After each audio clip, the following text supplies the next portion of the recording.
Thank you. Please be seated.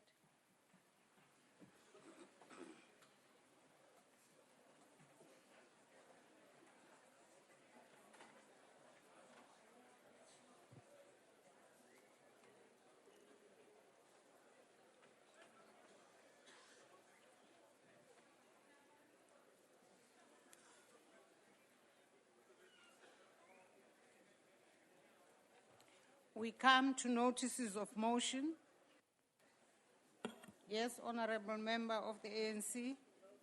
Honourable Speaker, I move on behalf of the ANC that in its next sitting, the House debates strengthening South Africa's postgraduate training in research and innovation as a means to improve the country's global competitiveness. I thank you. Honourable Singh.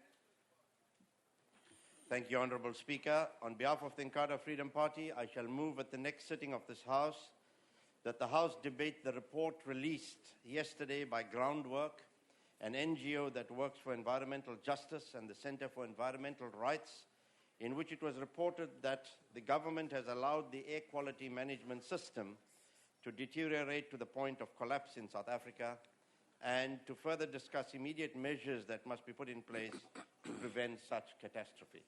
I so move. Honourable Member, right at the back.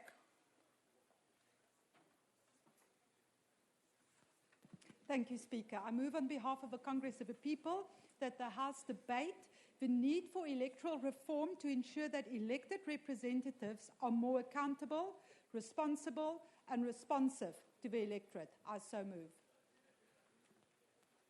Honourable Member of the DA.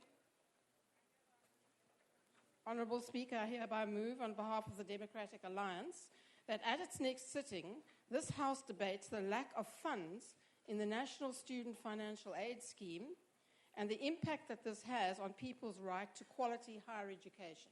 Thank you. Yes, Honourable Member. Thank you very much, Honourable Speaker. I hereby move on behalf of the Inkatha Freedom Party that this House at its next sitting debate the real reasons and reflect on the damage being done to South Africa's international image by a refusal or failure to grant the Dalai Lama a visa yet again. Honourable Member at the back. Thank you, Madam Speaker. I move on behalf of ANC that in its next sitting, the House debates making early childhood development a priority by ensuring that services offered are flexible and responsive to the needs of the children, family, and communities. I so move. Yes, Honourable Member of the EFF.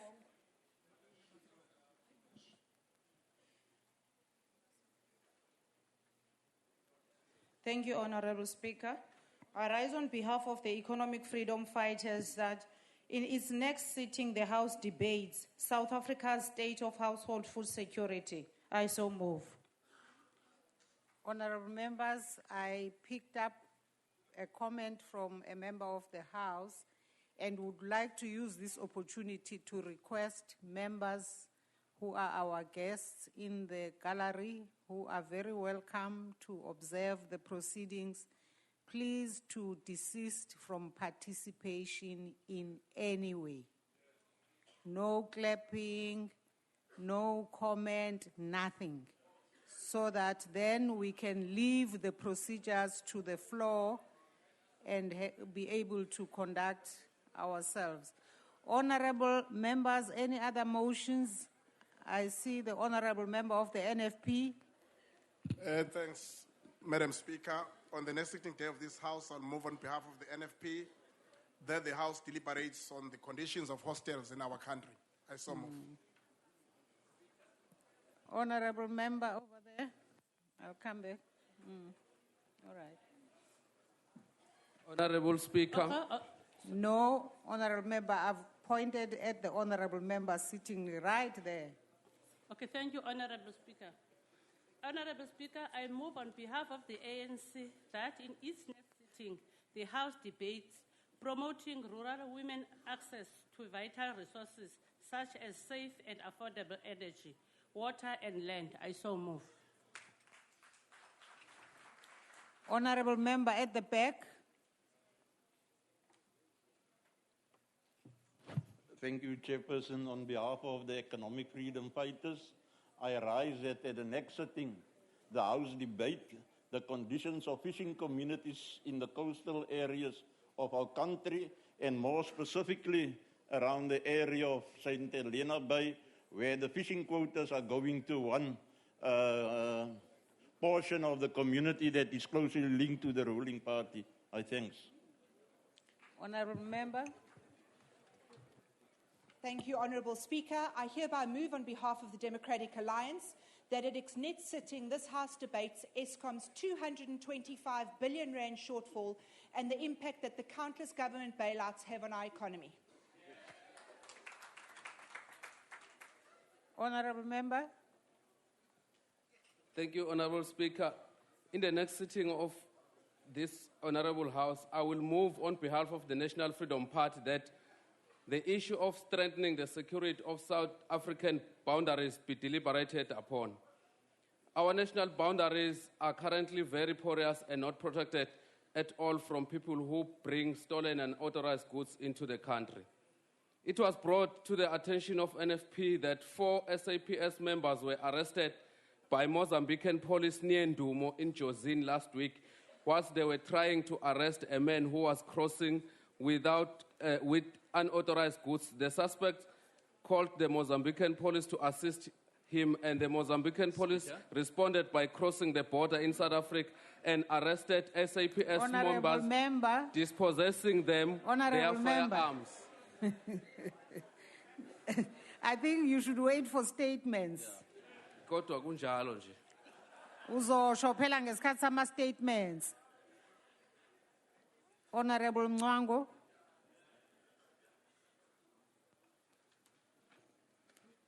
Honourable Speaker, on behalf of the Inkatha Freedom Party, I shall move at the next sitting of this House that this House debate the deplorable and renewed attacks on the integrity and office of the Public Protector, this time allegedly made at the wedding of one Mr. Kulubuse Zuma, and the threat such utterances pose to our Chapter 9 institutions and our democracy at large. Honourable member.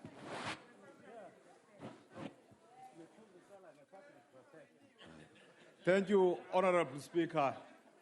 I, on behalf of the African National Congress, move that in its next sitting, the House debates the encouraging a caliber of individual saying for risk associated with loss of income due to unemployment, old age, and illness by providing appropriate framework and incentives. I so move. Thank you, Deputy Speaker. Yes, Honourable Member. Me. Thank you, Honourable Speaker. On behalf of EFF, a government in waiting indeed, I rise to move that in its next sitting, the House debates the exclusion of the poor, mainly black students, from institutions of higher learning for financial reasons. So I move. Yes, Honourable Member.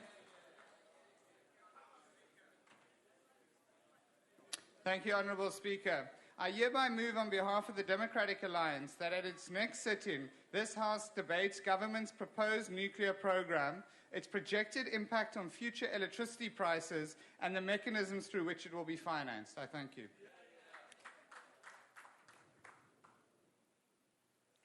The Honourable Member next to Honourable Mngwango. Thank you, Honourable Speaker. On behalf of the Inkatha Freedom Party, I shall move at the next sitting of this House that the House debate the continuing instances of farm attacks and murders, which have this year alone seen 91 attacks and 42 murders on farms in and around South Africa, and the additional measures needed to be put in place in order to quell such violence being perpetrated against our farming communities. I so move. Honorable Mwitam. Thank you, Chair. I rise on behalf of the Revolutionary Economic Freedom Fighters on a draft resolution that this House notes, one, that since 1652, black people have been systematically dispossessed of their land. Secondly, further note that the notorious 1913 Land Act was merely a formalization of dispossession that has been happening since the arrival of the white settlers. We further that this House acknowledged that by 1986, the Surplus People's Project's research noted that about 5 million black people have been dispossessed of their land. Excuse me, Honorable Mwitam, can you just pause and take your seat in the meantime? Yes, Honorable Waters, Speaker, is that we're a point of order? A notice of motion, not not motions without notice. This is motions. This is notices of motion. Yes. An honourable member, I believe, is reading out a notice without a motion without notice. Thank you. No. Please finish off, Honorable Mutama. Thank you, Honorable Speaker. We further acknowledge that the Surplus People's Project in its research noted that about 5 million black people have been dispossessed of their land as a result of the apartheid laws and policies, such as the Betterment Scheme, black spots removal, and through evictions on farms. You are running into a danger of reading a statement now. We are calling for an ad hoc committee to inquire on the amendment of Section 25 of the Constitution. No, Honorable Member. This is a draft resolution. We have right now an item on notices of motion. Okay. Thank you, Honorable Mutama. Honorable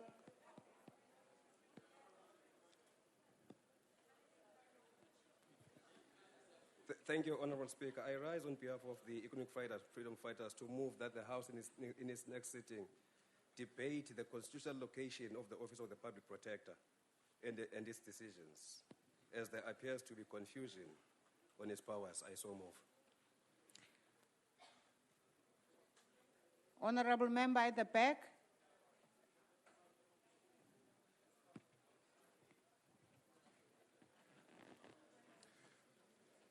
Thank you, Madam Speaker. On behalf of Ahang, South Africa, I move that in its next sitting, the House debate the effectiveness of the legislation relating to prevention of fraud and corruption, e.g. Act 12 of 2004 and Act 26 of 2000. Thank you. I don't want any side of the House to complain. I thank you, Honorable Speaker.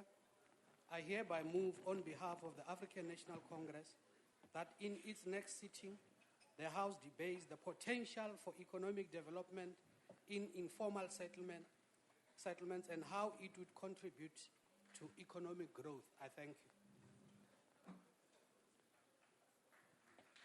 Yes, Honorable Member.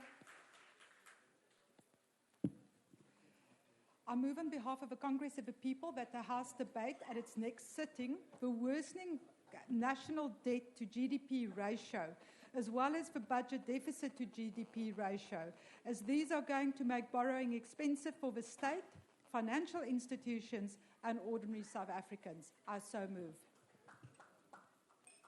Yes, Honorable Member. Ngiyabonga ekugcineni somlomo. Egameni le-National Freedom Party ngiphakamisa ukuthi uma ngabe le ndlu isihlala ngokulandelayo ikhulume kabanzi ngenkahlakalo ukuyicebisa nokwenzelelana ekwabiweni kwezindlu zemxhaso kohulumeni basekhaya. Ngiyabonga. Yes, Honorable Member.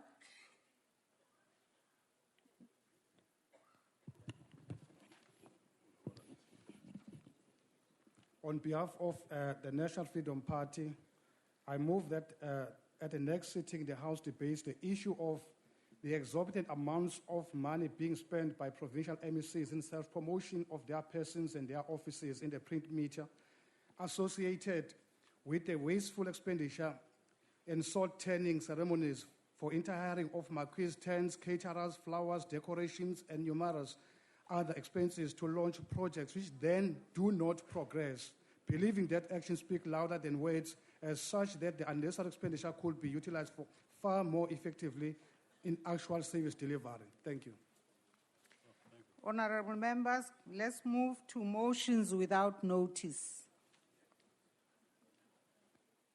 Yes, honorable member. Thank you, Speaker. On behalf of the Economic Freedom Fighters, I rise to move without notice that the House notes end of the student protest at Tshwane University of Technology, which forced management to suspend classes.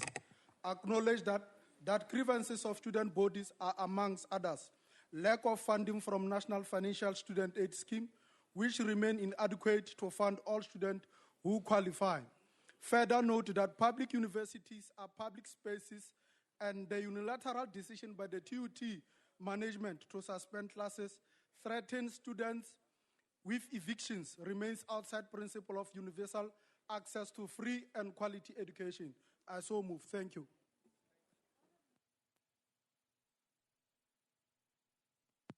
Yes, Honorable, is it Majeke? Let's put it first to the House and see whether there's any objection. No objection. Agreed to. Honorable Majeke. Thank you, Honorable Speaker. I move without notice on behalf of the Chief Whip of United Democratic Movement that the House notes that on Saturday, 13th September 2014, a toddler in Uitenhage died after falling into an uncovered stormwater drain. I further note that the residents in the community are reported to have frequently complained to the municipality that the stormwater drain was a safety hazard until the 17-month-old Jocelyn Oliphant drowned in it. Our deepest condolences to the Jocelyn family. We call for the Minister of Cooperative and Governance and Traditional Affairs to investigate the circumstances leading to the untimely death of the toddler and to ensure that appropriate remedial action is taken. I so move. Is there any objection? No objection. The order has been agreed to. Any other motions without notice? Yes, Honorable Member. Honorable Speaker, the Economic Freedom Fighters rise to move without notice that the House note the collapsed building in Lagos, Nigeria, which left at least 17 people dead and 124 rescued by the Nigerian National Emergency Management Agency. Note again that there are no South Africans who are reported to have been affected. We also resolve to send condolences to the families that lost their loved one. Further, to which the rescued SPD recovered. So, I so moved. Any objection? No objection. Any other motions without notice? Yes, Honorable Member of the DA. Thank you, Madam Speaker.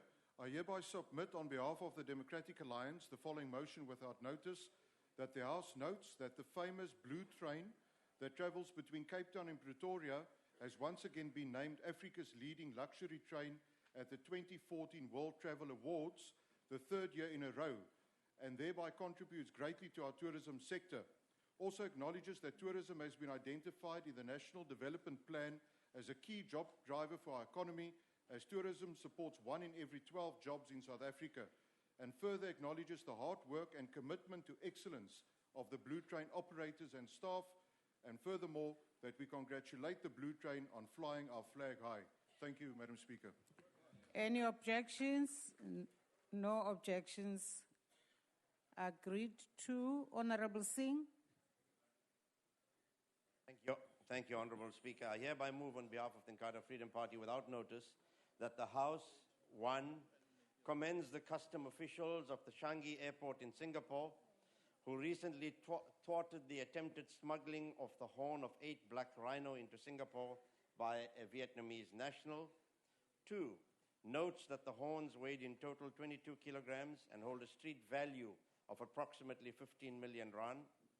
Further notes that only 6 days before the seizure at Changi Airport, one of those horns was on a living rhino in the Kruger National Park. Acknowledges the great contribution that forensic science in the form of rhino DNA profiling is assisting our law enforcement agencies in tracking the movements of poachers and syndicates, and finally encourages greater international cooperation in exposing and bringing the syndicates that traffic in rhino horn to justice. I so move. Honorable at the corner there. Yes, Honorable Member. Yes. Thank you, Honorable Speaker. I hereby move on behalf of the National Freedom Party that at the next sitting of this House debates the not guilty verdict of murder in the Oscar Pistorius murder trial with shock and dismay. An outcry from millions of South Africans and people worldwide calling for the state to appeal against this not guilty verdict. I so move. Thank you. Yes, Honorable Kubai. Speaker, the motion that is read by the Honorable Member is out of order. The House cannot reflect on the outcomes of courts. Thank you. Honorable Member, are you sure you circulated that motion? Honorable Member? Sorry, Honorable Speaker. May I address you? The motion that I put to the House, I think you omitted to ask if there were any objections. Oh. What was your motion about, Honorable Member, just for my memory? The seizure of rhino horns, a very important subject, and I'm quite sure on which there is no objection. The House has no objection. Honorable Members, draft motion, the one that was read just before, a few minutes ago, of course, falls off. The Honorable Member at the back. Honorable Speaker, I move without notice on behalf of the Chief Whip of the United Democratic Movement that the House notes that on the evening of Tuesday, the 9th of September, Buffalo City Ward Councillor Gideon Nokhetle's house was allegedly burnt into ashes by angry residents. Further notes that the incident took place just 2 weeks after the alleged assault of Mr. Nokhetle by 2 residents. Further acknowledge the right of citizens to demand speedy service delivery without damage to human life and property. Further condemn violence, damage to property, and assault in the name of service delivery. Thank you. Are there any objections to that motion? No objections. Agreed to. Honorable of the ANC. Honorable Speaker, I move on behalf of the Chief Whip of the African National Congress that the House knows that on the 14th of September 2014, former Olympic long jump silver medalist Khotso Mokoena broke his own national triple jump record at the IAAF Continental Cup. Further notes that Mokoena spearheaded the South African contingent in Marrakesh despite settling for a second place behind Frenchman Benjamin Campeau, the European champion who leaped 17.48 meters. Recalls that Mokoena, the Commonwealth and African champion, launched a 17.35 meter attempt in the second round to break his own national record of 17.25 meters, set in April 2005. Further recalls that the versatile 29-year-old jumper was relieved to have regained his best form in the hop, skip, and jump after focusing on the long jump discipline for the previous 6 seasons. And congratulations Mokoena on breaking the national record and winning a silver medal in Marrakesh. I thank you. Any objections? No objections. Agreed to. Honorable Member. I hereby move without notice on behalf of the DA that this House notes that the people of Oudtshoorn desperately need democracy in town. So what was agreed in programming was that members could read out notice without motion, and if any party had an objection, they could stand up and simply say, we do not support the motion. That's what we agreed to. So you can in just programming. provoke. Well, that's your opinion, Speaker. All right. That's what we Okay. agreed to. So if the honourable member can Honourable continue, member, please. finish off your reading of your motion. Further notes that yesterday, DA supporters came out in their hundreds in Oudtshoorn to send a clear message to the ANC to get out so the DA can get to work. Acknowledges that because of the ANC's dirty tricks, the City Council has not met once in more than a year, leading to major service delivery backlogs. Reminds the ANC that the people of Oudtshoorn have spoken and have spoken very clearly. They want a DA-run town because they are tired of corruption and empty promises. Calls on the ANC to stop the dirty tricks in Oudtshoorn and step aside so that the DA can govern Oudtshoorn. Honourable Speaker. Is there any objection? Honourable Speaker. Yes, Honourable Member. The African National Congress rejects this motion with the contempt it deserves. So the motion falls off. Honourable Member, right? That side at the corner. That Honourable Member. Thank you, Chairperson. On behalf of the NFP, I move that this House note that the Chairperson of the SABC board has up to this far failed to explain herself with regard to the authenticity of her qualifications. That this House therefore resolves to call upon the Minister of Communication to report to this House on the matter of the qualification of the SABC board chair, because it borders around the credibility of the public broadcaster. Point of order, Speaker. Sengiqedile somlomo.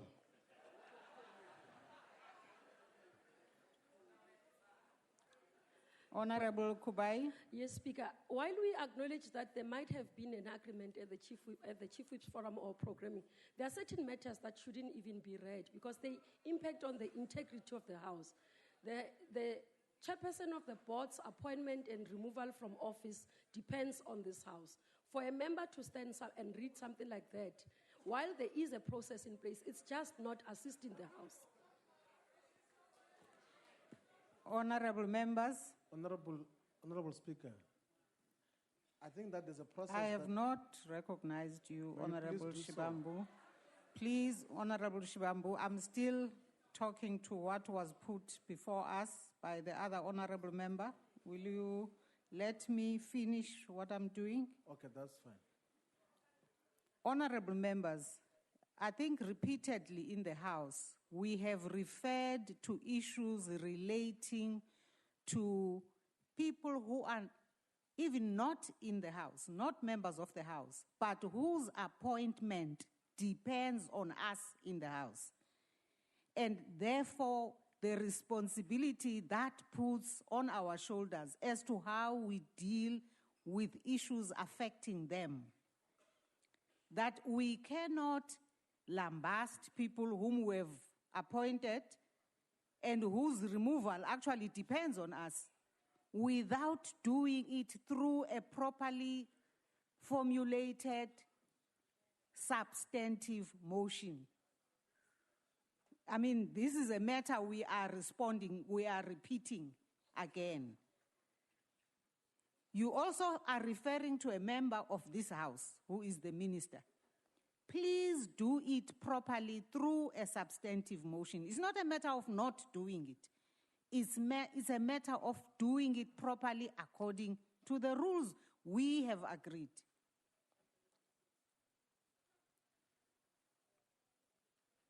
Honourable Speaker. Who is calling me? On this side.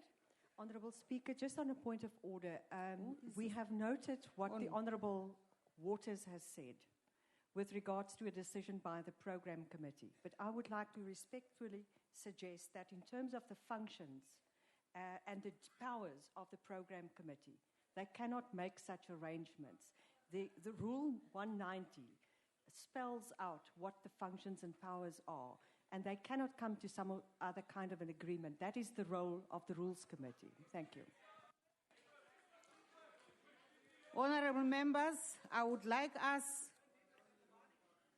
honorable members, I'd like to proceed with the program of the House this afternoon. Honorable Speaker. Honorable Shibambu, what are you rising on? On order, because there's a process which we have agreed upon as mandated by this House. There's a day where all motions could not go through. And the House mandated us to agree on a process.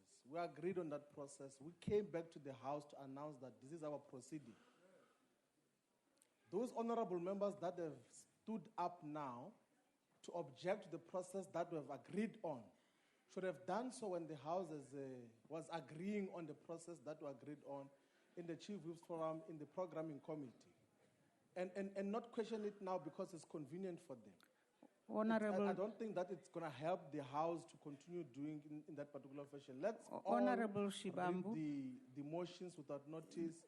And then if people have got objections, they've got the right to do so. The issue which relates to what I was raising does not change because of what you agreed. The point is you cannot reflect on a member of the House or on a member of the public whose appointment or removal depends on the House without putting it through a substantive motion that is well motivated, properly motivated. Honorable Steenhuisen, I'm surprised to see you standing. I'm trying to assist. May I address you, Madam Speaker? Please address me. I think there's two separate issues. I think the one you've just made is correct, but I just want to take issue with the point of order that was taken from that side of the House. Now, there seems to be an element of schizophrenia here. We discussed this in the Chief Whips Forum and in programming. There was no rule change required. What we're doing now is strictly in accordance with the rules of Parliament. And so there was no requirement now for it to go to a Rules Committee or for programming or anybody to make any reinterpretation. My understanding, and this is agreement, and the Chief Whip led the discussion, that what we are implying now is a strict interpretation of the rules until such time as the rules can be changed to reflect something different. Honorable Chief Whip. The Honorable Shibambu and the Honorable Steenhuisen are correct only in part, not in full. Because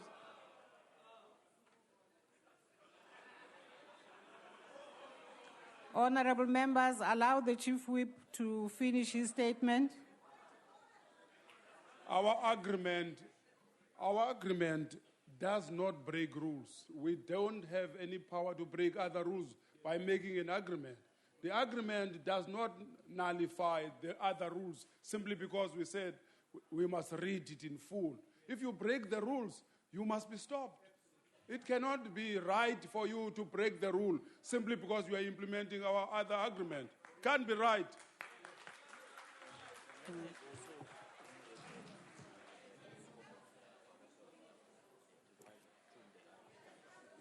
Honorable Speaker. Honorable Malema. Honorable Speaker, I think that we are going back to the point we canvassed in this House.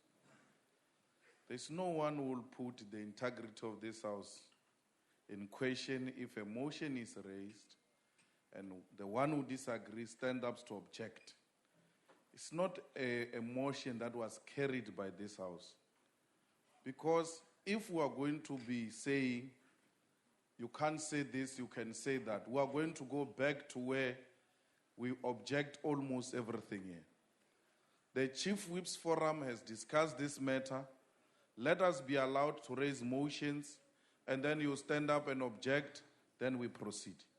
And don't argue whether it is correct to call the position of the chairperson of SABC, and then it is not correct to call the name of a public protector. We call names of people here in the positions all the time. So if we don't want to reduce this debate and have a situation we're having now, let's allow people to read those motions, and presiding officer, call for objection, they object, we move.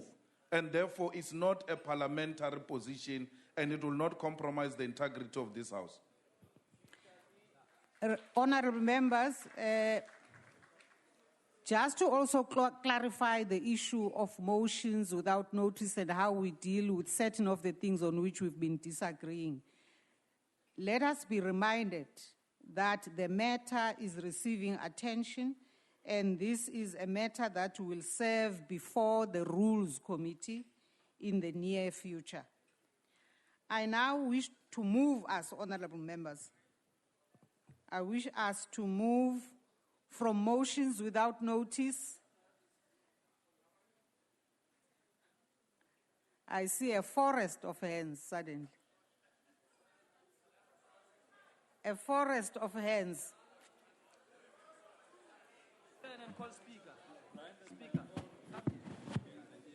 Yes, honorable member.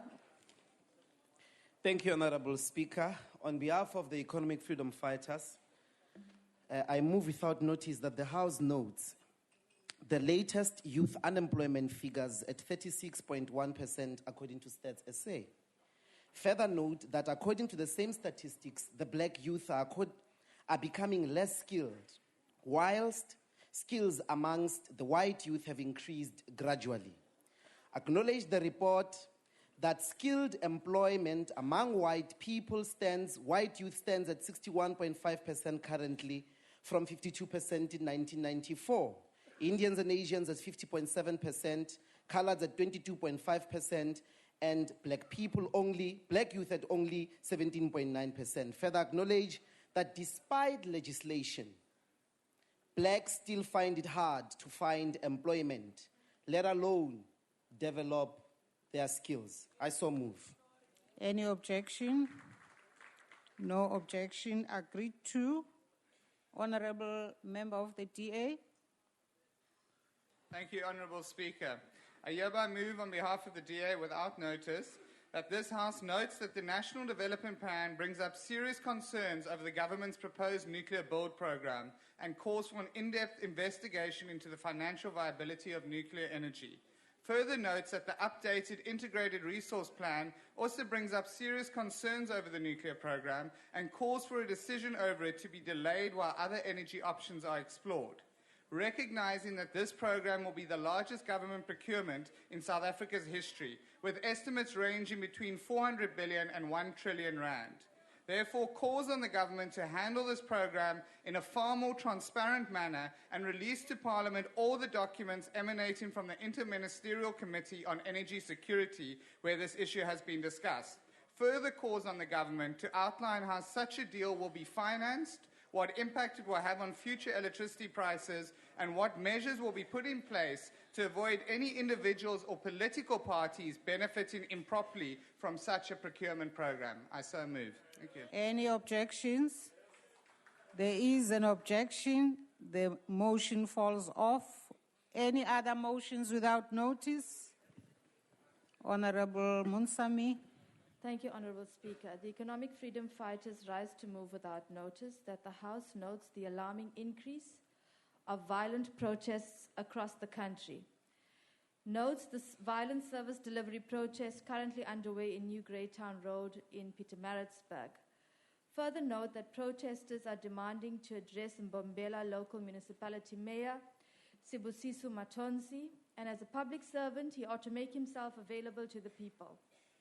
Further note that there is a violent protest here in the Western Cape in the informal settlement near Gaffley Street, Melrose Place at Grabouw. Acknowledge that a lack of basic services is a form of violence against our people, and therefore our people must get the services they require. Finally, acknowledge that police must not be used to disorganize protesters or use live ammunition. I so move. Any objection? No objections. So that is agreed to. I have, honourable member of the ANC. Honourable Speaker, I move on behalf of the Chief Whip of the ANC that the House knows that on Monday, the 15th of September 2014, the recently retired UWC Rector and Vice Chancellor, Professor Brian O'Connell, received an honorary degree of Doctor of Education from the University of South Africa at its main campus in Tshwane. Further notes that the honorary degree is conferred in recognition and acknowledgement of his significant contribution to education and development in South Africa. Recalls that Professor O'Connell is a leader and activist revered by South African communities and educators alike. Further recalls that he has committed himself to improving the lives of the oppressed and disadvantaged people of South Africa. Acknowledges that O'Connell has made a direct, practical impact on the lives of the countless people and has been hailed as a role model for teachers and communities. And congratulates Professor on his award and wish him well in his retirement. I thank you. Any objections? No objections. The motion has been agreed to. And therefore, we are now able to move to members' statements. Any member of the ANC wishing to make a statement? Yes, Honorable Member. Thank you very much, Honorable Speaker. The oldest liberation movement in Africa and the ruling party in the Republic of South Africa, the ANC, commends the good work done by our country in the Brazil, India, China, South Africa group to support industrialization and value addition. This matter was also central in the discussion of the thinking tanks in the recent seminar hosted by the Center for Conflict Resolution. We know that without peace and stability, it is almost impossible to achieve development. Our region, Africa, has so much potential and has made incredible progress. Notwithstanding its problems, however, its prospects remain high on our economic development agenda. BRICS, 5 years after its establishment in 2009, continues to make progress on the agenda of intra-BRICS cooperation, both for the benefit of its members and to enhance the influence of emerging economies and developing countries. South Africa can continue to play a critical and key role in the BRICS group, where its role is recognized and far bigger than its gross domestic product size. Thank you very much. The DA. Honourable Speaker, the DA welcomes the postponement until June 2015, the implementation of the requirement for children to present unabridged birth certificates upon entry and exit from South Africa. Whilst this is welcome relief, it is a clear indication that these regulations were not well thought through in the first place. And here's the evidence. The Minister implemented these regulations in May this year. Then, after much public outcry, postponed the requirement until October this year, and now again postponed it until June next year. But we remain unconvinced that the department will be ready to issue these certificates in a short space of time, even in June next year. The Portfolio Committee this morning, at that portfolio meeting, the department conceded that they are still tasked with capturing electronically millions of birth records, and they would not indicate when they would complete this task. So it's likely we will see yet another postponement in June next year. Speaker, this back-and-forth decision-making by the department will cause mass confusion to travellers unless the department takes urgent steps to communicate this decision as quickly as possible. We also welcome the announcement of the task team to look into the impact of the new immigration regulations. This is what the DA has been asking for in the first place. Why such an impact assessment was not conducted in the first place, Speaker, is just beyond all logic. It is this kind of governance that will make us look like a banana republic in the international community. We are fast approaching the peak season for tourists wanting to travel to South Africa, and the DA urges the Minister to urgently postpone all requirements that will impact on tourism and job creation. I thank you. The EFF. Thank you, Madam Speaker. The conditions of many of our hospitals around the country are indeed appalling. The water supply to Matikwane Hospital in Mpumalanga was cut last Monday, on 8 September 2014. Because of this decision, patients could not even have water to take their pills. The situation was so dire, such that patients even resorted to relieving themselves on the hospital grounds because the toilets were not functioning. The toilets were also terrible smelling. This creates a huge hygiene problem and health hazard for both the health workers in the hospital and the patients. The wards were also smelling because patients with different diseases could not get assistance because of lack of water. People who have been operated on, those with TB, the elderly people, and the terminal ill were badly affected by the situation in the hospital. The situation at the hospital could easily trigger infection on the patients and make their situation even worse.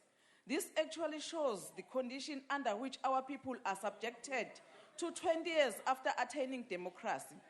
Nothing much has really changed in South Africa for the majority of our people. People are still struggling to get proper health care from the current government.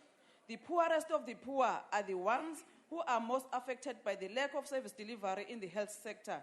It is indeed regrettable that the current government continue to treat our people like animals. Even animals do Member, not deserve such treatment. your time Thank has you. expired.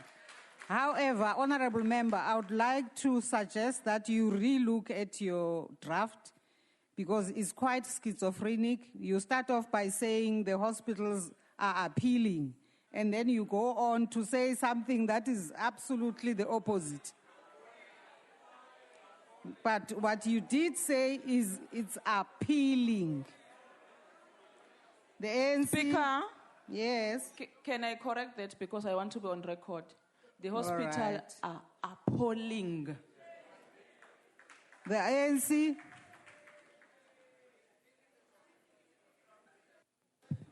Ngibonge somlomo. Namhlanje ziyishumi nesikhombisa kuya ziyishumi nesishagalolunye. Zonke izikole zaseNingizimu Afrika ingaphansi kahulumeni zibhala izivivinyo ngaphansi kohlelo lika-ANA. Lolu hlelo oluqalwe uhulumeni uliqalela ukuze akwazi ukuthola ukuthi kukuphi lapho ezemfundo zinenkinga khona bese eqinisa lokho. Lokhu ukwenza ngoba ezibophezele ebonisa ukuyibophezela kwakhe ekuthuthukiseni ezemfundo eNingizimu Afrika nokuthi imfundo ihlale isezingeni eliphezulu. Siwukhongolose sifisela bonke abantwana ababhalayo kulezi zivivinyo impumelelo. Sibonga kakhulu kothisha ngemisebenzi emihle abayenzile sithi abaqhubeke benza lokho bayithathe nalemphumela ukuze baqhubele phambili nalomsebenzi. Sikhuthaza futhi nemphakathi nabazali ukuthi baqhubeke besinika abantwana babo isekelo ukuze imfundo iqhubeke kahle. Sithi nakuleyo umphakathi esabonakalisa ukushoda ekunekeleleni abantwana nokubasekela kwezemfundo mabaqhubeke benze njalo. Siyabonga kakhulu. The IFP. Thank you, Honorable Speaker. On a point of order, the Speaker. What's the point of order? These people here, they are clapping hands. They are I clapping hands. suspect that... Oh, it's okay. Take your seat, Honorable Malem.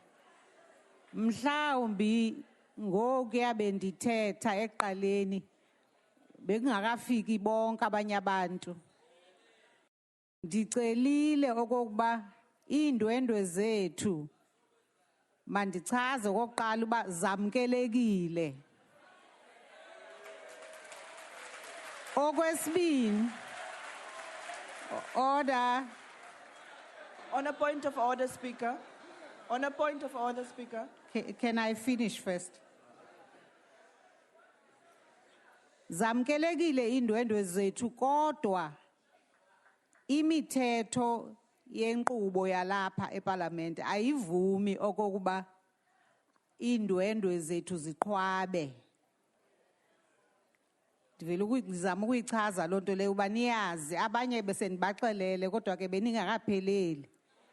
Masingaqhwabi, masingakhwazi, yabona ingabi ngathi nathi sizokwengezelela ezintweni ezenzeka apha. Kodwa indwendwe zona zamkelekile into kunayo. You will not, Mama, you will not do that. When I am speaking, you sit and you listen and wait. Hlala phansi, mama.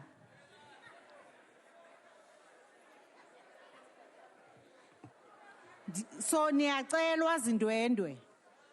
Niyacelwa uba nihlale nje nizole nina njengabantu abasindwendweleyo esinamkelayo. Ndiyanicela.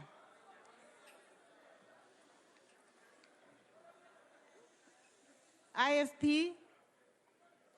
Thank you, Honorable Speaker. I thought they were going to clap for me, but you've stopped that.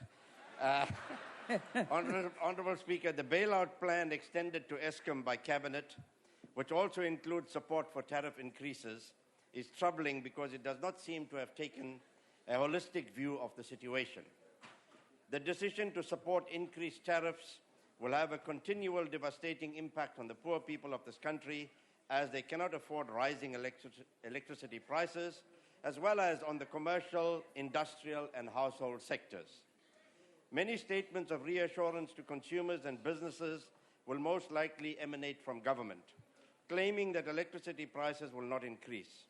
However, in one form or the other, the consumer feels the brunt of such bailouts and tariff increases, especially when the domino effect caused by this bailout raises food and transport costs.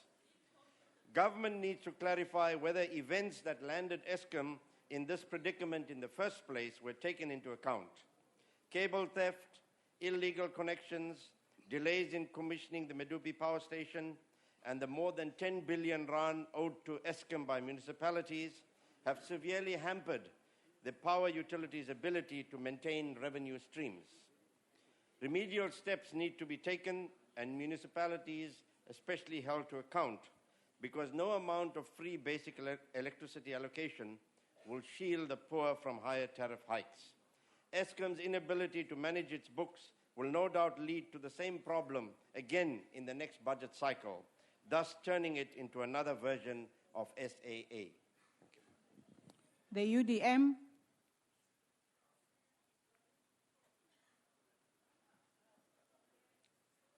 Ayiko UDM. Can we move to the ANC? Ke a leboga Speaker.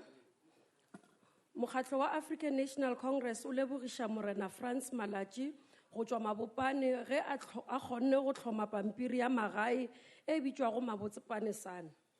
Mabopanesane e phatlaladitšwa e phatlalatša dikete tše pedi tša dipampiri go baagi ba mabopane. Mabopanesane e thekgwa ka go tsebagatša ka kokotletšo ya sekgwama. Ntlo e swanela go reta mošomo o mobotse wa go dirwa ke Morena Franz Malachi. O laetša gore bokamoso ba naga ya gešo bo šireletšegile. Mabopanesane e na le bokgoni ba go thapa baswa ba bangwe le go tlhoma mešomo. Re tutuetša mmušo gore o tle ka mekgwa le maano a go thuša baswa go tsweletša bokgoni bja bona le go thekga borakgwebo potlana.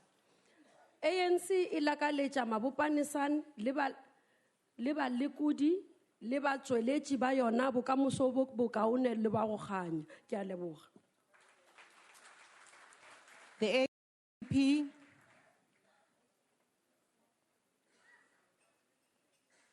ACDP. Thank you, Madam Speaker.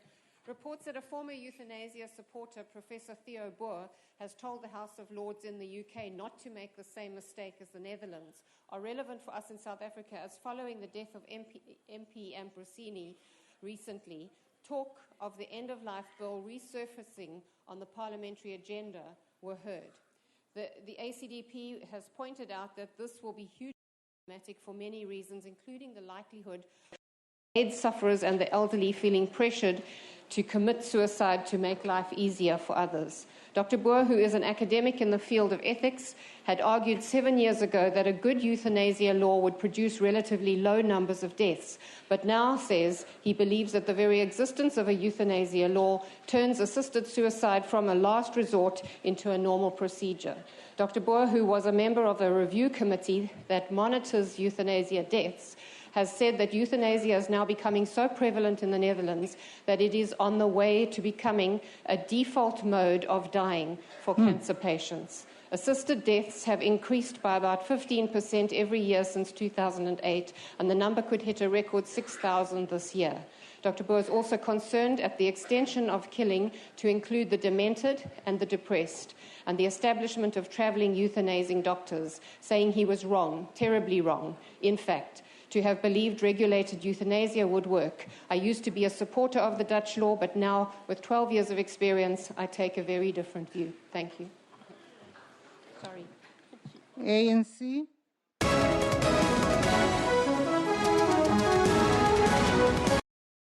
Somlom. I-African National Congress ikhathazekile ngogwayimbo olunobundlobongela oluqhutywa ngabasebenzi beenkonzo zaseposini eGauteng njengangoku.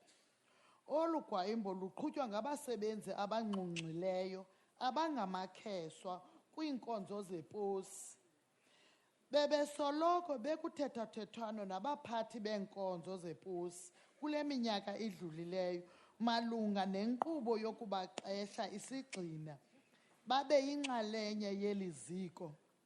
Singulo mbutho kaKhongolose siyababongoza aba basebenzi bakugwayimbo ukuba bagwayimbe ngendlela ezolileyo, enoxolo, engatshabalalisi iziseko ezingundoqo, ezidingekayo kakhulu ekuboneleleni uluntu ngeenkonzo. Kwakhona sikwabongoza abaphathi beenkonzo zeposi zaseMzantsi Afrika kwakunye nomphathiswa ukuba baqiniseke ukuba kukho izindululo ezikhawulezileyo ezinesisombululo zexesha elide. Ndiyabulela. The DA. Thank you, Speaker. On Tuesday, the 9th of September 2014, the people of Mamelodi in the Tshwane municipality, more specifically the residents of Ward 10 in Extension 11, Mamelodi East, suffered great human rights abuse under the inept and tenuous government of the ANC Metro Council when hundreds of their informal dwellings were illegally razed to the ground. The residents of this area were forced to watch as hundreds of their homes were ripped apart without a court order, without explanation, without written warning, and perhaps most shockingly, without providing any alternative shelter for residents. This act of viciousness against the residents went on until Wednesday afternoon, when the Pretoria High Court granted an urgent interdict to stop having their homes demolished. The residents have now served notice on the Tshwane Metro to have their homes restored. On Sunday, an urgent community meeting was held in Ward 10. Councillor Peter Miller, Councillor Magic Mampuru, Councillor Maria Napu, Councillor Nsiki Makoto, and Councillor Mokhanya Ramapo, all DA councillors in the Tshwane Metro, were there to assist the residents. Surprise, surprise, not a single ANC councillor or official were anywhere to be found. This, however, does not matter. The DA is the fastest growing party in Mamelodi, and for this reason alone, the DA cares for the people of Mamelodi. We will relentlessly pursue this issue and make sure that the residents of Mamelodi have their homes rebuilt and that no further destruction by the ANC-led council will be allowed. We will be lodging a formal complaint with the Human Rights Commission. The ANC. Honourable Speaker, as a number one priority, the ANC and its government will leave no stones unturned in making sure that education is accessible to everyone in South Africa. In opening a new school in Kensington, Cape Town recently, President Zuma once again referred to Freedom Charter as a guide proclaiming that the doors of learning and culture shall be opened. Speaker, if I may quote from the President, he said, the official handover of the state of the art school here in the Western Cape is living proof that we are on course to deliver on the demands of the people as laid down in the Freedom Charter and the Constitution of the Republic, close quote. ANC is committed to building new schools and replacing all the inappropriate structures. Our children should be taught in decent schools and teachers should work in schools which are conducive to learning and teaching. The opening of the school in Kensington is part of the Accelerated Schools Infrastructure Development Initiative, aimed at replacing all mud and planking schools all over the country to ensure that education flourishes. Our children should be taught in secure environments which affirm their dignity as citizens of this beautiful country. The ANC-led government continues to change the future prospects of learners throughout the country. We hope that all stakeholders from teachers, learners and parents Honourable will Member, your jealously time guard has this expired. precious facility. Siyaqhuba. The AIC. Thank you, Honorable Speaker.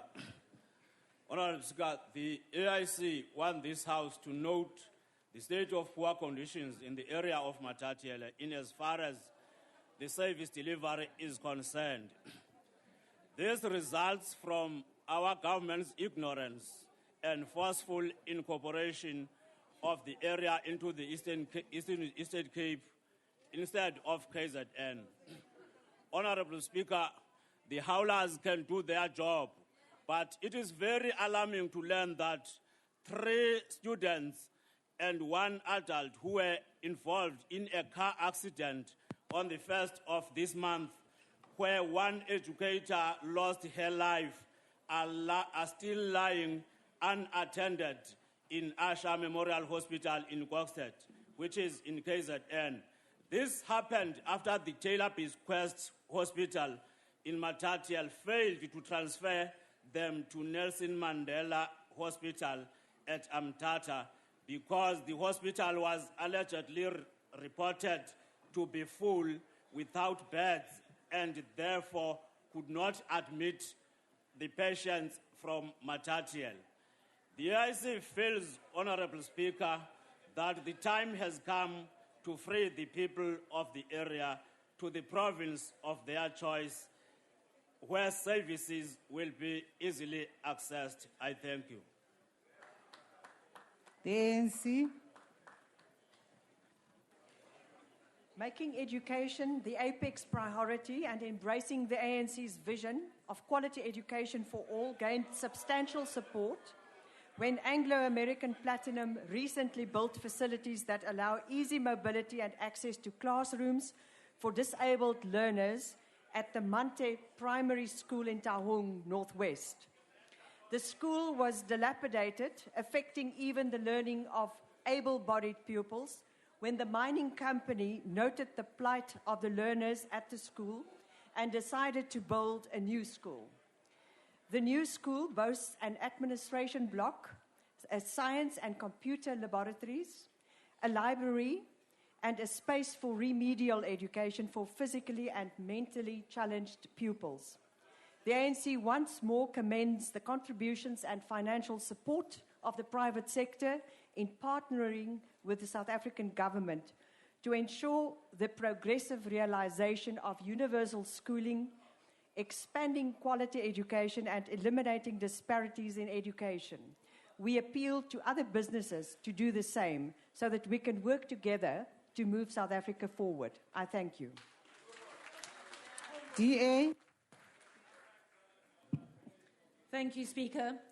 17,000 learners enrolled at schools in the Kuruman area in the Northern Cape have not been able to attend school since the 5th of June this year. Protesters demanding the building of a road have refused to allow their community's children to attend school to ensure that their demands are heard. MECs and ministers have been booed out of the district, and so, Speaker, they gave in. They agreed to build the road. The children are still not at school. The protesters will not allow schooling until road building commences. Every one of the 17,000 learners will be required to repeat their current grade. The matric learners will not write their end-of-year exams. Those responsible have got what they wanted, despite the fact that keeping children out of school is a criminal offence. The DA laid criminal charges and will pursue these. This morning, the MEC for Education in the Western Cape, Debbie Schaefer, laid criminal charges against protesters in Grabouw who are copying the Northern Cape tactics, keeping children out of school to support their demands. The travesty was allowed to occur under an ANC government in the Northern Cape. It will not be allowed to happen in the DA-governed Western Cape. We are serious about our children's education, and we will not allow it to be compromised. ANC. Honorable Speaker, the African National Congress congratulates the ANC Youth League on its 70th anniversary. The ANC attaches an important value to the ANC Youth League because it is the future investment for the sustainability of the ANC. The ANC established the Youth League as an integral part of the ANC, while it exists as an autonomous structure. In the early 1930s, the leadership of the ANC debated a need to mobilize young people into a structure as an important force within the ranks of the ANC. During 1942 National Conference of the ANC held at Fort Hare, the formation of the Youth League was canvassed and adopted.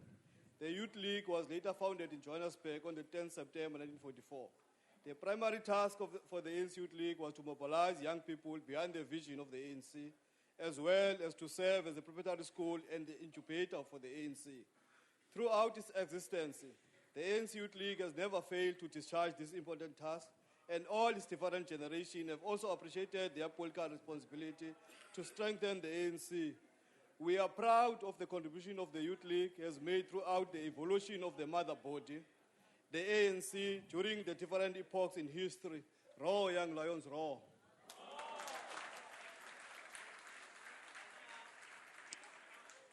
Because of this outstanding slot, I call upon the ANC again.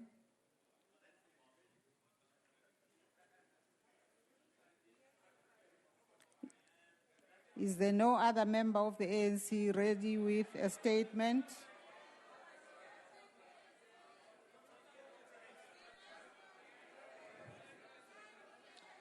The DA.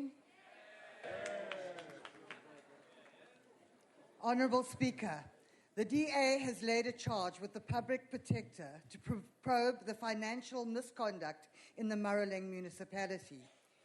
In an oversight visit to Maroling on the weekend, the DA has discovered that the municipality paid close to 1 million to 2 companies that were not registered with the Companies and Intellectual Property Commission, CIPC, to repair municipal sewage pipes and pumps. These companies have been doing business with the municipality and getting tenders without following the correct procedures. The documents in the DA's possession indicates that payments were made between October and April this year, questioning the accounting officer's intents, which have violated the MFMA regulations. The AG report has shown that the municipality struggles with non-compliance to SCM regulations and has incurred irregular expenditure to the tune of 6.5 million. The DA is deeply concerned about the manner in which tenders are being awarded and the financial affairs of the municipality. We have also noted that the same documents that are in our possession were also handed over to the MEC for Cooperative Governance, Makoma Makurupeta, and Minister Pravin Gordhan on the 26th of August 2014. The DA requires answers by both the national and provincial departments as to why this situation was allowed to arise and to get a thorough report about the steps that they took to intervene on these tender irregularities. Thank you. The EFF. Thank you, Speaker. The alleged racism in many higher education centers in the Free State province, especially University of Free State, is a cause for concern. The University of the Free State is always making headlines for all the wrong reasons. It is disturbing that at this day and age we will have incident of racism in our institution of higher learning. This is a clear indication that transformation in institution of higher learning is not being taken serious by the current government. Many black students continue to suffer the consequences of racism in campuses across the country, including the University of the Free State. The white students are given preference and enjoy study privileges over black students at UFS. The conditions for black students to prosper and thrive in their studies are very hostile, such that many of them are frustrated. They are not treated the same as their fellow white students. Racism is so rife at the University of the Free State that many black students are forced to relocate to other provinces for study purposes. This creates a huge skill shortage in the province because upon completion, students no longer want to return to the Free State to work there. Among those driven away by racism at the University of Free State are students in engineering, doctors, artisans, and many other rare skills. These students are funded by the Free State government to study And in essence, they should be returning to their home province to plow back. But under the current circumstances, it is very difficult for them to return. Racism is traumatizing black students in our institutions for higher learning, leaving them with a huge emotional scars. It is bad and evil, Honourable and the Member, your current time has government expired. is failing confrontation head on. Thank you. That concludes members' statements. Are there any ministerial responses? Sorry, Honourable Madam Surti. Madam Speaker, Yes, Honourable Steenhuisen. just on a point of procedure, Madam Speaker, there was one extra that was given. There was only one motion that wasn't taken up. It was taken by the DA. I Yes. didn't want to interrupt the honourable member from the I EFF, also didn't want because to she's do from Durban. exactly the But same. just in future, can we Yes. just make sure that, that we do take them in the correct order? Honourable. Honourable Speaker, I want to draw your attention. I did not want to disrupt you as well when you were still speaking, because on 2 occasions, there's a word which was used by the Chief Whip of the DA and yourself of referring to members as schizophrenic. I was checking if that word is parliamentary, because in preparation of tomorrow's appearance of the Deputy President, we're trying to feature that in our notes as well. Good luck, Honourable Shibam.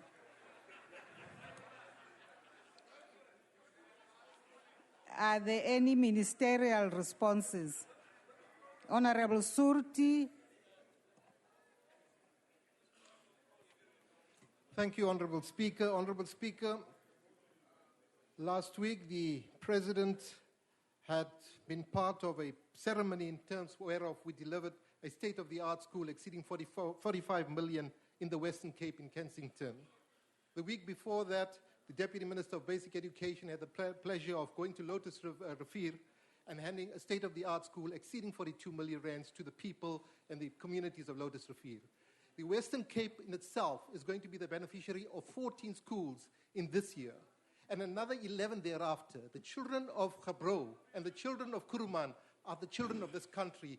We do not discriminate or distinguish between children of the Western Cape simply because they belong to the Democratic Alliance.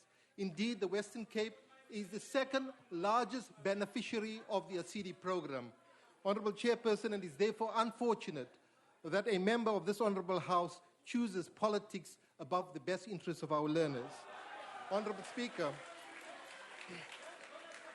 Speaker, we can celebrate the fact that this year again we will be testing more than 7.2 million learners to test them on their ability in terms of literacy and numeracy. It's important that we do so because it is important for us to be able to assess the ability of our learners in each school, in each grade across the country. In this way, we are able to make the appropriate steps to remediate where there are deficiencies. And indeed, the past 3 years have indicated that there has been a significant and substantial improvement in the achievement of literacy and numeracy.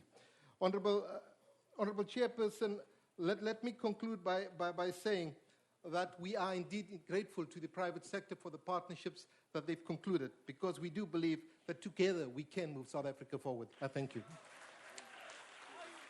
The Honourable Chohan Kota.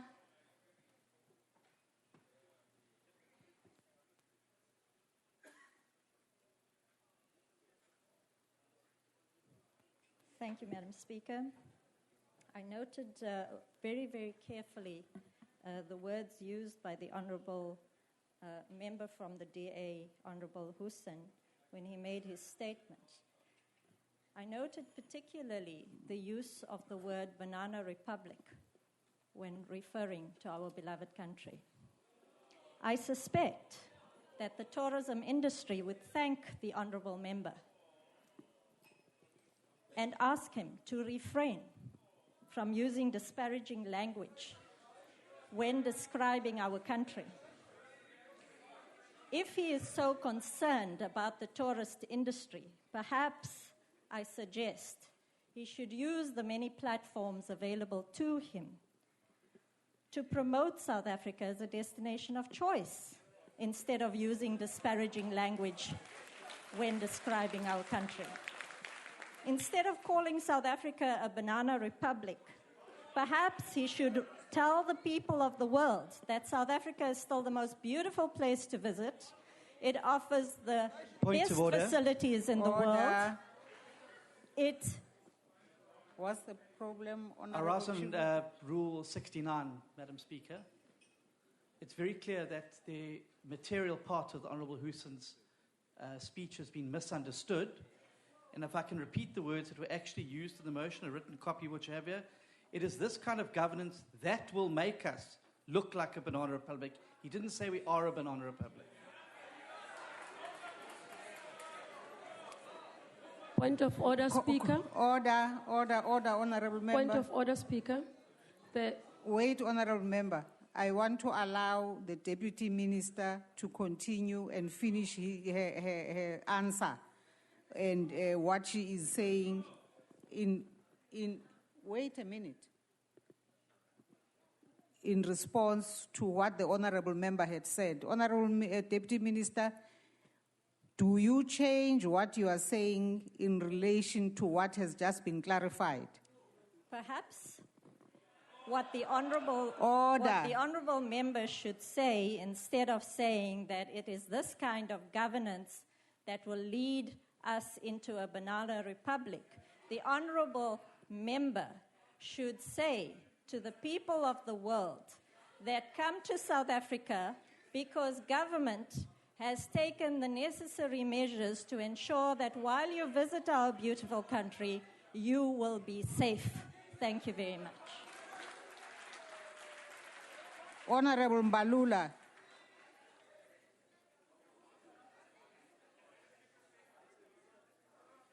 Honorable Mbalula, you didn't have your hand up. Or you were asking for a glass of water, probably. All right. Honorable Twele.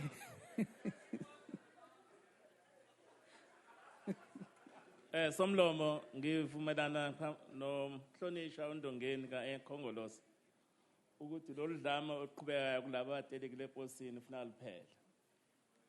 Inkinga ebhekene neposi yenziwa yilawo mashonisa othiwa ama-labor brokers babexhaphaza abasebenzi. Ngo-2012 Somlomo kwavunyelwana ngabasebenzi nabaphathi ukuthi unokuthi labantu baqhubeka ukusebenzisa omashonisa kodwa abaqashwe kwesikhashana baqashwe iposi ngqo. Uma kuvela amathuba ukuthi kuvela izikhala zemisebenzi baqashwe ngokuphelele. Ngesonto eledlule ngicele ibhodi leposi ukuthi ngingenelele kulesiteleka nodlame oqhubekayo. Bonke izinyanya zabasebenzi nabameli abasebenzi bavumelana ukuthi lolu dlame alulungile kufuneka limiswe. Okwesibili kuvunyelwene ukuthi isivumelano esenziwa kwi-CCMA eqaleni konyaka sokuthi njengoba kuvuleka amathuba awu-600 emisebenzi lawo basebenzi basikhashana baqashwe ngokuphelele asiqhuthe siqede ngokukhulu ukushesha. Babhizi njengamanje abasebenzi babambisene nabaphathi beposi kubhalisa lawo basebenzi ukuthi baqashwe ngokuphelele. Kuvunyelwene futhi ukuthi izinhlaka zokuxhumana phakathi kwabaphathi nabasebenzi baseposini zivulwe njengoba kade zivaliwe ukuze ukwazi ukuthi kube khona ukukhulumisana phakathi kwabasebenzi kanye nabaphathi. Siphinde kwavunyelwana futhi ukuthi inkinga ezibhekene neposi ikakhulukazi lezi zokuletha ibhizinisi eposini nezimali nezinkinga ezinye ezenziwa abaphathi beposi kufanele sibhekane nazo ngqo ukuze sikwazi ukuziqeda. Ngalokho Somlomo sithi njengokhongolose noma uhulumeni kakhongolose abasebenzi abayeke udlame kodwa baphinde kube khona kule inhlaka zokukhulumisana ukuze sikwazi ukuthi size iposi lethu nabasebenzi ababexhashazwa omashonisa labor brokers. Thank you. Honorable Deputy Minister Pasha.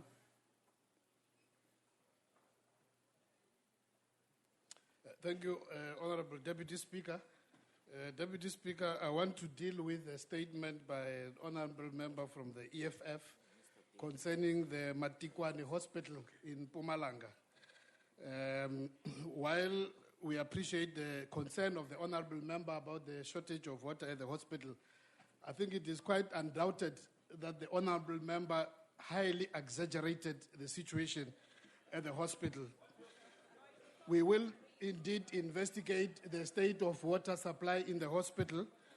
I want to assure the House that as a National Department of Health, we are working very closely with all the provinces in making sure that we attend to all issues relating to maintenance of infrastructure, attending especially supply security in terms of water, electricity, and all other essential services. We have also allocated some funds from the conditional grant, and we have an agreement with the National Treasury that from our conditional grant, at least 30% can be used for maintenance. So I want to reject with the contempt it deserves the assertion by the honorable member that nothing has changed in South Africa. I don't know where the honorable member comes from or where she lives, to come and say after 20 years of freedom that nothing has changed, and also to make an unsubstantiated allegation that at this ANC government we are deliberately ill-treating our people.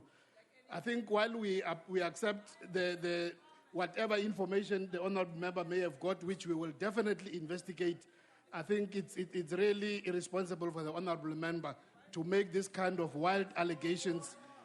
We indeed will follow up and make sure that if indeed there was a breakdown of water, that is attended. I thank you, Honorable Deputy Speaker. Thank you, Honorable Minister Davis.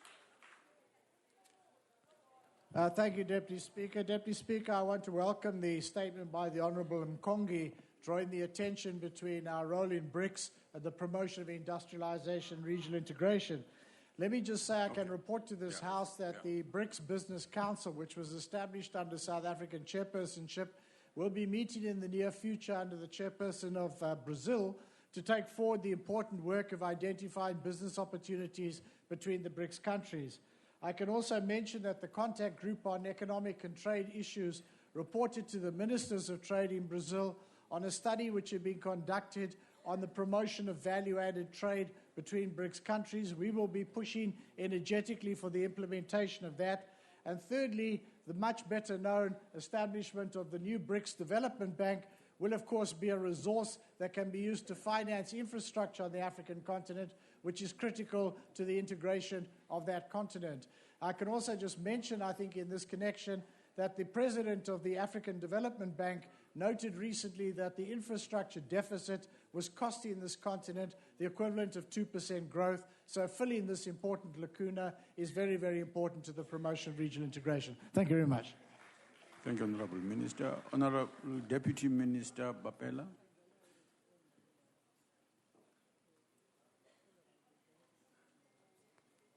Thank you, Deputy Speaker. Just responding to the question raised on the Maroleng municipality in Limpopo, to say to the honorable member that we are aware and we have noted the issues raised. And then as cooperative governance and traditional affairs, we have done a diagnosis of municipalities that are facing one or the other type of challenges. And then out of the municipality diagnosis, it does give us 85 of those type of municipalities faced by similar challenges. And we have now developed an intervention plan that is going to bring stability on those municipalities, all of them, so that they are functional and they are able to deliver the services that are so needed by our own people. And on the other issue on the Mamelodi evictions, we just want to say the ANC also cares for the people of Mamelodi as we care for the people of the whole of South Africa. Indeed, it is regrettable that evictions took place in the manner in which they did. Together with Women's Settlement, we are developing a protocol which will then be guiding municipalities and other evictions so that we can then begin to handle this matter with care, so that when people go on land invention and any other form, we're still able to deal, to bring stability, but with care and then the love that we have for our own people. Thank you very much.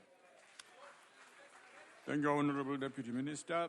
That concludes ministerial responses. The Secretary will read the first order of the day.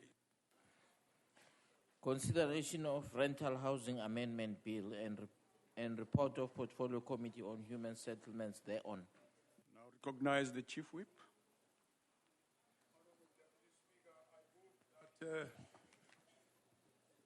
I move without notice that the first order on the order paper stand over in line with the rule number 97C. I so move. Thank you, Honourable Member. The motion is that the order stands over. Are there any objections? No objections, agreed to. The Secretary will read the second order. Consideration of request for approval by Parliament of acceptance of the Doha Amendment to the Kyoto Protocol to the United Nations Framework Convention on Climate Change in terms of Section 2312 of Constitution. The Honourable J.M. Tembu.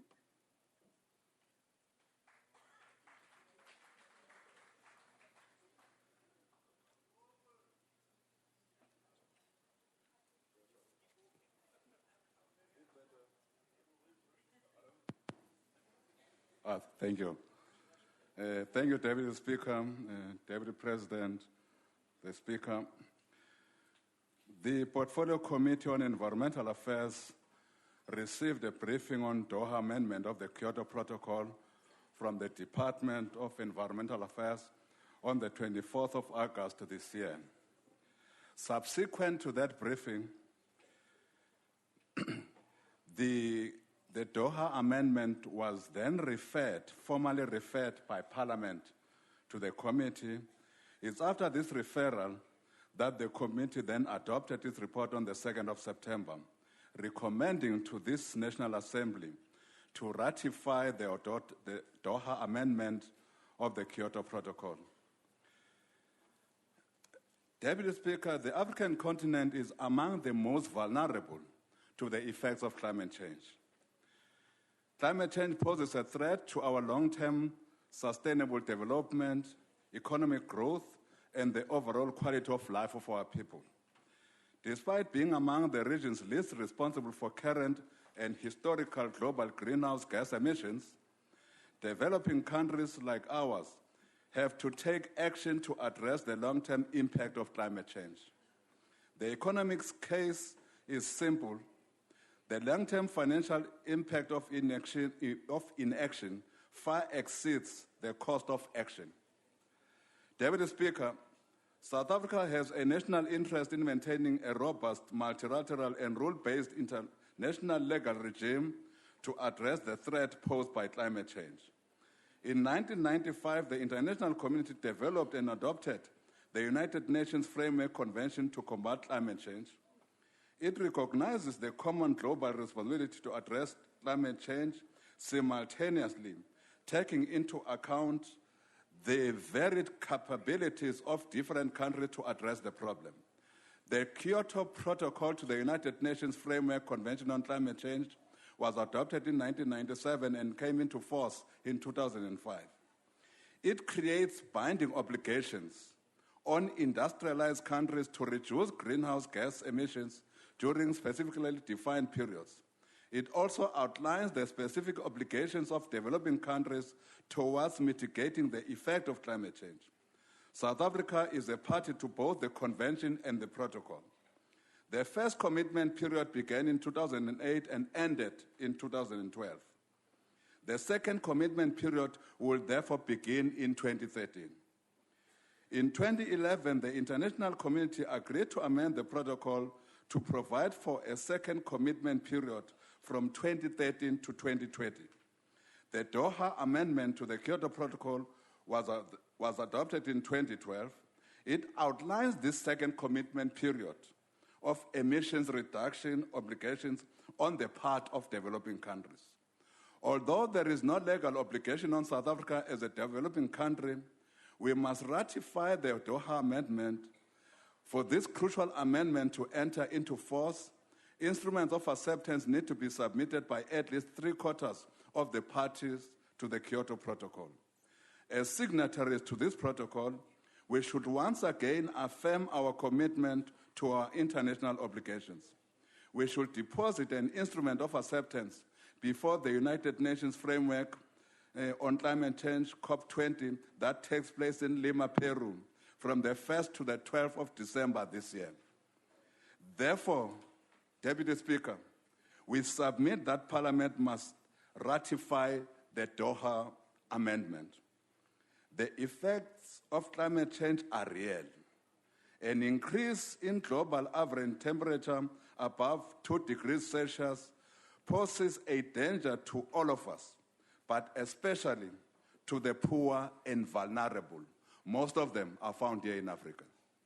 To do so will signal, or to ratify this Doha Protocol will signal our seriousness in addressing the impact of climate change, both as South Africans and as members of the global community. We therefore move, Deputy Speaker, that respectfully this House ratify the Doha Amendment to the Kyoto Protocol. We thank you. Thank you, Honourable Member. Members, are there any objections to the approval of acceptance of the Doha Amendment to the Kyoto Protocol as it appears in the order paper? Yes, Honourable Member. Thanks, Deputy Speaker. There is an objection to the proposal, and for reason that I could provide if so allowed. Thanks. Okay. The EFF's objection is noted. Agreed to. What? No, he didn't. I'm not going to ask him. No, it was not. You don't have to inquire.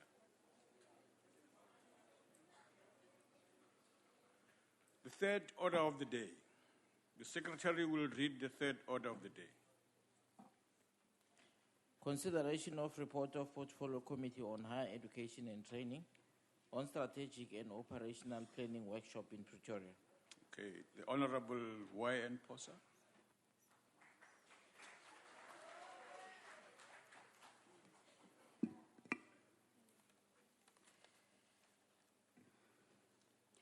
Honorable Speaker, Honorable Deputy Speaker, Honorable Deputy President, Honorable Ministers and Deputy Ministers, the Honorable Chief Whip and the Deputy Chief Whip, and members of this august House. The committee and the department attended a 5-year strategic plan information session where the Honorable Minister and the departmental officials articulated their 5-year strategic plan, medium-term expenditure framework, annual performance plan, and the linked budget, the white paper and post-education and training system. Also in attendance in the session were the officials from the HRDC, Human Resource Development Council, who briefed the committee about the HRD plan as aligned to the government skills development priorities. And the Auditor General presented the preliminary audit outcomes and the financial and performance challenges to be addressed by the department. The committee is today submitting a report flowing from the session with the following recommendations.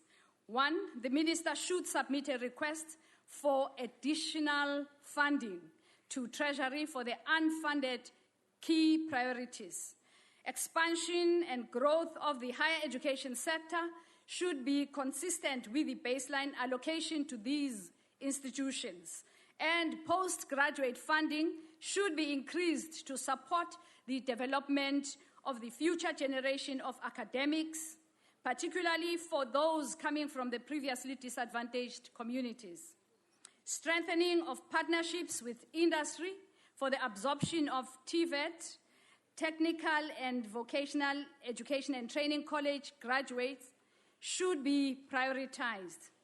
And the rollout plan for community colleges should be based on the differentiated needs of South African communities at large, and programs offered by these colleges should lead to recognized qualifications which will empower those in need to promote sustainable livelihood. More support should be given to underperforming SETAs to improve the rollout of skills development initiatives. Through the interaction with the department and the robust interrogation of its programs, we can conclude that the department is positioned to create a diverse and a differentiated post-school system with a range of learning opportunities and training for the youth and the adults of this country. Also, we would like to acknowledge the achievements of the department since its inception to date, and we want to reassure this House, this august House, that with the provision of adequate financial and human resources, the Department of Higher Education and Training, through its programs, will make a positive impact to the socio-economic radical change of the country by reducing poverty and inequality.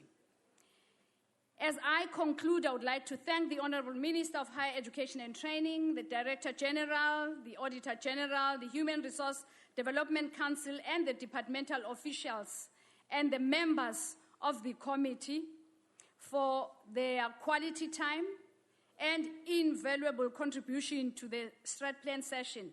Let me also indeed reiterate the commitment and hard-working committee members. Mine would be to ask that they keep up the good work. I request for the adoption of the report and consideration of the recommendations made. I thank you. Thank you, Honourable Member. I now recognize the Chief Whip of the Majority Party. Honourable Deputy Speaker, I move that the report be adopted. The motion is that the report be adopted. Are there any objections? No objections agreed to. We now come to the motion on the order paper. The last item is the order paper, is the motion in the name of the Leader of the Opposition. The Honourable, the Leader of the Opposition.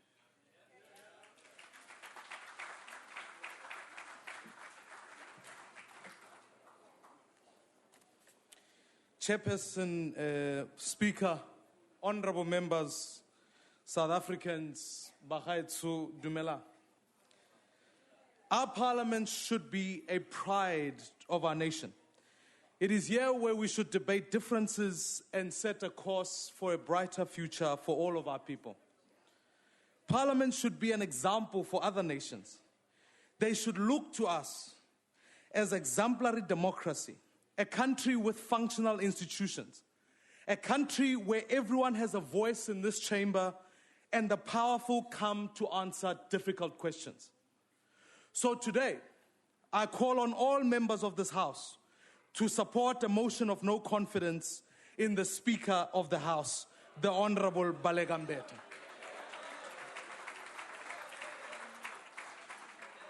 With the chairperson of the ANC as Speaker, we cannot have an effective Parliament. Let me be clear. This motion is not personal. This is not about Baleka Mbete. Honourable Mbete is a competent member of this House. She's a former deputy president. She has her flaws, but we respect her as an experienced politician. What this motion is about the office she holds in the ANC and what it means to holding the office of Speaker. She cannot serve as leader of the ANC and a neutral Speaker in this House. The conflict of interest is untenable. Honourable members, Parliament can only work when the Speaker puts country and the Constitution before party. And this is the truth, honourable members. The ANC knows that it's losing public support every single day. It loses votes election after election. And in fact, President Zuma is more unpopular than ever before. The ship that Zuma's ANC is slowly sinking, and Lituli House is deploying every means to slow down the sinking of the ship. We see this playing out every single day in this Parliament. Honourable Baleka Mbete has been deployed here to make sure that President Zuma doesn't have to answer tough questions in this Parliament. And in so doing, she is placing party before South Africa. when Speaker Baleka Mbete hires former ANC MPs to offices in Parliament that are supposed to be independent, she is placing party before South Africa. When Speaker Baleka Mbete allows the security cluster to militarize parliamentary security to intimidate opposition MPs, she is placing party before South Africa. In fact, when Speaker Mbete holds an ANC rally in the precinct of Parliament, as she did this afternoon, she is placing party before country. And when Speaker Mbete covers for the president during a tough question session, she is placing party before country. But in fact, honorable members, we all knew when Honorable Mbete came to Parliament with her mind already made up to protect the president. While campaigning for President Zuma earlier on this year, the Honorable Mbete said, and I quote, "A lot was clarified, in fact, by Thuli's report." She then goes on to say a few things which, in our view, are actually debatable, because in the African tradition, you don't interfere with a man's crawl. The issue of a man's crawl or a crawl of a family is a holy space. And Thuli says, no. They benefited, and therefore President Zuma ought to think of paying some money. We beg to differ very strongly, very, very strongly. You see, close quote. Honorable members, the Speaker came here with her mind made up. She thinks President Zuma should not pay back any money in Nkandla. She thinks the public protector is wrong, and she thinks the public protector must be ignored. She came here not as an honest referee, but as a player for President Zuma's ANC. She sold out this parliament to her masters at Luthuli House. And like everything else with the ANC, she's willing to sacrifice it all to protect one man from being held accountable.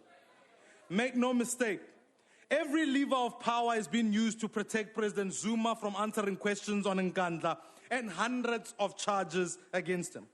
In Parliament, Honorable Baleka Mbete protects him.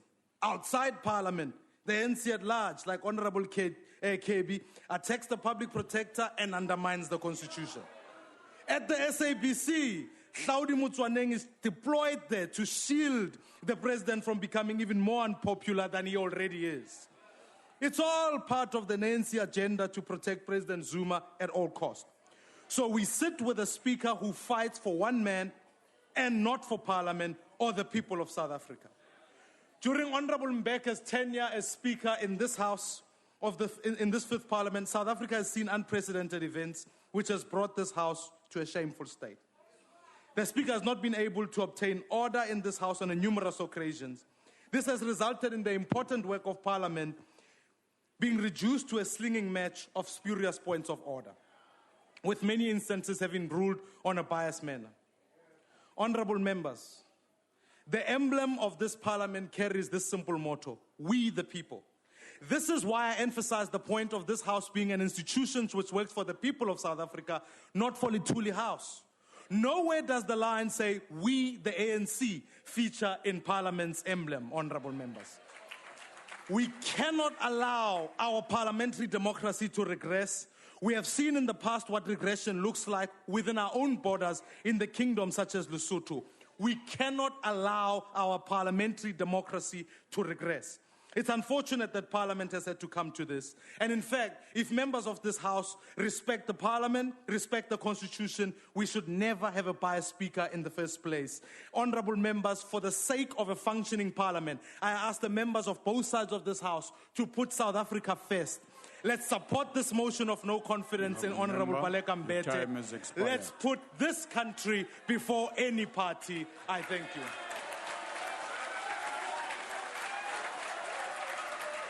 Honorable Minister.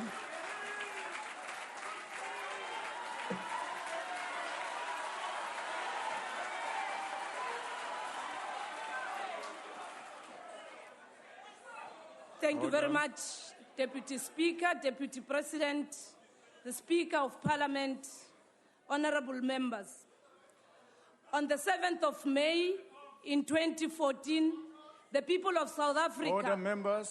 came Order. out in their millions to cast their votes and determine as to who will actually lead the fifth administration of this country. Over 11 million of South Africans came out and gave the ANC another mandate to continue to be the leader of society in line with our own constitution and the vision of moving South Africa forward, working together with our people. What we're dealing with here today. Honorable Deputy Speaker, with due respect, the audience. Honorable is member. Honorable member. A point of order. Do not speak before you are recognized. No problem. Don't do that. Oh, I need your attention. What are you raising on, honorable member? Our honorable guests are busy raising their feet. Hey, put talks up there. Okay. And they are disturbing and participating in the house. Thank you, honorable member. Honorable minister, proceed. Honorable members and honorable guests have been warned. 11 million South Africans came out and gave the ANC another mandate. And coming here to the National Assembly, with our majority that has been bestowed upon us, again, with the experience of us having included everybody to be part of this process towards change and the emancipation of our people, Honorable Baleka Mbete was amongst those gallant women who sat at Codesa negotiating and crafting this constitution that within Schedule 3 defines exactly the process within which we have to elect the Speaker of Parliament. It is upon the African National Congress to use more than 1.4 million of its members to determine as to who becomes a Speaker. Honorable Minister, just hold on. What are you raising on, honorable member? Speaker, I just like to draw to your attention yet again, and I want you to make a ruling on this. The guests in the gallery continue pointing fingers to us. All right, honorable member, take your seat. It's okay. It's okay. You must make a ruling on this, Speaker. Take your seat, You cannot honorable continue member. rising on this point Honorable of order. members, honorable member, take your seat. No. Honorable member, take your seat.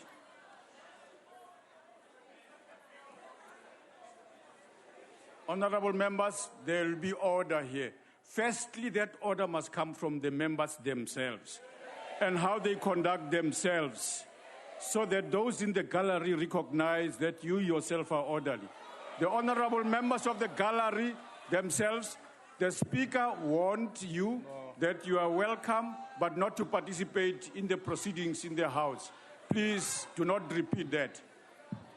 Honorable Chair, we are not in competition with the gallery. We are Take here your to seat, do our honorable. work. No. What are you can't rising do, on? You can't do that. I'm rising on what you have said, and this is how you chair. Please, you can't compare us to those people at the gallery there. Honorable member. We are entitled to be here, and we are doing everything else in our power to conduct ourselves within the rules. We are not going to be told how to behave instead of you calling those people to order, because they are showing signs there of intimidation. They're even intimidating us. Honorable member. Honorable member, I hope you will not do what you have just done here, because I have requested you that you should not stand up and speak as you did in violation of the rules. So do not do that. I hope you won't do that. Honorable Minister, proceed with your speech. Yes? Yes? What are you raising on, honorable member? I'm rising on the point of procedure. Yes. You've raised an important point, Speaker, Deputy Speaker, to say in this House, These are honorable members. There's protocol being observed here. Yes. Our simple request is that you make a ruling that members in the gallery must not participate in the discussion. I have. You have not. I have. Accept that. You need to make a ruling so that members know where they stand. Honorable Deputy Speaker. Honorable my money. Honorable Deputy Speaker. Let me address Honorable. I'll give you a chance. Hold on. Hold on. Honorable my money. When I say to members in the gallery that the Speaker warned them and that they should not participate in this thing, that's a ruling. That's a ruling. You can't claim I haven't done it. Yeah. Honorable members. Speaker. Honorable Deputy Speaker. Yes. What are you raising on? On order. We're not fools here. These are the same people who are being addressed in the rally here by the Speaker. And these people have been rented to come and disrupt this sitting today. Honorable member. Can you please ask them to leave this house so that we can continue our business? Please. Honorable member, take your seat. Honorable Deputy Speaker, on a point of order. On a point of order. Before you came on that chair, the Speaker made a ruling more than twice, telling them not to participate. You are making the same ruling for the third time, and it means they are not compliant. And therefore, the motion that they must leave is the only option we have, because these people are disrupting us. We cannot be harassed by ANC inside here and ANC up there. Point of order, Deputy Speaker. Point of order, Deputy Speaker. Yes, Honorable Member. Deputy Speaker, I want to just appeal. We would, I think the Louis Parry from ANC has gone out to try and speak to the members. But we need to understand and remember that this is the house of the people. It belongs to the people of South Africa. We can never, as Parliament, request members of the public to vacate Parliament. That can never happen in democratic South Africa. On a point of order, Deputy Speaker. Honorable Likota, what are you raising on, sir? There is, Deputy Speaker, I'm raising on a point of order, sir. It is not the task of the members of the House to tell you how to control everybody in here. Therefore, sir, to ensure, before even the House starts, the Speaker's office and the officers of Parliament must ensure that who are visitors here know what is expected from them and how to carry themselves out. If, therefore, people are not given clear indication what they are expected to do when they are observing the process, if they are not told, they will make mistakes. It is only after they have made mistakes that then the presiding officers want to take action. We ought to have had, from that position, we should have had orderlies, including up there. You should not be told by members here that somebody is making noise. You should have got orderlies there who are making sure that they know who's doing so and who know how to control that situation. Please, sir, please maintain the decorum of the House. Deputy Speaker. Yes, Honorable Member. I rise in terms of Rule 41 of the 8th edition, which says, the presiding officer may, whenever he or she thinks fit, order strangers to withdraw. Yes. A motion has been put before your chair that we feel intimidated in this part of the sitting, and accordingly, the Speaker is requested to request them to withdraw and go out now. Okay. Thank you. Honorable Member, thank you. Honorable members, Honorable Member, take your seat. No, Honorable Members, Honorable Minister.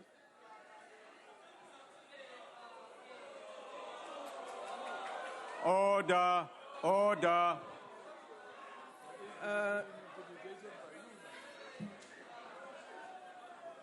Deputy Speaker, as the African National Congress, we agree with your ruling that our visitors in the gallery should not participate in the debate. You have made a ruling and they should follow it.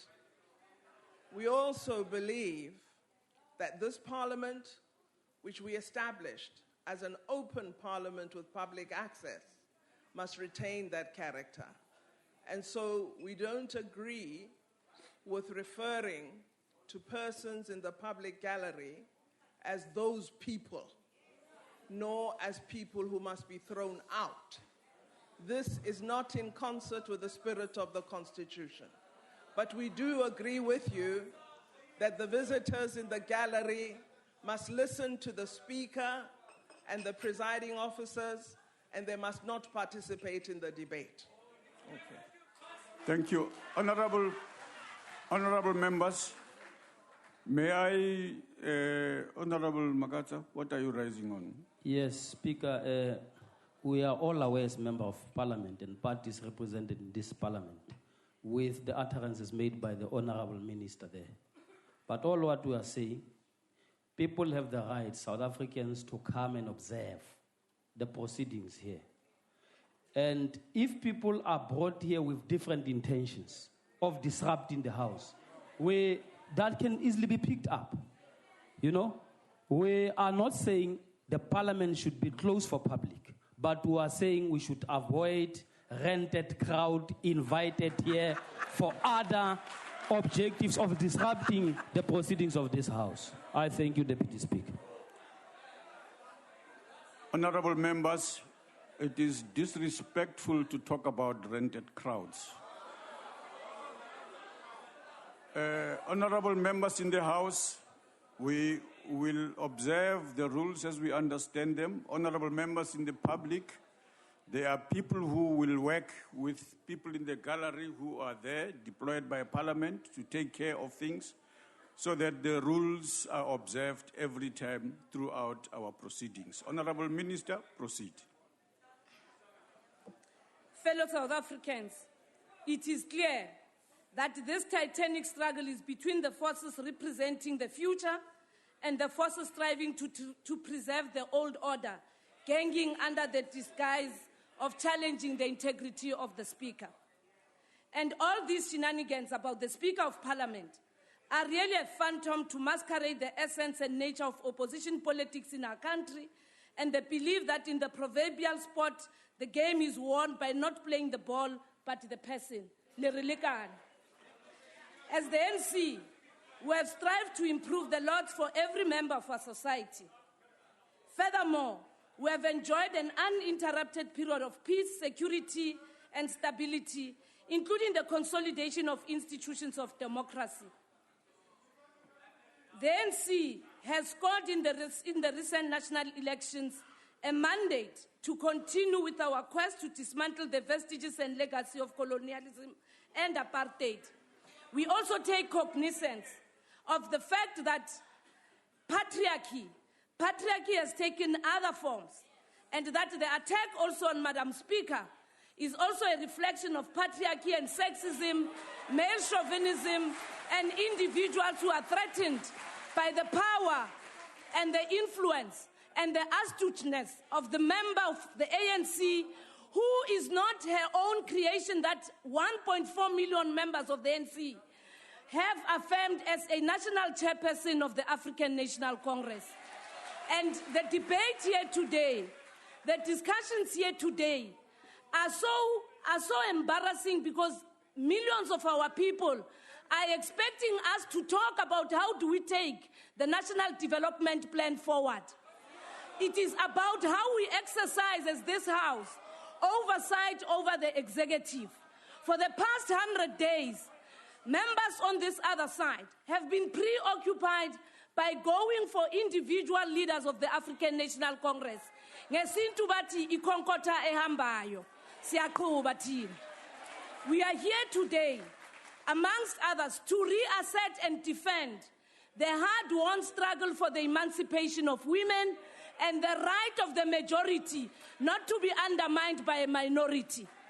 And we have demonstrated over years, through struggle, through blood, through death, that a minority can never rule over a majority. You can masquerade as an opposition, but all that we know is that we are here to move South Africa forward, including those that have voted for you, because we believe that South Africa belongs to all those who live in it. And it is through engagement, through persuasion, that this House must gain the decorum that it deserves. There are rules that we cannot refer to them selectively. If you want to amend the Constitution today about the election of the Speaker, remember it was you who was saying the majority of the ANC can pose a threat because the ANC might want to amend the Constitution. We are here to defend the Constitution. We are here to defend the rules. We are here to defend the will of the majority. And just to share with fellow South Africans, just in the past 100 days, Skobile, Ikonkota ehambayo. In the last 100 days, we have been able, for the first time for the people of Umkanyagute, provide potable water to those communities. Secondly, we have also seen the state-of-the-art school that has been delivered by President Zuma here in the Western Cape. We have also seen the opening of the N8 road in Tabanchu by the Department of Transport. We have seen the reopening of the land claim process by the Department of Rural Development. We've also seen the Department of Arts and Culture bringing back the remains of Net Nakasa and even launching a 3 billion worth program to build libraries in our communities. In the coming 2 days, the President will be convening a local government summit to reposition local government so that we can accelerate delivery. Talk to us about our plan. Don't talk to us about what you failed to influence our people when you were canvassing. We have the manifesto, we have the NDP, we have the interest of our people, including those that have voted for you, to move with them forward. Honourable Minister. Deputy Speaker, this motion for today is all about the Speaker. And the member is talking about the President. We are not debating the President today, but the Speaker. Thank you. Honourable Minister, proceed. Honourable Minister, proceed. Honourable Chief Whip.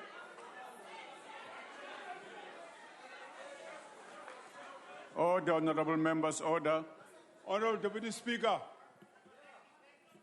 we can't stand this. When people do not want to listen to a speaker and disrupt him by frivolous points of order. This member,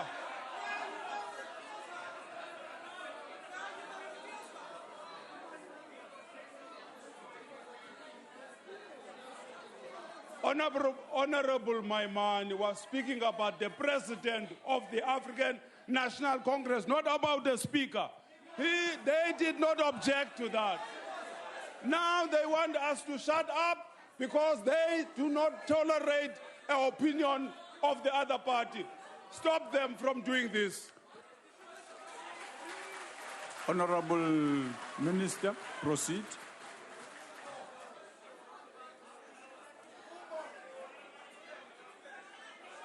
Deputy Speaker, our people are yearning for change in their lives, and not for people who will come to the assembly and use this assembly again to try and influence society on things that they failed to do when we're campaigning for elections. We've got a mandate. We've got the NDP. We've got the manifesto. Ikonkota ehambayo. Madam Speaker, we have confidence in you. The ANC and the people of South Africa have confidence in... Speaker. Honourable member at the back. Deputy Speaker, kukonkota izinja zodwa. Is there dogs in this house? People, honourable members cannot concota. Only dogs concota. All right. Honourable Minister, please proceed. On a point of and mind your language. Deputy Speaker. Yeah. Deputy Speaker. Yes.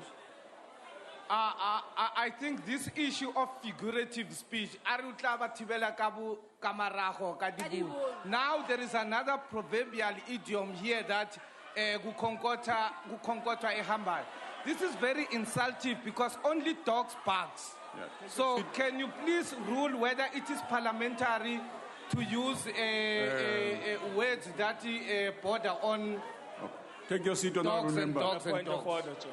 I have On a done point that. of order. Take your seat. On a point Honorable of order. Shenge. Honorable Deputy Speaker, there is a figure of speech.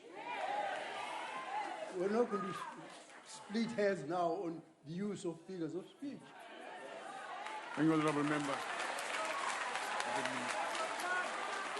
Honorable members, honorable member. On a point of order, Chair. Bendizawuthi kule nyanga yesintu sakowethu lulwimi lesizwe sakuthi eli isiXhosa asitoliko. Proceed, honorable minister. Thank you, Deputy Speaker. We still want to assert that the role of this August House is to exercise oversight and hold the executive accountable, is to also appreciate the will of the majority and seek to persuade and influence one another through debate. Let's focus on the agenda for the coming 5 years so that then history may not judge you harshly. But we know for the fact a minority has never dominated the majority, will refuse and will expose that this is a minority that is hell-bent to undermine the will of the people. Thank you, Nyabong.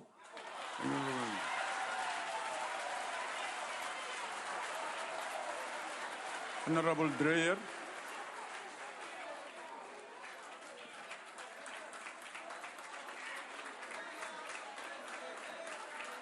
Mr. Deputy Speaker, when we, the people, debate the role of the Speaker, we assess the professionality and the effectiveness of the role player. We look at the position and not firstly at the individual or the gender.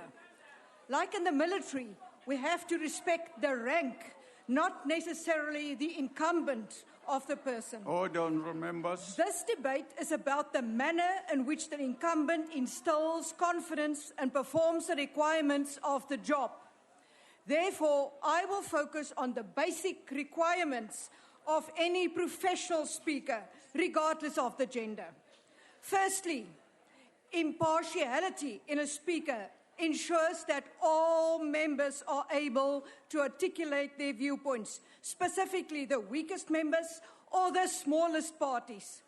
After what happened in Parliament on 21 August, it can rightly be asked, was a democratic debate encouraged or suppressed? Can the Speaker hold high office in the ANC and maintain impartiality in Parliament? Secondly, an effective Speaker helps ensure accountability of the executive, including the President, by insisting that they attend sittings and answer questions. This is not happening when the Speaker protects the President for spending over 246 million rand of public money on his private residence. Thirdly, a professional Speaker will ensure that meetings of portfolio committees are open to the public, including to the media. However, recently, meetings of the Communications Portfolio Committee were suddenly closed to the public because the ANC was embarrassed by information that would become public. A study by the Right to Know organization indicated that secrecy is increasing and more the public is denied important information, often using the National Key Points Act as a smokescreen.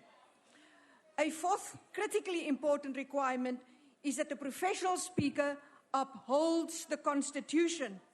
However, this is not the case when bills that are clearly unconstitutional are pushed through Parliament, such as the Infrastructure Development Bill, the Public Administration Bill, and the Property Valuation Bill. A fifth principle is that issues of critical importance to South Africa are discussed in the National Assembly instead of wasting time on ceremonial matters. The fact is, many such debates have been requested but blocked by the Speaker. For example, a study by the independent research group Afrobarometer indicates that South Africans are experiencing increasing levels of poverty. Between 2011 and 2013, 40% of South Africans have experienced water, food, and medical care shortages regularly, while 60% have experienced income shortages regularly.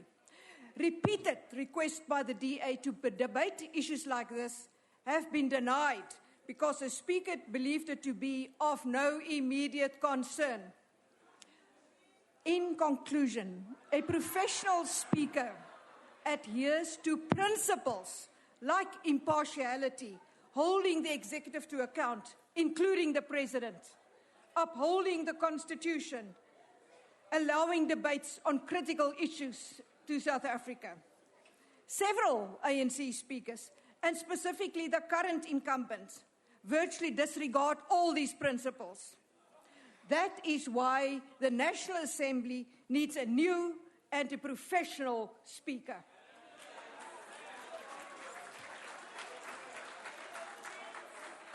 Honorable Shabalala, Litchfield.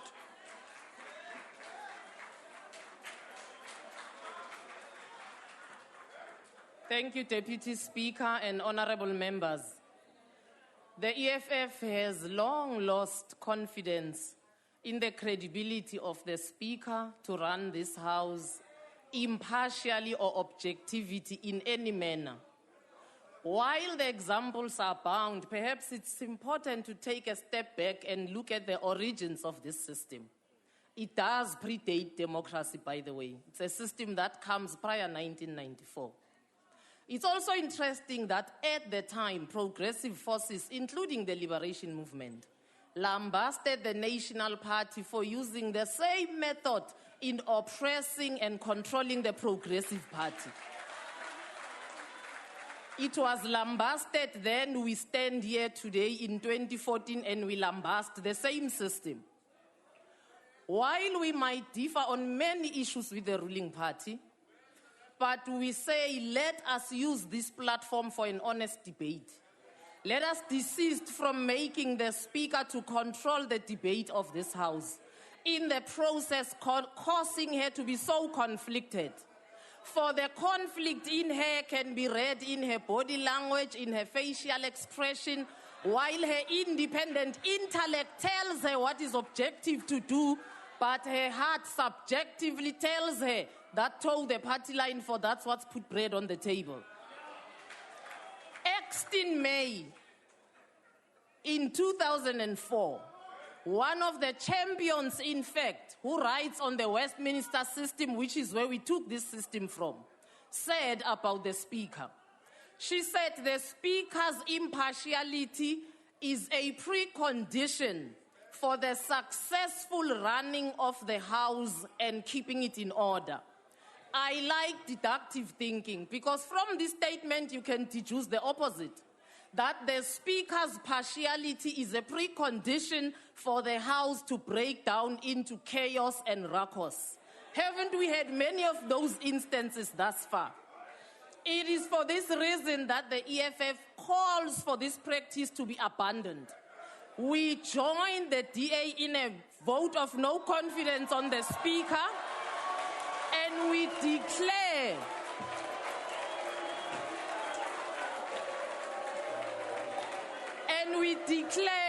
that let us get into the practice of using retired... Order, honourable members. Order.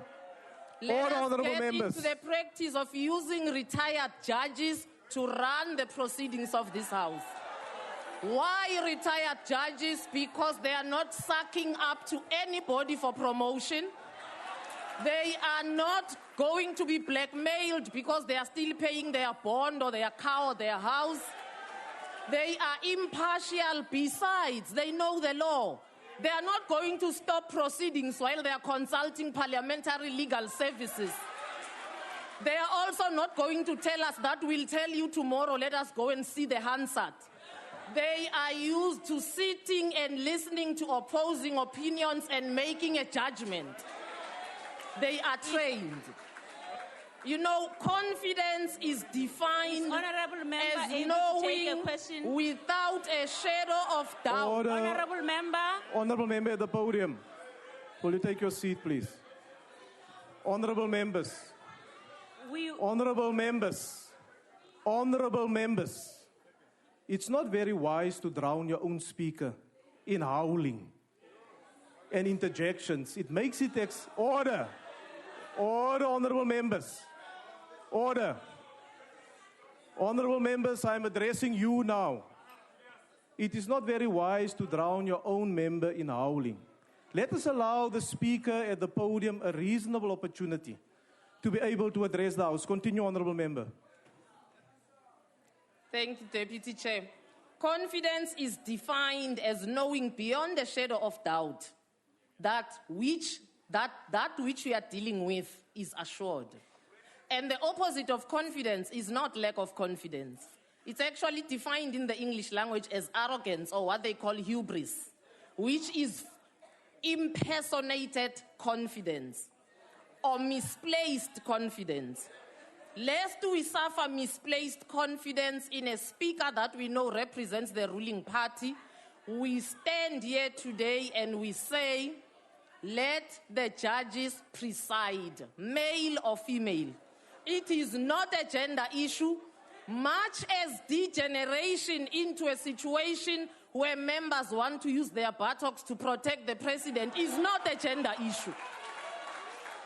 It is a sad day in Parliament when we want to degenerate women empowerment to a point of them using their buttocks to protect corrupt male individuals. Honourable member, your time has expired. Thank you very much. Honourable Chairperson. Order, honourable members. Order, honourable members. Order. Order, honourable members. Order, honourable members. The next speaker will be the Honourable Buthelezi. Order, honourable members.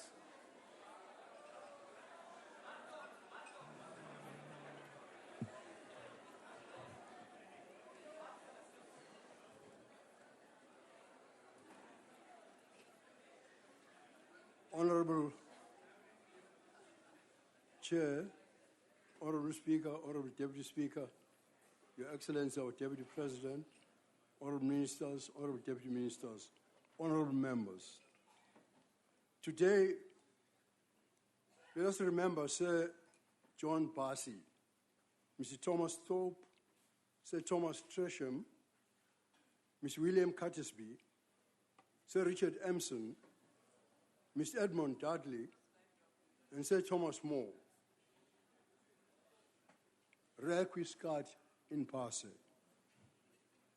These 7 Speakers of Parliament of the United Kingdom were all beheaded, not for treachery or neglect of duty, but for delivering news from Parliament that the King did not like. This was at the time when the King could do no wrong.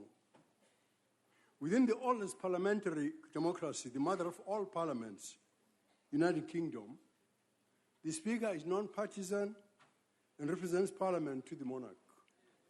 The Speaker does not represent the wishes of the monarch within Parliament.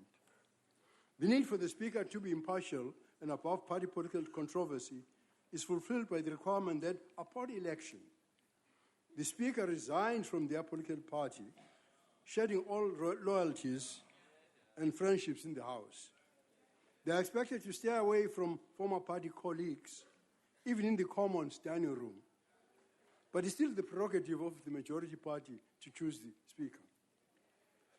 Now, that is the importance ascribed by the oldest parliamentary democracy to the impartiality of the Speaker. We have perhaps erred in this regard in South Africa's young parliamentary democracy. Our Speaker is not merely a member of the ruling party, but is the national chairperson of the ruling party. As such, our Speaker is hardly above party politics and party political controversy. To what extent, I ask, does the Speaker represent the wishes of the ruling party within Parliament? Or would our Speaker be willing to deliver news from Parliament that her leader does not like?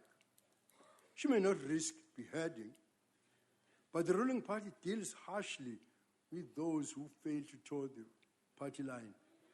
I myself am an example of that, to the extent that Madiba said, we have used all sorts of ammunition to destroy him. That is verbatim. But in this case, the Speaker is one of those who create the party line. We must therefore consider in principle whether a Speaker of the National Assembly should resign from the party upon election, as a rule. However, the question before us today is whether removing the current Speaker will resolve the problems that we're experiencing in this House. The IFP believes it will not. The problems of the anarchy that we encounter in this House are created by ourselves, as I've explained. The constant disruptions through frivolous points of order, heckling and indiscipline, having arisen before some members in this House do not respect or understand the rules. While the Speaker is mandated to maintain order and see that the rules are observed, removing the Speaker cannot be the first point of call when members of Parliament themselves flout the rules and deliberately disrupt the proceedings. Those of us who respect the dignity of this House should perhaps require more from the Speaker. But so too must we support the Speaker to restore decorum. The IFP does not support this motion. Thank you, Honourable Member. The next speaker is the Honourable the Deputy Minister of Science and Technology.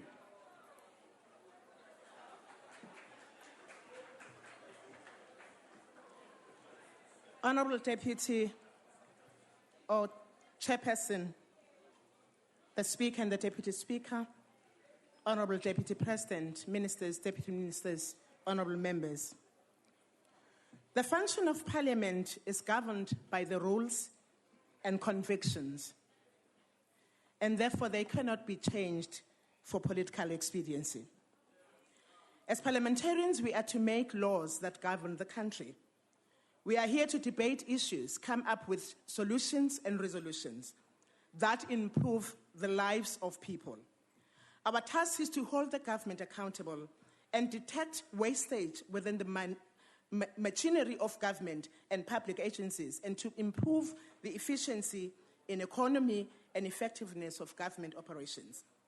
From the very onset when the Fifth Parliament began, we found ourselves in a situation where the dignity and the decorum of the House has been compromised. The House degenerated into triviality and mockery, and honourable members raised unnecessary and spurious points of order that do not assist this House. We saw unnecessary provocations of one by another. In this House, we have to ensure that we do robust and use our parliamentary privilege to the maximum by way of debating issues, making laws that will enhance human dignity and improve the standard of living of our people. We need to challenge one another's views without fear or favor. We need to respect, to uphold, honor the rules of this honourable House and the standard practice that governs actions, conduct, and behaviour in this House. We don't need a Speaker who will be partisan and inept, but we need a Speaker who will be impartial, firm, and allow constructive debate to flow within the rules of the House. Presiding officers have to be firm, coherent, and consistent in conducting the responsibilities and directing this House. The voters out there must feel proud when they watch the proceedings of this House. All of them across the political divide must feel that they are well represented. We all have different views, ideologies, and philosophies, but we must adhere to the rules that govern this House. Once we set up an ad hoc committee, for instance, or subcommittees to deliberate on particular matter, we must give it a space to do just that, and we must interrogate the report. All organs that should assist the House to function properly must be well synergized and synchronized. Shouting, screaming, or hurling unparliamentary words to each other, disturbing one another, and unnecessary interjections do not assist this House. The NFP is not of the opinion that the situation is beyond redemption.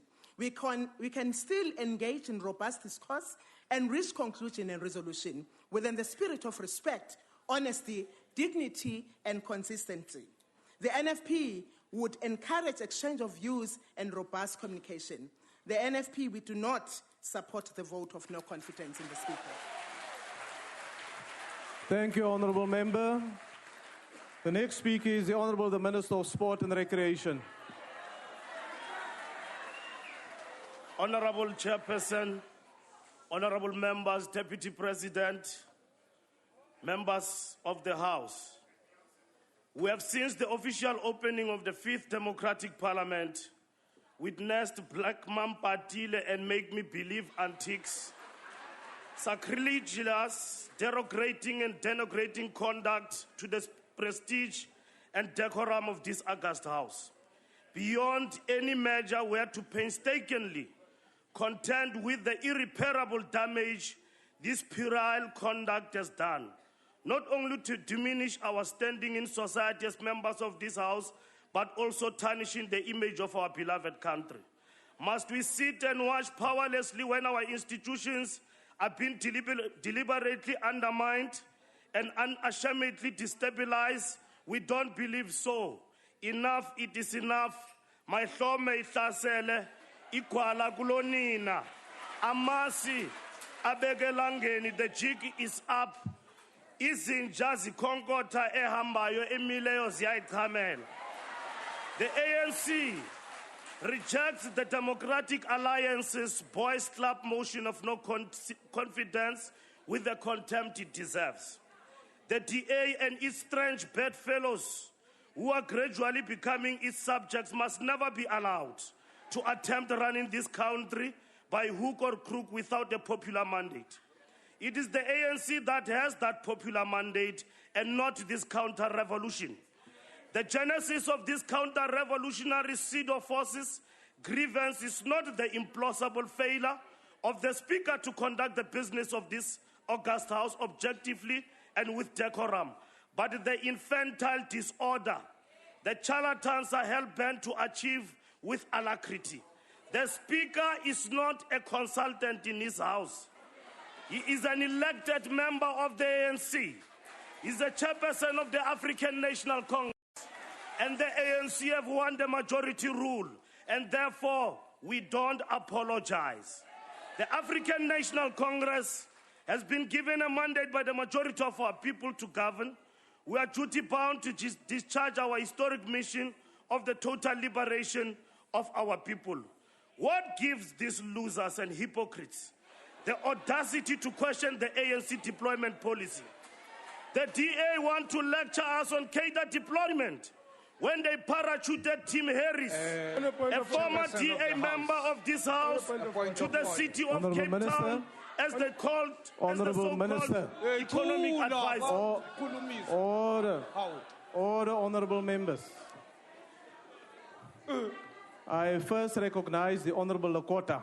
Why are you rising, sir? I'm rising on a point of order, Chair. What is your point of order? It cannot be that when we move a motion in this House, we are defined as hypocrites. Order, honourable members. It can't be parliamentary. It cannot be parliamentary. Order, honourable members. Secondly, we cannot be defined as counter-revolutionary when we raise an issue in here. Order, honourable members. That is not parliamentary. It is not parliamentary. Honourable member, will you take your seat, please? If we are counter-revolutionaries, we shouldn't be allowed to be in this House. Order, honourable member, will you take your seat, please? That is a point for debate. It's not a point of order. Honourable Member, you also rose. Why did you rise, Honourable Member? Chairperson, the Speaker is flooding us with... Honourable Member, what is your point of order? We cannot be called charlatans. He's using words that are very insulting. Order. Calling us Order, Honourable Members. Chairperson, can you please contact this house, please? Honourable Shavambu, take your seat, please. Honourable Shavambu, take your seat. Stop harassing us. This is not an... Honourable Member, take your seat, please. I have not recognized you. Why are you standing? Why are you addressing me? But take why your seat. Disallow him to speak? Honourable Member. Before I even finish the sentence, Honourable Member, take your seat. Take your seat, Honourable Member. Honourable Member, I'm still listening as to what your point of order is. You haven't articulated the point of order yet. Can you please rule as to whether the word charlatans to members of parliament is parliamentarians, losers, hypocrites? In fact, Black Man Party... Honourable Member, you've made your point. That came in... Honourable Member, you've made your point. Honourable Members, I have not heard the Honourable Minister refer to any specific Honourable Member in the House. It is thus not a point of order, it's a point for debate. Continue, Honourable Minister. Bringing the DA and the EFF together. Chair. Honourable Waters, what is your point of order? Chair, thank you. Chair, the Honourable Minister referred to members as hypocrites. He didn't refer to a party. Previous rulings have said if you call a party racist... Thank you, Honourable Member. I get your point. Yes, I will check the answer, Honourable Member. And if need be, I will revert to the House. No. Chairperson, can you Honourable Members. Point of order, Chair. Honourable Minister, take your seat, please. Point of order, Chair. Honourable Minister, take your seat. No. Honourable Members. On a point of order on you. No, I have not recognized you, Honourable Malema. Take your seat. No, I'm rising on a point I have not order. Recognized you. Take your seat. Honourable Chair. Honourable Malema. The point of order Honourable is allowed Malema, by the take rules. your I'm seat. rising I've on not a point of recognized order. you. There's another member of your own party behind you, rose ahead of you. I don't know. I've not recognized you. But this thing of pointing us with fingers, what do you call that? Honourable Member. Why do you point me with a finger? Honourable Member, take your seat. But why do you point me with a finger? I have not recognized you. But why do you point me with a finger? Honourable Member, please, take your seat. Take your seat. Honourable Butalese, I've also not recognized you. I'm first going to recognize the Honourable Member at the back, and then I will come back to you. Yes, Honourable Member. Honourable Chair, it's not parliamentary, I want to believe, that Honourable Mbalula calls members hypocrites. And I want to check with him. Who taught him English? Because the last time I checked, he never... No, Honourable Member. No, Honourable Member. Who taught him English? Because the last time I checked, member. He never completed his mastery. Honourable Member. I want to understand why does he has a right to call members hypocrites? Honourable Member. Because... Honourable Member. If I have to check... Honourable Member. The last time I checked, he is the hypocrite of the West. Honourable Member, take your seat, please. Take your seat. Take your seat. Honourable Butalese, I'll come back to you, Honourable Member. Honourable Butalese. Honourable Butalese.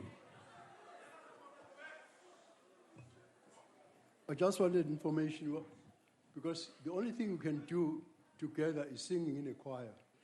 But you can't have people speak at the same time. I only know this as a Zulu when I joined the regiments. Says,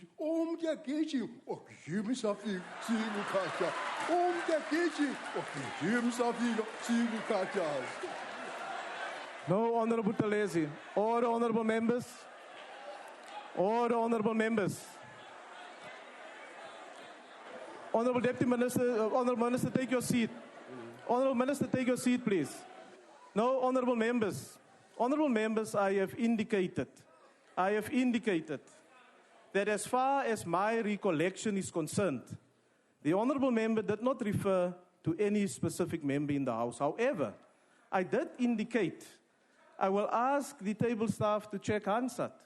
And if need be, I'll come back to make a ruling in that regard.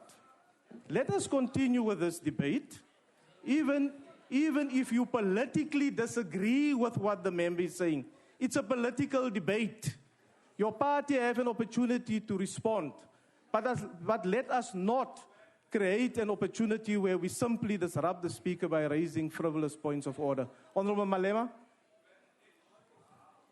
Honorable Chair, not only hypocrisy, charlatans, losers, all those things, you must check them because... Order, honorable members. Because you can't be here, Honorable Mbalula, if you don't know, if you have Honorable not Malema. if you have not won a seat. Honorable Malema. So there can't your be a point loser is noted, here. honorable member. It's noted. Continue, honorable minister. Bringing the DA and EFF together is Honorable member, what point are you rising on now? The point of order is that presiding officer after presiding officer after presiding What officer, is your point of order? every day when we confront issues like What this, is your point we are of told order? that, no, we'll come back. And they've never come back with any ruling about words like charlatan. Honorable member. Can we also be told the, Honorable member. the time frame of coming back? Take your seat, please. Yeah. Thank you. Continue, honorable minister. Honorable Deputy Minister, I want this debate to continue. I'm not going to give you an opportunity to address the House now. Bringing the DA and the EFF together is a dangerous experiment not to be tried at home.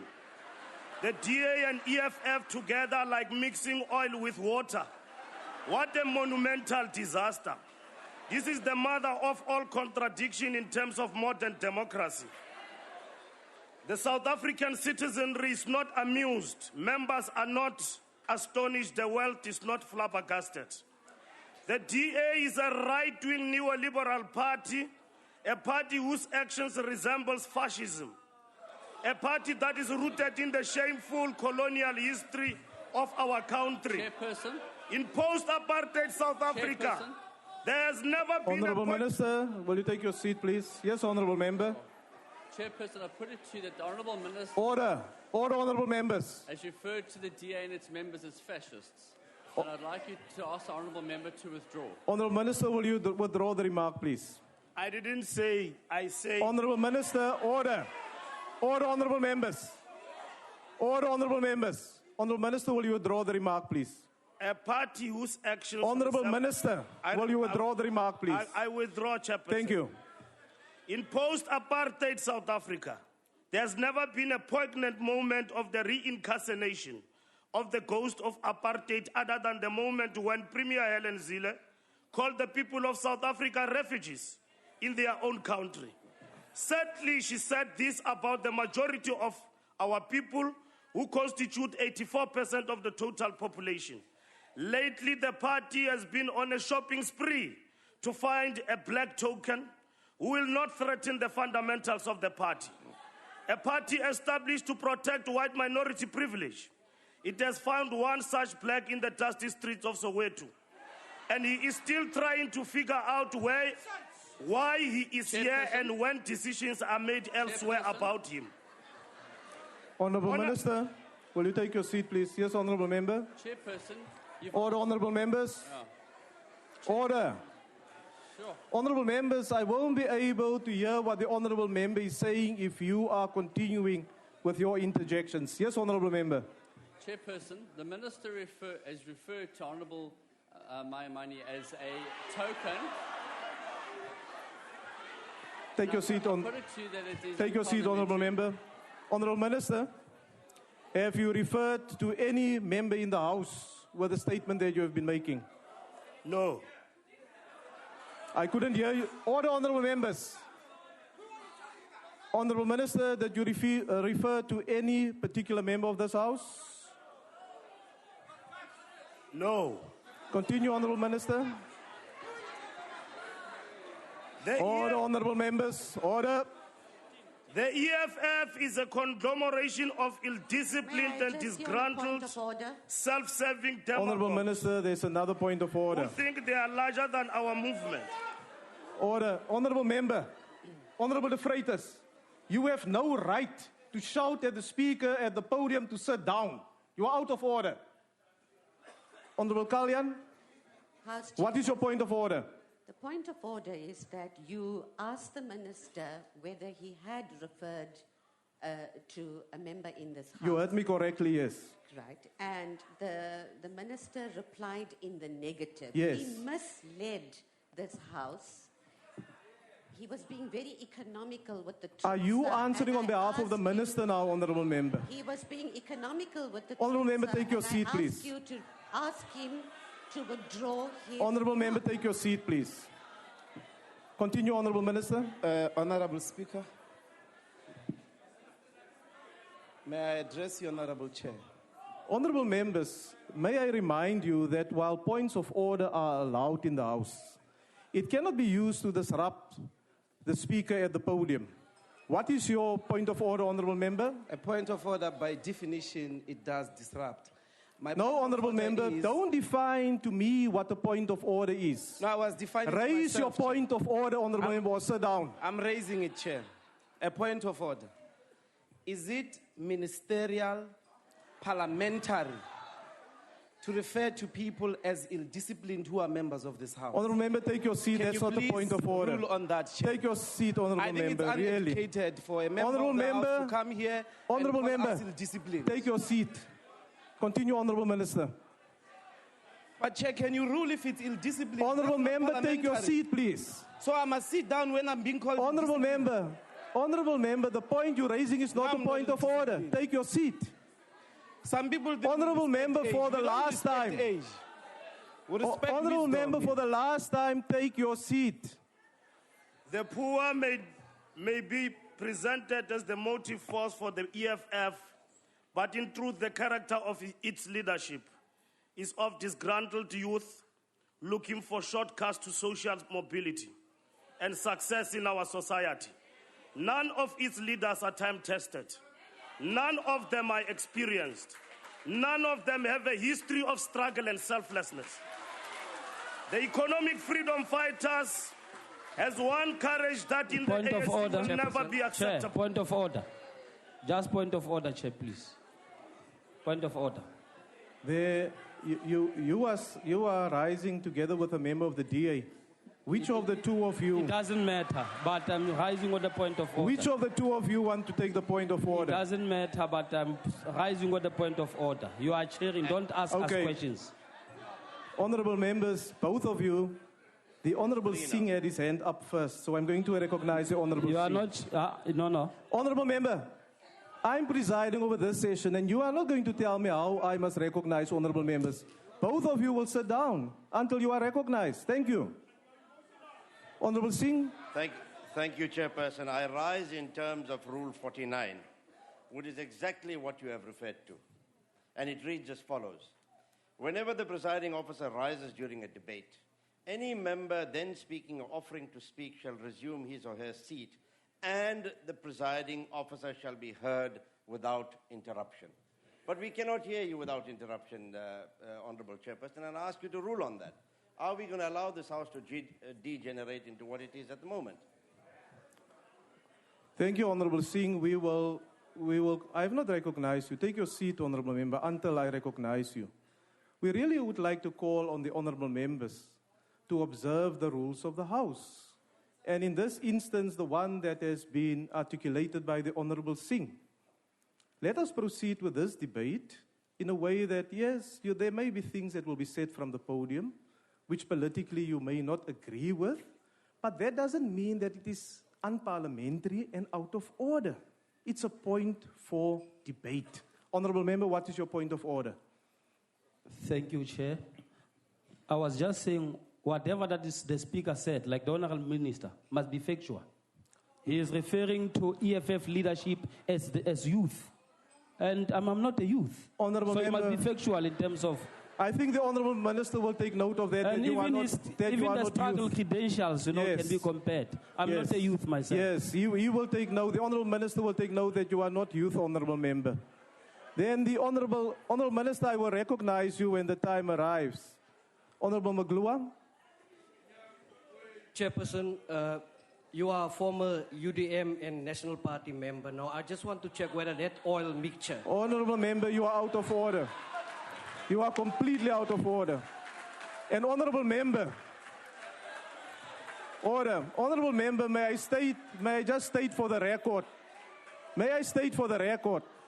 that although you have been part of the National Party before, I've never been part of the National Party, so you are You are suffering from an identification crisis. On a point of order. Honorable Chair. Malema, take your seat. On a point of order. No. Honorable You are Malema, abusing process on a take point your of seat. order. Chair. Honorable Malema, take your seat. Take your seat. Take your seat. Honorable Minister, proceed, please. Honorable members, you are now disrupting the debate. You are disrupting the debate. What is, Honorable Malema, what is your point of order? Honorable Chair, you are abusing this process because you are taking advantage of being the chair to respond to Speaker's issues here. Because Honorable all of us, Malema, when we are accused, we are going to stand up and respond. Honorable Malema, take taking your seat, precedence please. From you. Take your seat, please. Thank you. Thank you. There's another member of the EFF who wants to take a point of order. What is your point of order? Thanks, Chair. It's a point of order on the minister there. Without going into the issue of Beyonce, I just want to raise... No, Honorable Member, take your seat, please. That's not a point of order. It's a serious point of order. Honorable Member, that's not a point of order. Take your seat. The minister is misleading Honorable his Member, house. take your He says seat. None of the leadership of Honorable Member, for the last time, take your seat. Honorable Chairperson. Take your seat. Honorable Chairperson, may I address you on the rules? Honorable Member. Order, Honorable Members. Order, Honorable Members. Honorable Member, I will have that discussion with you at some time, but I want the Honorable Minister now to complete his speech. Continue, Honorable Minister. The EFF has one courage that in the ANC will never be acceptable to lie to our people without a blink of an eye. They say what they know some of our people want to hear. They can afford to do this because they themselves don't believe any of the things they say, nor do they intend to take any responsibility for any of the promises they make. They tell lies, claiming easy victories. The EFF is a factory fault of a big movement. Chair, can Minister take a question? Where some of our members Honorable are Minister. left out or left behind in our political Honorable Minister. program. Honorable Minister, are you prepared to take a question from the Honorable Malema? I don't have time. He doesn't have time. Okay. Continue, Honorable Minister. Honorable Very Malema, take your seat. No, a very Honorable important Malema, question. take your seat. The EFF describes its ideology as a concocted mixture of Marxism, Leninism, and Fanonism without any detailed elaboration. Coincidentally, it was Frantz Fanon himself who said, "The oppressed will always believe the West about themselves." I believe him. Hogwash of Marxism, Leninism, and so-called Fanonism is the West ideology to imagine in the 21st century.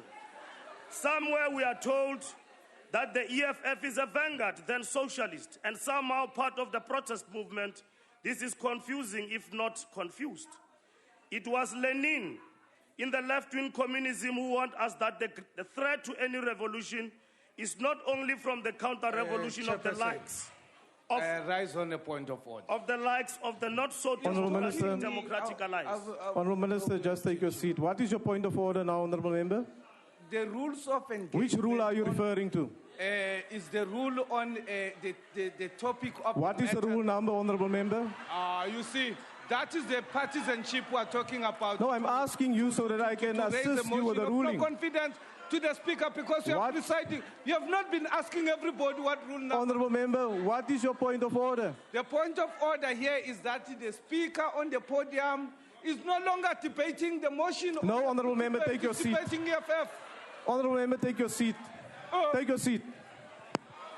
Continue, Honorable Minister. Except for empty slogans and sound bites, there is nothing of substance that the EFF revolutionary. EFF is not revolutionary, then what are they? Are they what Karl Marx described as the lumpen proletariat? And this is what Karl Marx said about the lumpen proletariat. Alongside decayed rules with dubious means of subsistence and of dubious origin, alongside ruined and adventurous offshoots of the bourgeoisie, where vagabonds discharge soldiers, discharge jailbirds, escaped galley slaves, swindlers, mountebanks, Lazzaroni, pickpocketers, tricksters, gamblers, pimps, brothel keepers, potters, literati, organ grinders, rag pickers, knife grinders, tinkers, beggars. In short, the whole indefinite disintegrated mass thrown hither and thither, which the French call la bohème. Let the people be the judge. The truth speaks for itself. Since their election into parliament, the EFF's conduct has been bordering on hooliganism, been disrupting with the clear intention of rendering this parliament unworkable and ungovernable. This is their strategy because they have nothing constructive to offer.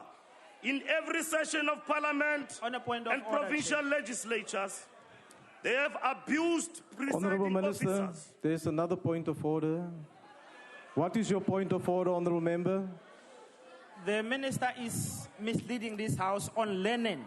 He is misrepresenting Lenin and lying about Lenin on the text that is Honourable Member, let us allow the writings of Lenin to speak for itself. Continue, Honourable Minister. One thing I was taught not by Karl Marx or Fanon, but by my own African upbringing and socialization, is that to be rude and disrespectful has nothing to do with being revolutionary. To be dressed in red garments does not make one a working class hero, or for that matter, a revolutionary. I leave it to Karl Marx to define what the EFF could be. One thing I know for a fact is that its political program of economic freedom in our lifetime was stolen from the African National Congress Youth League. The difference with them and the Youth League is that the context of the Youth League is the NDR, and the EFF, it is clothed in empty rhetoric and political hot air. We know that the Freedom Front wants a false start. The party lives in the past with its verkrampte Boere agenda. The Congress of the People is but an abandoned ship manned by a lone leader whose only dream is to return to his political home from which he divorced himself. Terra Likota is just a monstrous Honourable Minister, evil. your time is now expired. I thank you.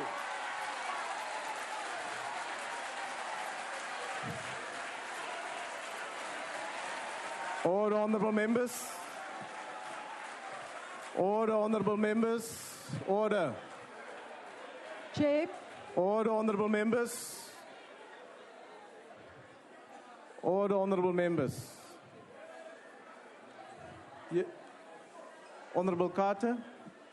Chair, is it parliamentary for the Honourable Minister to call the Honourable Lekota Terra Likota? I think he needs to withdraw that. That is unparliamentary. Honourable Minister, where is the Honourable Minister now? Will you refer to the Honourable Lekota as the Honourable Lekota? Honourable Terra Likota. Thank you, Honourable Member. I now recognize the Honourable Olamisa.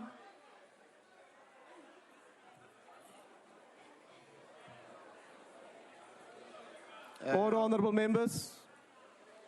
Our Chairperson, Honourable Deputy President, the Speaker, and Honourable Members.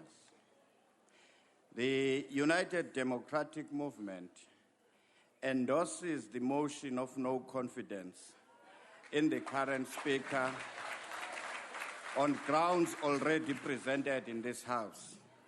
Before she was elected into office, the Speaker is on record distorting and attacking the outcomes of the Public Protector's investigations on Kandla. This distortion and attack has since been sustained by the organizations she presides over as its national chairperson. In this regard, her objectivity on the work of the Parliamentary Committee considering this matter is highly questionable and may compromise the independence of this House. Irrespective of the outcome of this process today, there is a great and urgent need to evaluate whether Parliament has been discharging its mandate over the last 20 years in accordance with the principles of inclusive participatory democracy. Where so required, make such necessary changes to give effect to a democratically managed People's Parliament. Accordingly, the United Democratic Movement will write to the Ethics Committee of this House to cause the current Speaker to explain her alleged involvement and role in the Goldfields saga. In the same vein, we will seek to get clarity on whether the current Speaker is remunerated in accordance with the package she got when she resigned as the Deputy President of the Republic, or whether, in addition, the package granted, she further enjoys a Speaker's package. Okokugqibela, Mr. Deputy President, ndiyavuya ukhona apha endlini. You will recall ukuba bendike ndacela ukuthi kufuna ukubiza intlanganiso ye-leaders.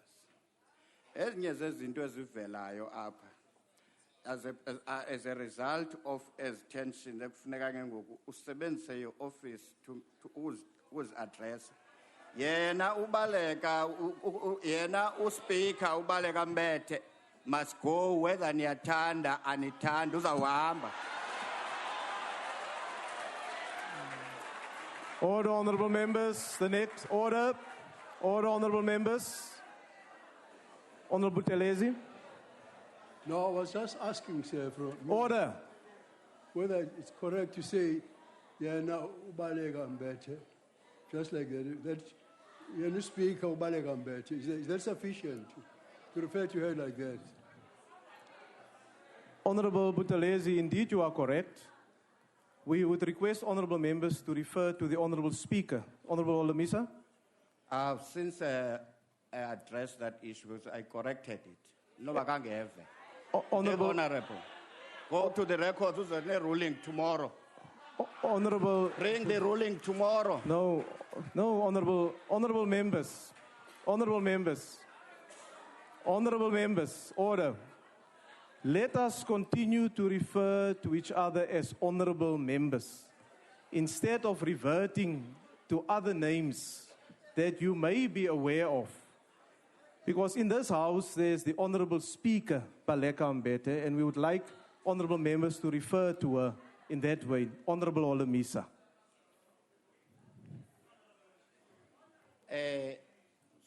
Sihlalo. Ndiqale ndathi Baleka Mbete ndaphinda ndayikorekisha ndithi ya kwi-Hansard ubuye nalo reply ngomso.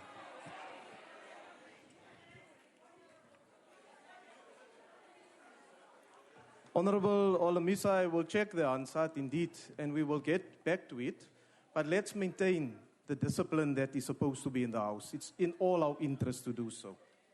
I have not recognized you, Honourable Olamisa. I don't know why you're standing. Why are you rising, sir? Lento uyithethayo imply into ba asimthobeli umthetho ndiyicorrectile lento so inikile ruling suphinda unike enye ke ngoku i-advice. No, honourable members, I will come back to the House, but I want to repeat what I've said, that we continuously refer to each other as honourable members. And when we refer to the Honourable Speaker, we do just that, as the Honourable Speaker. The Honourable Mulder.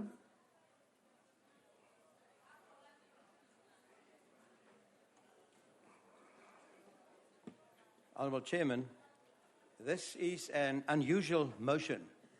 And the question is, why now? Because we in the opposition experience that with every new parliament, the Speaker position becomes less non-partisan. Now, Article 42 of the Constitution reads, the National Assembly is elected to represent the people and to ensure government by the people. The Honourable Speaker is at the head of the National Assembly representing all the people. Not only 6 out of 10, but of course there's 4 also out of 10, and not only the ANC people. You know, the word and position of Speaker is taken from the British system. When members of the British Parliament elect a Speaker, the candidate must be nominated by at least 12 members of Parliament, of who at least 3 must be from a different party than the candidate. At the election of the Speaker, the non-partisan role is already emphasized. In South Africa, we had something of this, when in 1994, the Deputy Speaker in the first Parliament, Dr. Ranschot, was not from the governing ANC party. In the second and third parliaments, we had chairpersons from other political parties. I think of Ben Skusana, Farouk Kasim from the IFP, and Sandra Botha from the DA as examples. So in this fifth parliament, all of the speaker and chairperson positions have been taken for the first time by the ANC. So when a British speaker is elected, the new speaker resigns from their political party and remains impartial to political issues, even in retirement. Interesting enough, if the speaker at election time seeks re-election in Britain, he or she stands not as a member of a political party, but as speaker for re-election. In South Africa, our honourable speaker is also chairperson of the ANC. She did not resign from this very senior ANC position. This means that every Monday, she attends the ANC Top 6 meeting in the Thule House, where strategy and propaganda against the opposition is discussed. It makes a position impossible as honourable speaker to make rulings also maybe against ANC members in this house.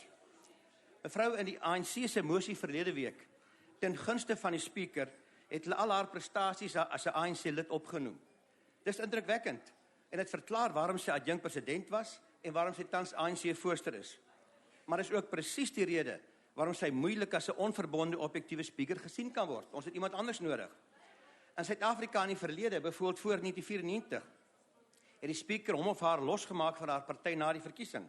Ek het gelustig gelees van mevrou Helen Suzman met hoeveel lof sy praat van Henning Klopper as speaker en hoe hy haar geleentheid gegee het om haar rol te kan speel. Agbare voorsitter, die Vryheidsfront glo, dis nou die tyd dat hierdie parlement moet stand inneem oor hoe ons die rol van die speaker vorentoe sien. Meer polities verbonde, minder polities verbonde. En dit is veral belangrik in 'n tyd soos hierdie, waar die parlement sake soos die Nakandla verslae, die openbare beskermer verslae, die president se posisies deursigtig moet kan bespreek. Daarom moet ons duidelikheid kry oor die Vryheidsfront sal ook saam dan ten gunste van die mosie stem. Ek dank u. Thank you, Honourable Member. The next speaker is the Honourable Lekota.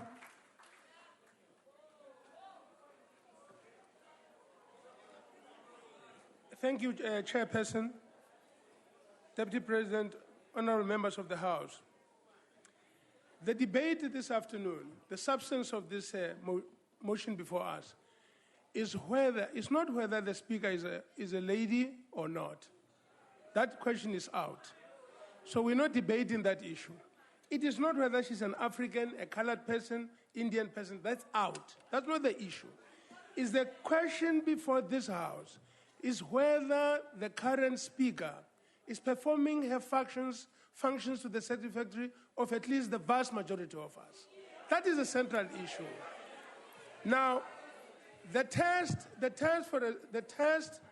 for the Speaker's position is, first of all, impartiality. First and foremost, impartiality. Secondly, the mastery of the rules and regulations.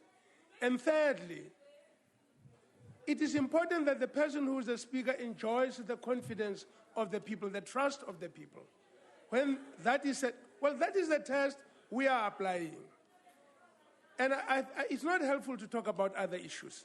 Therefore, the fact that the Speaker occupies a very high position in the ruling party raises this question, especially against the backdrop of the decisions that she makes from this place here. Whenever she makes a ruling, whenever members of the ruling party can, you see, we are the minority in the opposition. The biggest noise, honourable members, noise will come from the ranks of the ruling party. Honourable Lekota. I've been talking Honourable to Lekota. Every time we speak, Honourable Lekota, will you just take your seat, points please? of order from the majority party. Honourable Lekota, will you just take your seat so that I can take that point of order, please? Yes, Honourable Deputy Minister. Thank you. The Honourable Lekota was the national chairperson of the ANC and the chairperson of the What is the point of order, Honourable Deputy Minister? Answer question. That history is known. That's not the point of order, Honourable Member. New. Continue, Honourable Lekota. The issue here is whether there is impartiality in carrying out the functions of office.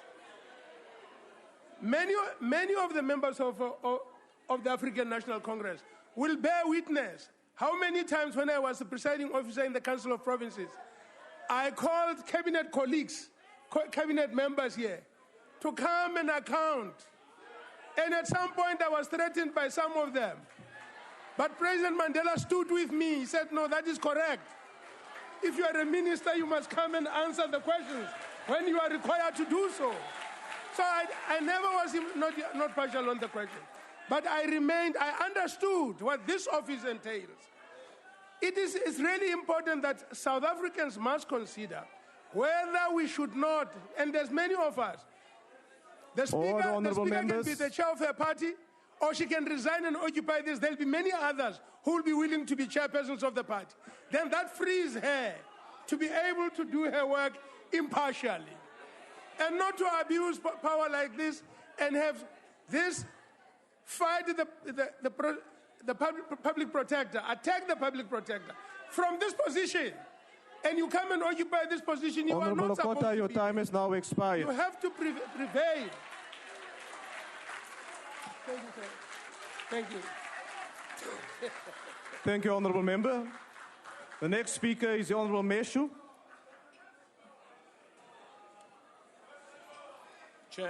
Chairperson, Deputy President. Order, Honorable members. While we do not condone the disruptive behavior of certain members in this House, I rise on behalf of the African Christian Democratic Party to support the motion of no confidence in the Speaker of the National Assembly. If there was sufficient time, the ACDP would have moved to amend the motion before us to be a motion of no confidence in both the Speaker and Deputy Speaker of the National Assembly. We would like to state that we are not targeting the character of any particular person, but rather we are addressing what we perceive to be a failure by our two most senior presiding officers to diligently apply the rules when expected to do so.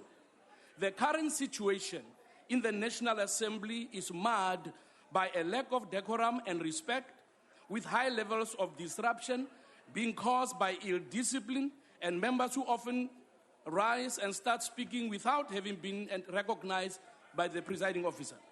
The presiding officer's inability to maintain order and discipline and dignity during proceedings in this regard is totally unacceptable. We cannot continue to see disorder and unruly behavior mar the image of this august House in the eyes of not only the South Africans we are here to represent, but also of the greater international community. We need to think about what are people out there thinking and saying when they see us engaging one another in this House. It is therefore imperative that a Speaker in the National Assembly be both firm and fair, but more importantly, have the courage of the convictions to follow through on rulings made. Where challenges to those rulings arise, please. Honorable Member, your time is now expired. Thank you. The next speaker is the Honorable Gallo. Thank you very much, Honorable Order, Honorable Speaker. members.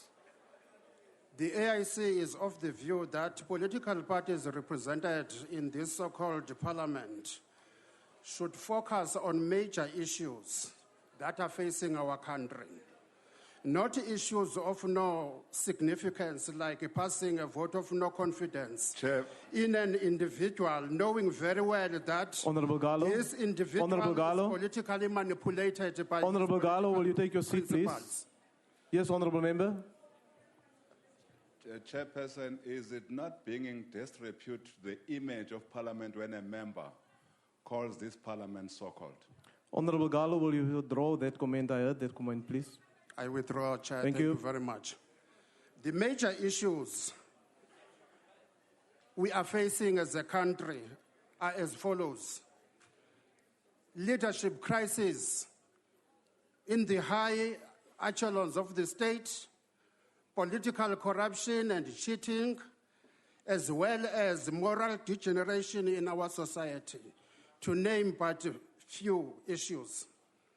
Taking into account the above-mentioned issues, if you are honest enough, you will agree with the African Independent Congress that we do not have parliament here.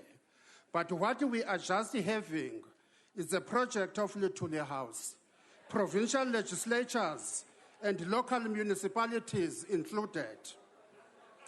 I may cite many examples as to why we are saying this as African Independent Congress. The AIC believes that the only remedy that could save South Africa from this crisis is to change the electoral system in this country. The system Order, honourable members, give the member a fair chance to deliver his speech. The system which will allow 2 rounds of election, the presidential election and the election of honourable representatives. In the presidential election, independent candidates should be allowed to run for the office of the presidency. Those should be highly qualified people. And those people, when appointed or elected as a president in that high office of the land, must resign from party politics. Even the Speaker of the National Assembly must not be part of party politics. That is how this constitutional democracy will benefit the people of this country, not political leaders. In conclusion, Honorable Chair, the AIC is not convinced that the tabled motion of no confidence in the National Speaker, in the Speaker of the National Assembly, and her removal perhaps will bring about change to the crisis facing our country. Therefore, the motion is not supported. Thank you. Thank you, honourable member. Order, honourable members. Order. The next speaker is the Honourable Mabe.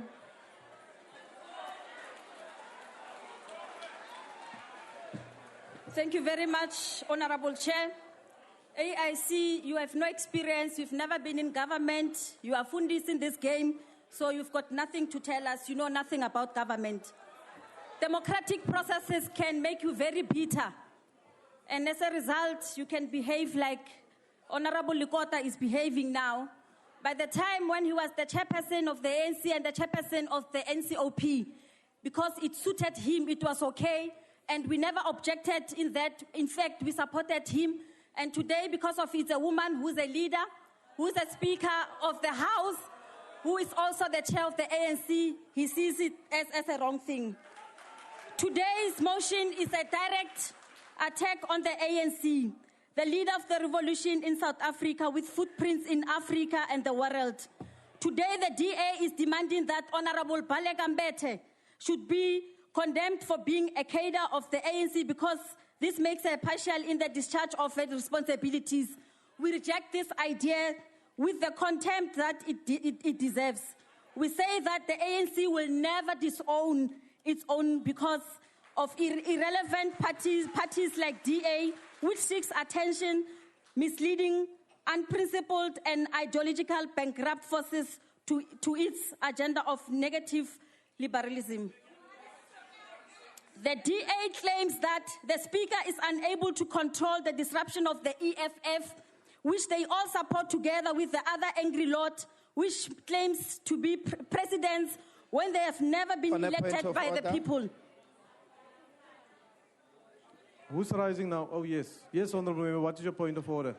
The honourable member should be informed enough that... No, what is the point of order? The honourable member on the platform should know that it is not parliamentary, since she's been there for so long, to call the people a lot. And I expect the chair to have heard that and guide the House. The honourable member, I certainly did not hear it in the way that you are interpreting it, but I will still check the answer. And if need be, I will come back to make a ruling in that regard. Chair. Yes, honourable member. Can we please take you through a process of how you should chair that process? No. No. You must check with the No, honourable if member. she did say that. And if she admits that she has said that, you ask her to withdraw. Honourable Don't every Shavambu. time postpone everything. You have been postponing everything. Honourable Shavambu. Tomorrow, every time you chair, you postpone things. Yes. And you don't come back to us. Honourable Shavambu. Check with her if she said that, and if she indeed said Honourable that, you must Shavambu, withdraw take your that. seat now. I've noted what you have said, Honourable Shavambu. Please learn how to chair properly. Honourable Shavambu, you are not here to Because we're going to come to Honourable Shavambu, take your seat now. Continue, Honourable Member. They caused disruption by throwing Chair. spurious. Yes, Honourable Member. No, Floyd has just called order here. Who are you referring to? Honorable Floyd has just called order here that the best option is to ask her, Chair, so that we No, pass. Honourable Malema. Please, can you ask her if she said Honourable that Malema. and ask her to withdraw, and then Honourable we move Malema, forward. take your seat. Take your seat. I've said that I will check the answer and I will come back to you. Continue, Honourable Member. Honorable Malema, I think you must be told. Address the chair, Honourable Member. Don't address the member. I think you must be told today that what you are doing is nothing but a shame to Honourable yourself. order. You promised Order. economic freedom. Is this economic Order, freedom that you honourable are going to members. give to the people? Honourable Mabe. Disrupting the house. I think you must be told. Honourable Mabe. You've reduced this house into nothing. You Honourable must be Mabe. told today. Honourable Mabe, take your seat, please. Chairperson. Honourable Mabe, take your seat, please. She's out of. Honourable members, take your seat. Okay. Take your seat. Take your seat. Take your seat. Honourable members. Honourable members. Order, honourable members. It's inevitable that you. Honourable Malema, take your seat. Take your Has she seat. lost her mind? Take your seat. Is she sick? Honourable Malema, take your seat. This is not a Honourable mental Malemba, for the hospital, last man. time, take your seat. This is National Assembly. Take your seat. Take your seat. Honourable Malema, I want to remind you that you may not just get up and address the chairperson while I'm busy with a ruling. There's rules in this house.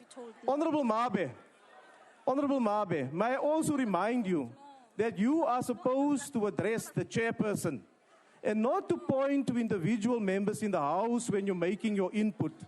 Will you continue with your speech, please, and address the chairperson? Thank you. Thank you very much, Honorable Chairperson.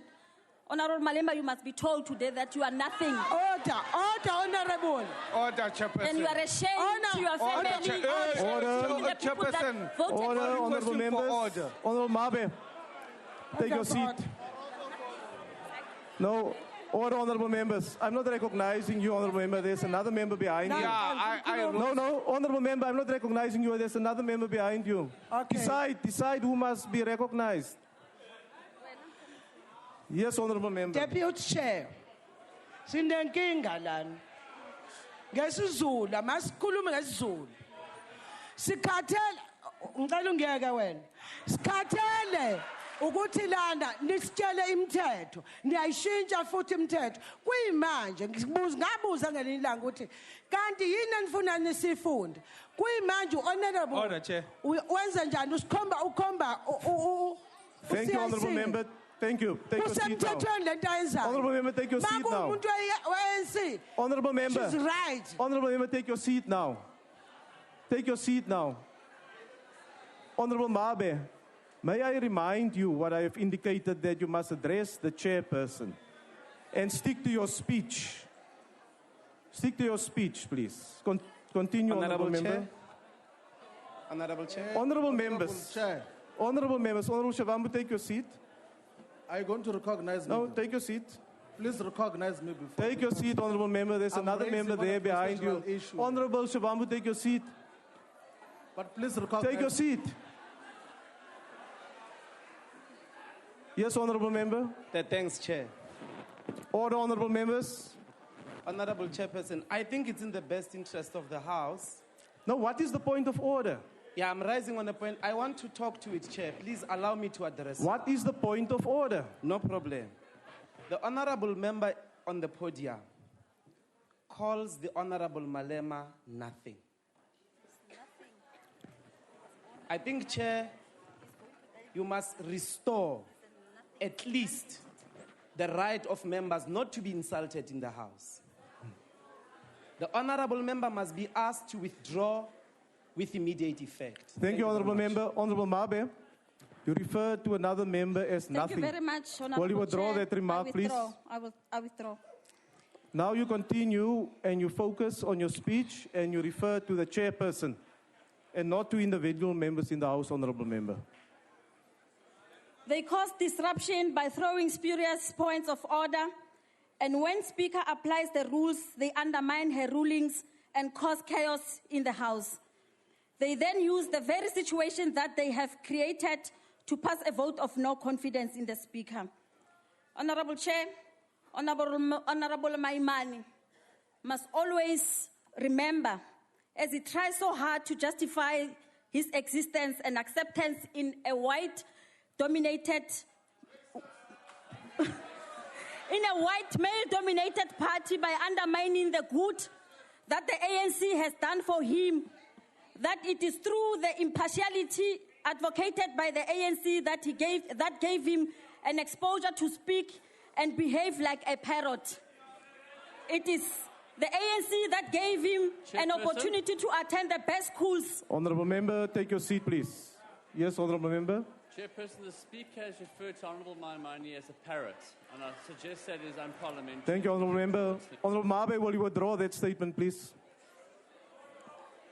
In my language, they call it Honorable Member, will you unconditionally withdraw the remark, please?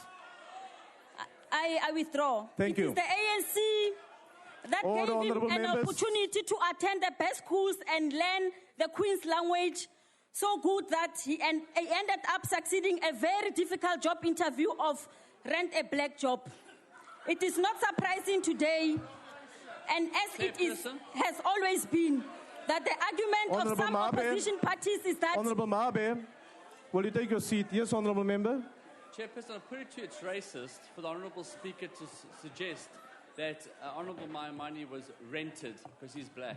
Honourable Mabe, will you withdraw that remark, please? Chair, I also take an Honourable exception. They cannot Mabe. call me a racist. I'm not a racist. Order. They also must withdraw calling me a racist. No. Honourable Mabe, you withdraw the remark, please. I withdraw, Chair. Thank you. Thank you very much. Order, honourable members. It is the ANC that gave him an opportunity to attend the best schools and learn the Queen's language so good that he had ended up succeeding a very difficult job interview of rent a black job. It is not surprising today, and it... Order. No. Honourable Waters. You've just asked the Speaker to withdraw a certain comment. Honourable Mabe. She's repeated it. She's making Take your seat, Honourable Member.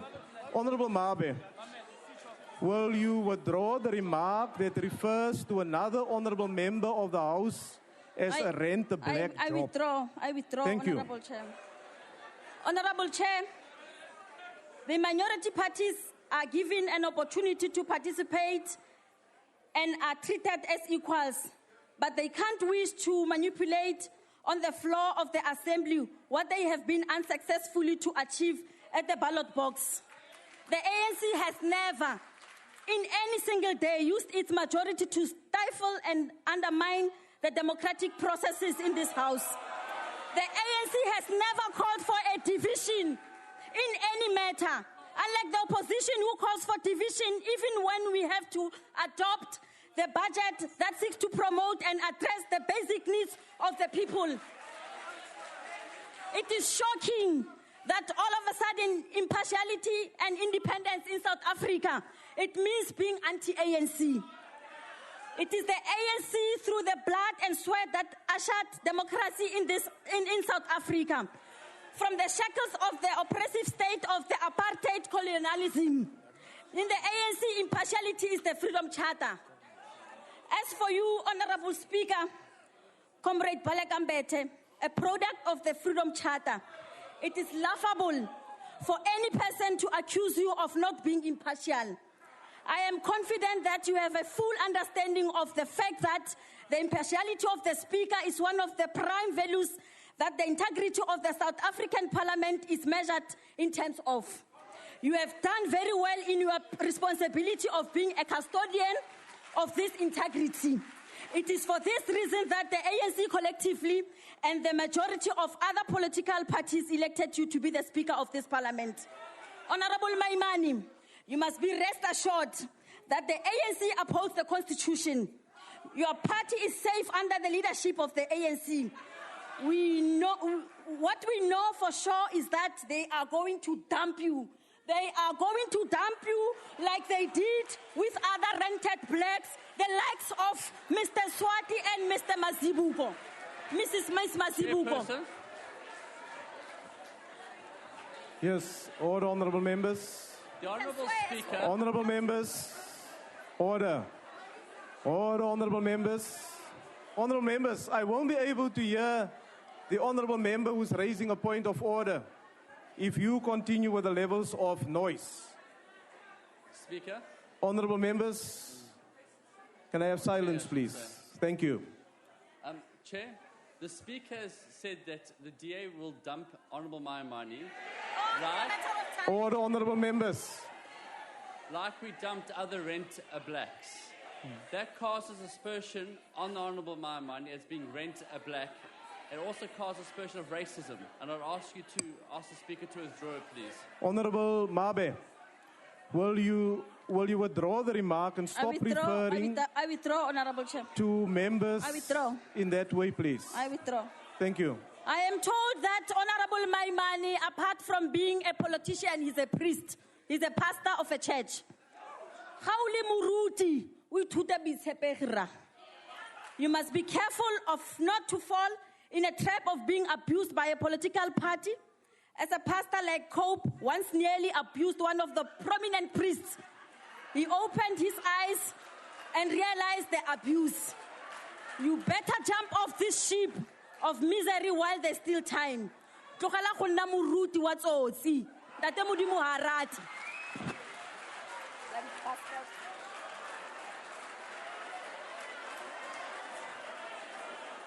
Order, honorable members. Order, honorable members. Order. Chair. Honorable Kalyan. Chair. Yes, honorable Sorry, member. according to the interpretation, the Honourable Speaker that's just left the podium said that Honourable Maimani must not be a preacher who is not truthful, thus causing aspersions once more on the integrity of Honourable Maimani. And I ask you to rule on that and ask you to withdraw. Thank you. Honorable member, since you are referring to an interpretation, I also struggled, and I continuously call on honorable members in the House to keep the noise levels down. It was virtually impossible for me to hear what the interpretation was. I will thus have to check, and if need be, I will come back to the House to make a ruling in that regard. Honorable Kalyan, are you rising on the same point of order? What is the point of order you're rising on? House Chairperson, Order, honorable members. The interpretation also said that the Honourable Maimani is a trickster. May I ask you to refer to the Hansard Order, honorable members. and revert to the House as to whether the use of the word It's part of the same ruling. Thank you. It's part of the same ruling. Honorable Singh. Honourable Chairperson, I rise on a point of information. Is it not possible that the entire speech of Honourable Mabe will be withdrawn and there will be no speech? No, honorable member, you are out of order. I now recognize the honorable Kluama. Honourable Chair. No, honorable member. You must speak. You can't make those noises from the podium. Continue with your speech. Sorry, Chair.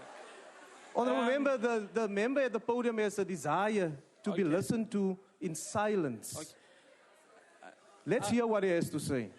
Aran condemns the motion of no confidence in Speaker Baleka Mbete. Opposition parties supporting this motion is exposing themselves as lacking the ability to offer South Africans meaningful alternative to the ANC. and therefore has to resort to meaningless acts of disruptive politics. This motion is time-wasting with the ANC that will only steamroll over it with its majority in the House. It is said to Aran that other parties are jumping on the EFF bandwagon of disruptive politics. In the unlikely event that the Speaker is removed, should only be replaced by another ANC comrade with the same instructions from the ANC caucus. The DA in particular is very inconsistent in this regard, as it is said official opposition in Parliament during a previous term of Parliament, while Mbete was also a Speaker. Honorable Mbete was a Speaker and accepted her as such then. Her level of bias is the same as it was then. Arang is not interested in participating in settling personal vendettas of individual politicians at the expense of mature and responsible political engagement. Parties in Parliament should focus on the interest of the masses, not on petty politics, and we should therefore ensure that the integrity of our constitutional institutions are protected through meaningful engagement. I just want to say lastly that the Speaker of Parliament is not the presiding officer now, but we have disorder. And I want to emphasize that it's very clear that to be a presiding officer in this fifth Parliament is a very dangerous job. And I want to emphasize that whoever is going to be, even if you remove the Speaker of Parliament, whoever is going to replace her is going to be a victim. Because the members of this Parliament, I think the induction that we took in the beginning of our term, it was not enough. I propose that in the future, when we do induction, we must also invite psychiatrists.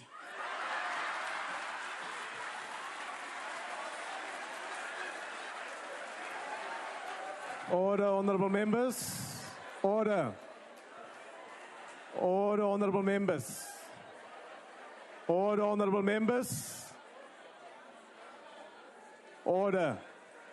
I now invite the Honourable Chief Whip of the Opposition. Thank you very much, House Chairperson. Just to start, I'd like to say how great it is to see so many ANC members in the House today. I think it's a new record. And wouldn't it be nice if we had them in the House when we're discussing the issues that matter most to South Africans, like the economy and jobs, when the benches are empty when we're discussing those?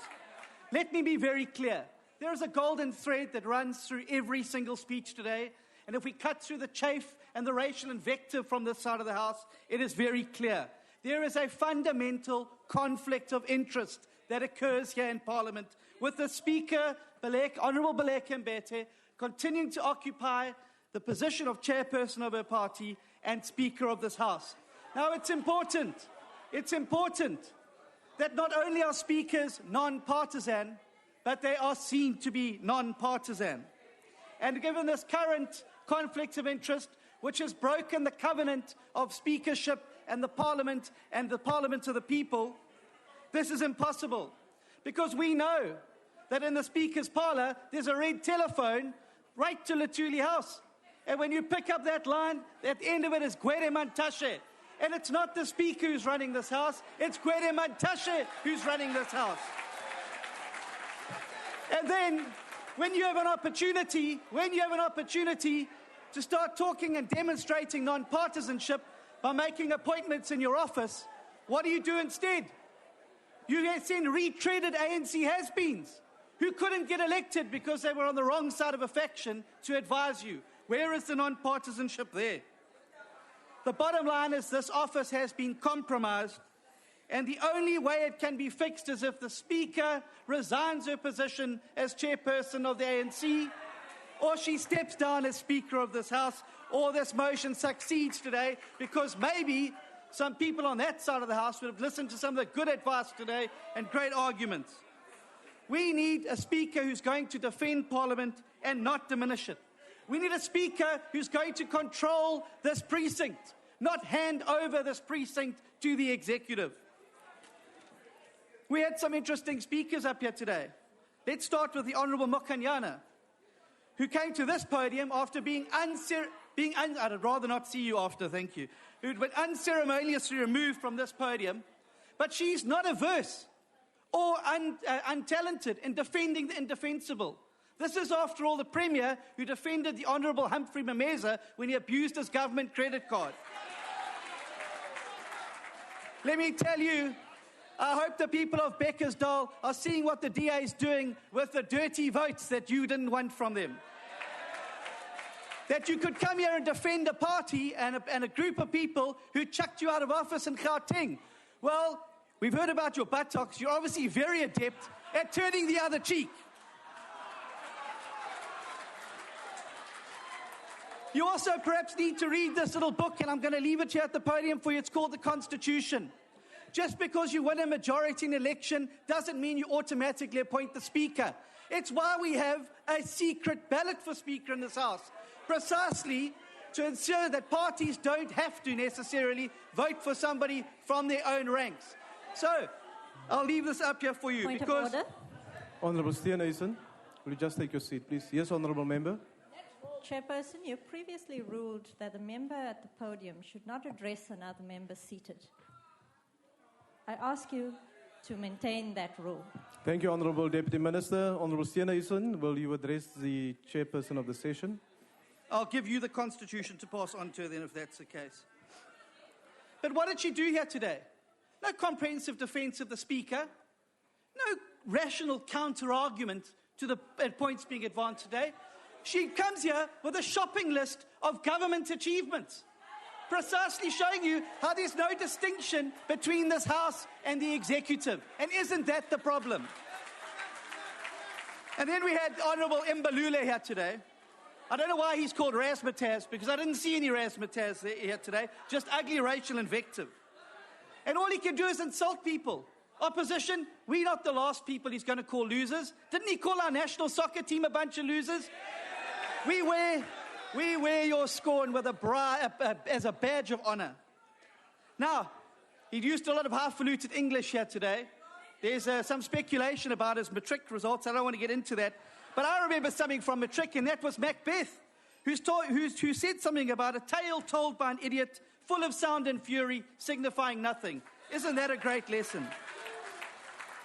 And then we had the Honourable Mabe, in the greatest contradiction I think we've ever seen in this Parliament, who comes up here and bemoans the behaviour of members of the opposition and behaves worse than anybody's behaved in this fifth democratic Parliament since we've started sitting.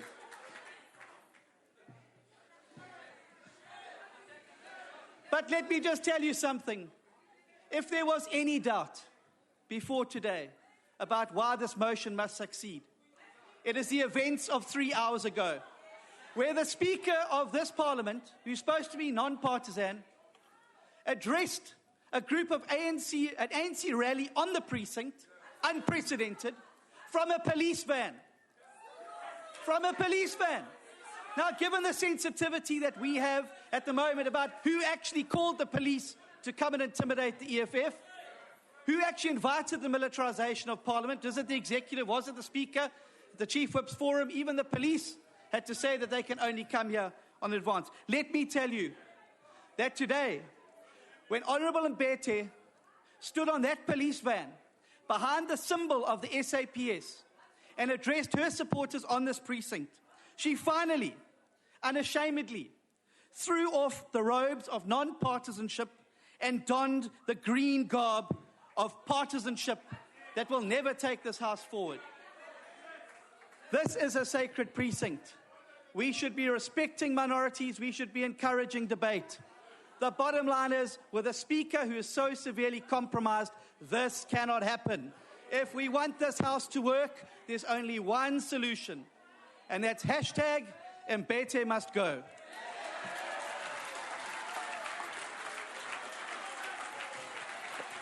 Order, honourable members. Point of order, Chair. Order, Honourable Gori, will you... Order, Chair. Will you just wait, please. Honourable Member, why are you rising?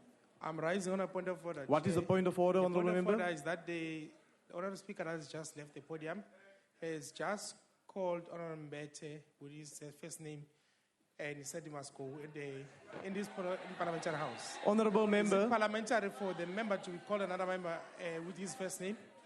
Honorable member, that is not a point of order. I didn't hear it in that way. Honorable Gordy, you the next speaker.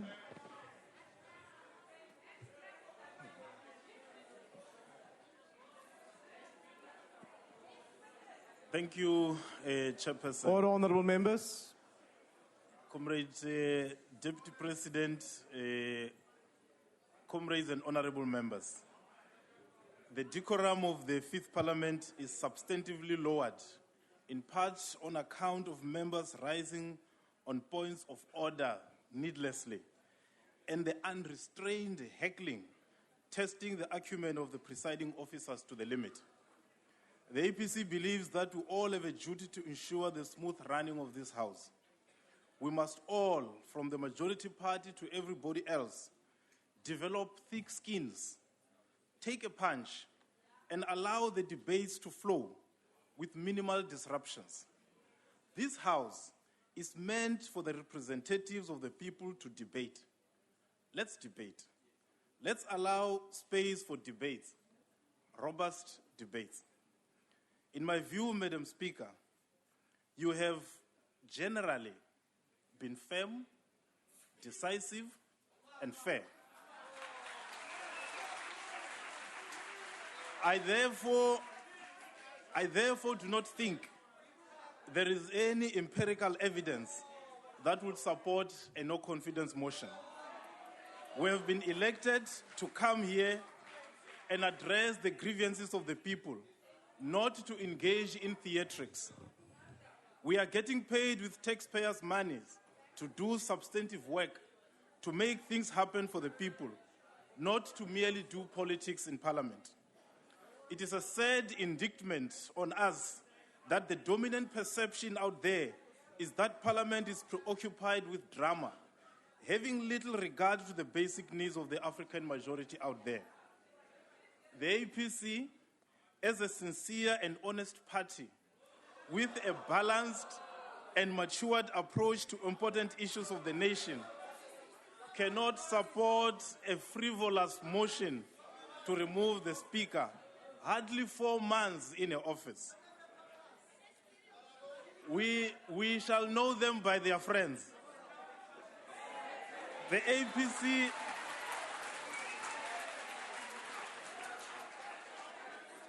APC as a party of revolution will not,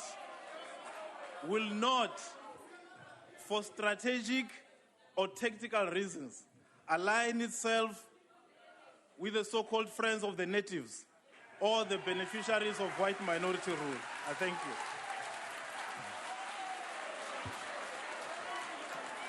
Thank you, honorable members.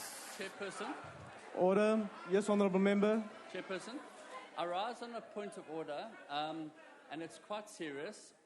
When the Honourable Mabe left the podium, she actually swore. And Honorable member, where are you taking us to now? No, I would like you. Because we have passed that, Speaker, you agree? I didn't. It's very serious. If you want me to repeat what she said, I will do it. No, honorable member, I think what you should rather do is, you see, a point of order refers to a very specific point on the agenda where we are. So we have moved on beyond that point. So I want to advise you that through your chief whip, that you submit that in writing to the office of the Speaker, or to my office, and I will refer to the office of the Speaker, so that we can take a decision as far as that is concerned. To raise the point now is really unfair towards the chairperson. I'm sure you will agree with that. No, I don't actually. But, No, well, that is my ruling, honourable member. I want you to put that. Swore, and it's all over the TV. I want you to put that in writing, and then we will follow up the matter. And if need be, we will come back to the House to deal with the matter. So. Thank you, honourable member. I now recognize, honourable members, the Honourable Minister of Science and Technology.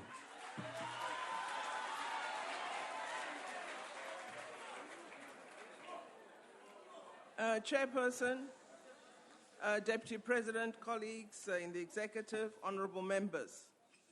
I've not heard a single member speaking in this debate indicating that the Speaker was not elected in terms of the Constitution. That is what guides election of the Speaker, the Constitution and the rules of this House. Not one member has said that the Speaker was not elected in terms of the Constitution. I rise, Chairperson, to strongly support the motion, to strongly support those members, to strongly... Order, honourable members. Order. Order, honourable members. Continue, honourable minister. I rise, Chairperson. Order, honourable members.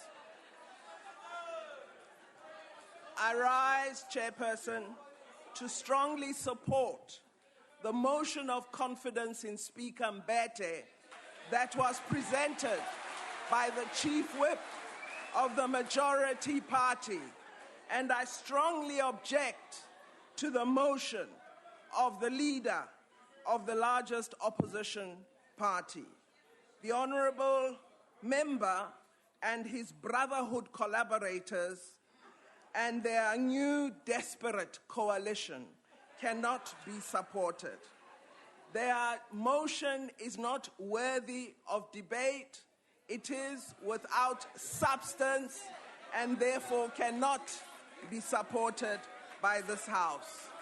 The futile attack on the Speaker is part of an orchestrated campaign against the ANC, its members and the people. We are used as the movement to such plots against us, against our members and against our people.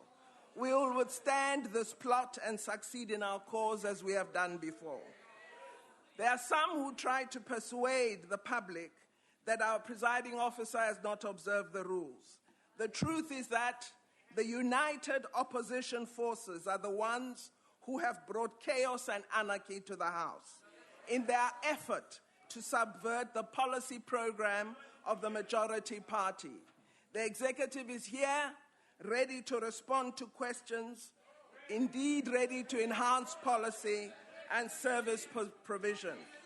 Rather than a focus on the work Parliament is constitutionally mandated to execute, we are being diverted by sore losers who entered the election believing they would win and who are today bruised and angry that they are not a majority. Sadly, even more than sore losers, we are witnessing a rehash of the conservative liberalism that lives still in the desperate alliance. The core belief of these liberals is that blacks cannot be trusted with a majority, especially the liberation movement, and that the only protection for the privileged is a watered-down, powerless majority and a conservative alliance of largely black and largely white small opposition parties. The Speaker has done all a Speaker should do.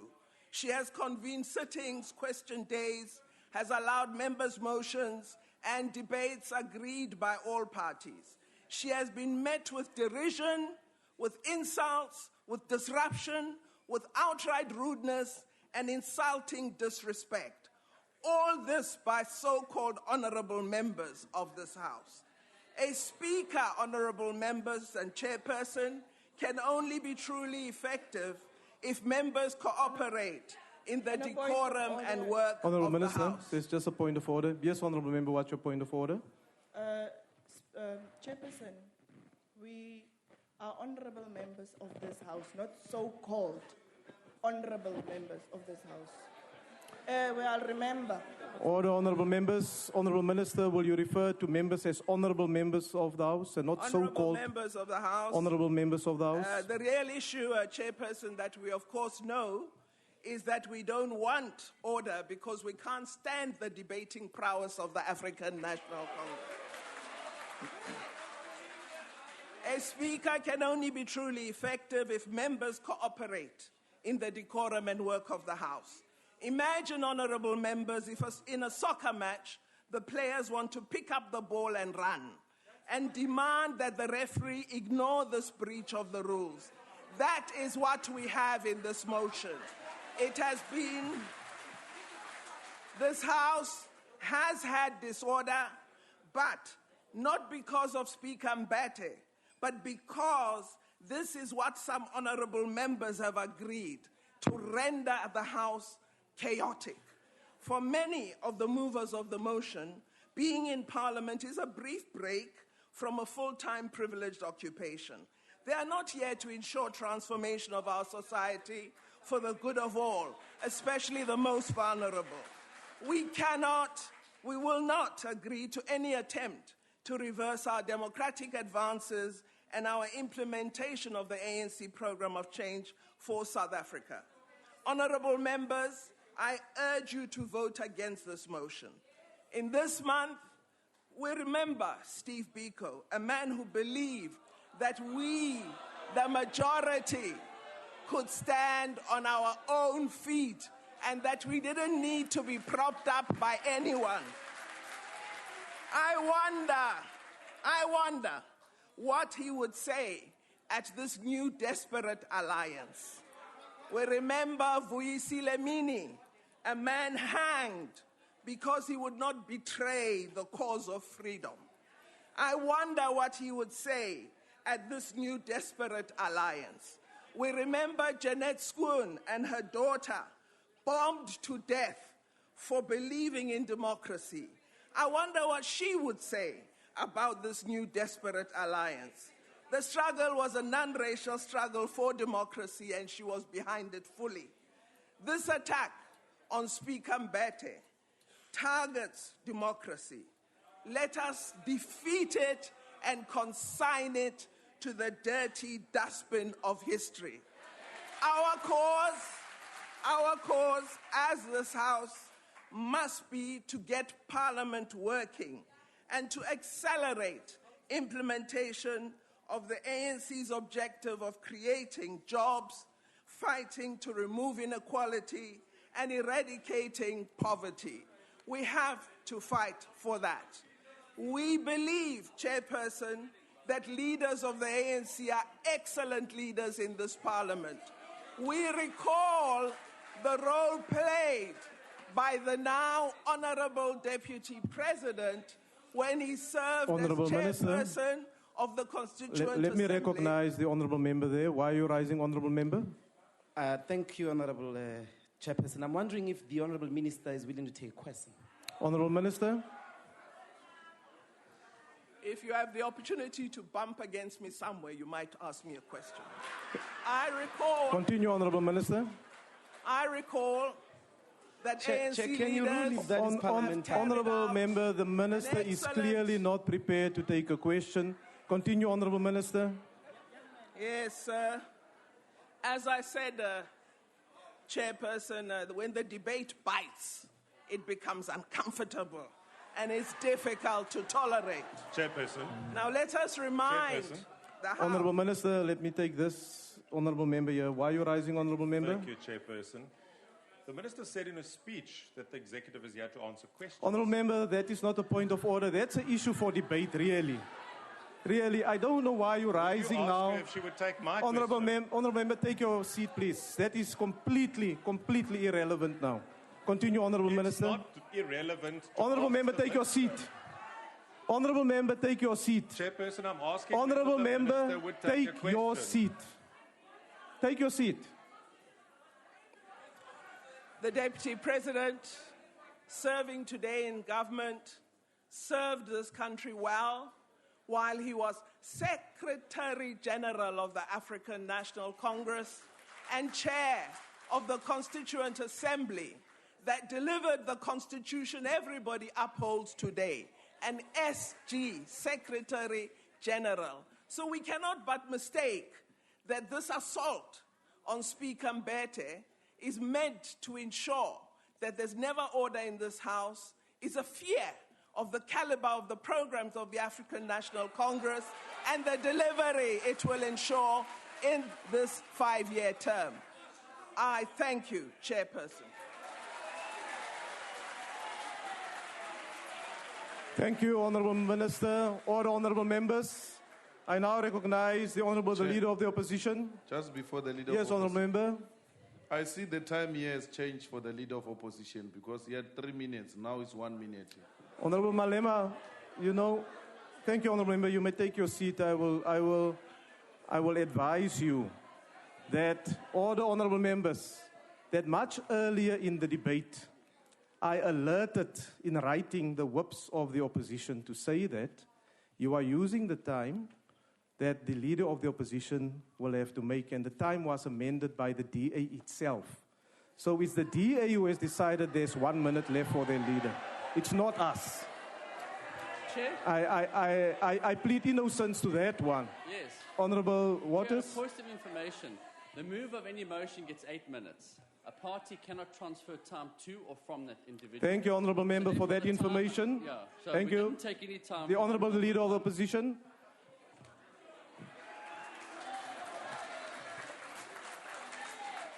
In fact, perhaps we must talk about famous sayings. If a soccer match deteriorates, why do you want to blame the players, blame the referee? In this instance, the Speaker of the National Assembly has failed the people. But here's what I'd like to make, is that I'd hope this discussion would be about how we strengthen Parliament, we strengthen oversight in the executive. Instead, the ANC deployed its own, and member after member started to raise racial attacks, racial rhetoric, and in fact personalize the discussion. In fact, to quote, "We will never abandon our own," was the word. Whether they are corrupt, whether they are failing at their jobs, we will never abandon them, was the quote that was made. And here's who has been abandoned in this discussion. It's been the Constitution of the Republic, the people of this country, those who are unemployed. They have been long forgotten. I urge you, vote for South Africa, not for Lituli House. Honourable Member, your time is expired. Order, Honourable Members. Order. Order, Honourable Members. Honourable Members, just calm down now. Just calm down. Order, Honourable Members. Honourable Members, that concludes the debate. I will now proceed to put the motion by the Leader of the Opposition. The Honourable the Chief Whip. Honourable Chairperson, I move to amend the motion by the 6 men against the woman, led by Honourable Maimane. Order. Order, Honourable Chairperson. Honourable Member, what is your point of order? I think the Honourable Chief Whip will know that we must respect one another and call each other honourable, not mean. Honourable Member, will you... Honourable Member, take your seats. Honourable Chief Whip, let's refer to the Honourable Members. Honourable Chairperson, I move to amend the motion by the 6 honourable members. Chairperson, on a point of order. No, Honourable Malema. I'm going to recognize the Honourable Gandhi first. Maybe you're not rising on the same point of order. I think Chairperson, you're deliberately setting me against my leader. Why should I want to do that? He has stood up, and that is exactly what we are debating here. Honourable Member, what is your point of order? I'm sitting down, let him speak. No, Honourable Member. That's dangerous. Honourable Member, what is your point of order? Order, Honourable Members. Honourable Chairperson. Honourable Chairperson. Now, Chief Whip, I'll come to you now. Honourable Malema. I want to withdraw the 6 men issue, to give nobody an excuse to delay. Just refer to Honourable Members. Yes, please. I will deny you any reason.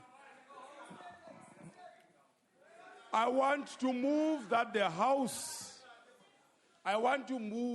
this House notes that Honourable Baleka Mbete is an outstanding veteran of the struggle for our liberation and has dedicated her life to the betterment of the lives of all our people. I further note that she is a former Deputy President of South Africa, which is common cause. She was previously Speaker of this National Assembly in South Africa from 2004 to 2008, and the Deputy Speaker from 1996 to 2004. That is also common cause. I move and acknowledge that when she went into exile, she taught in Babane and then went on to work for the African National Congress. Please. Order, honorable members. You open your mouth when you are spoken to. Honorable Chief Whip, get on with the motion. Order, honorable members. You open your mouth when you spoken. Honorable Chief Whip. Honorable Chief Whip, get on with the motion. Recalls that all these positions, she has served the nation with integrity, professionalism, dedication, and selflessness. Further recalls that she's one of the foremost advocates of gender equality and a beacon of hope for many young people who think, believes that her vast experience in politics, governance, legislature, and social transformation stands her in good stead to lead this parliament for the next 5 years. Express its confidence in her ability, able leadership of this legislature, and rejects the call for the removal of the Speaker in terms of Section 52, subsection 4 of the Constitution of South Africa. I move, Chairperson. Thank you, Honorable Chief Whip. Honorable Singh. Chairperson, I rise on a point of order. I'd just like to know in terms of what rule the Honorable Chief Whip of the majority party has proposed a motion. The Speaker's list has been exhausted. All the speakers have spoken. We have a motion on the table which I believe the House should consider, either say yes to or no. So I'd just like guidance in that regard. Yes, Honorable Shavambu. Honorable Chair, the tradition that has been happening here in Parliament is that if you want to amend a motion, you must amend it and not present a different motion. What the Chief Whip of the majority party just did now was to present an alternate motion. And if you want us to debate that, we can do so on a different date. You have got the power to vote now. I mean, you can do those things of and everything else, and then we proceed. Don't hijack this process, because what you have said now is what we said in the House sitting last week as part of your motions without notice. I don't know why you're abusing us with that rhetoric that is really meaningless. I don't know why we are being abused by that process. Thank you, Honourable Member. Subject the motion that has been debated to a vote process, and then we conclude on it. The ANC has got the right. Honourable Member, your point is noted. Thank you very much. Honourable Chabane. Honourable Presiding Officer there, I wonder if there's no rule which allows members to throw in a towel like they do in boxing. No, Honourable Minister. Honourable Minister. Honourable Members, order. Order.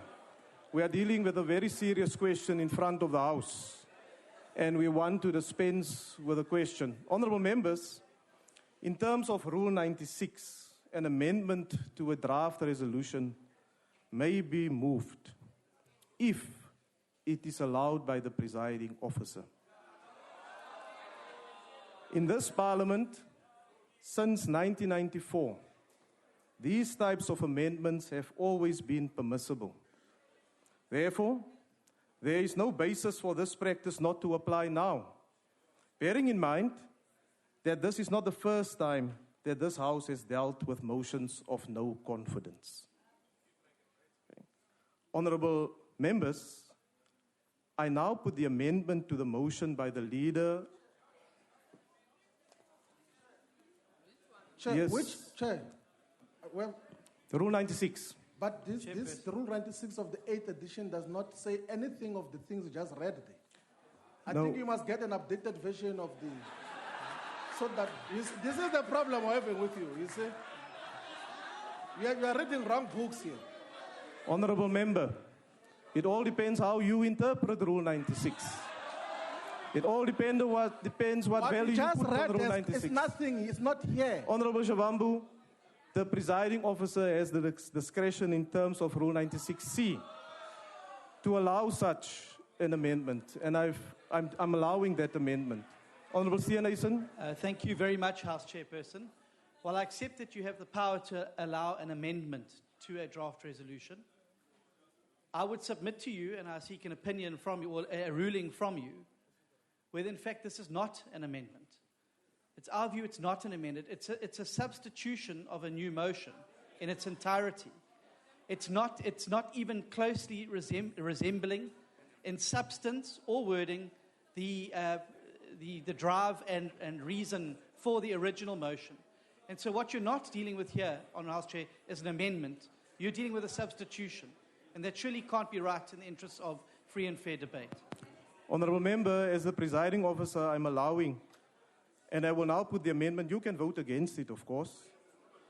I now put the amendment to the motion of the Leader of the Opposition, or Honourable Members, as moved by the Chief Whip of the Majority Party.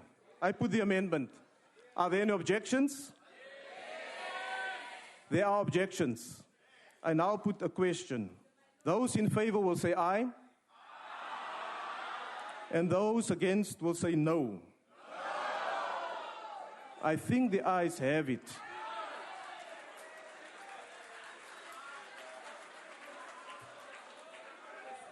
Are there any objections?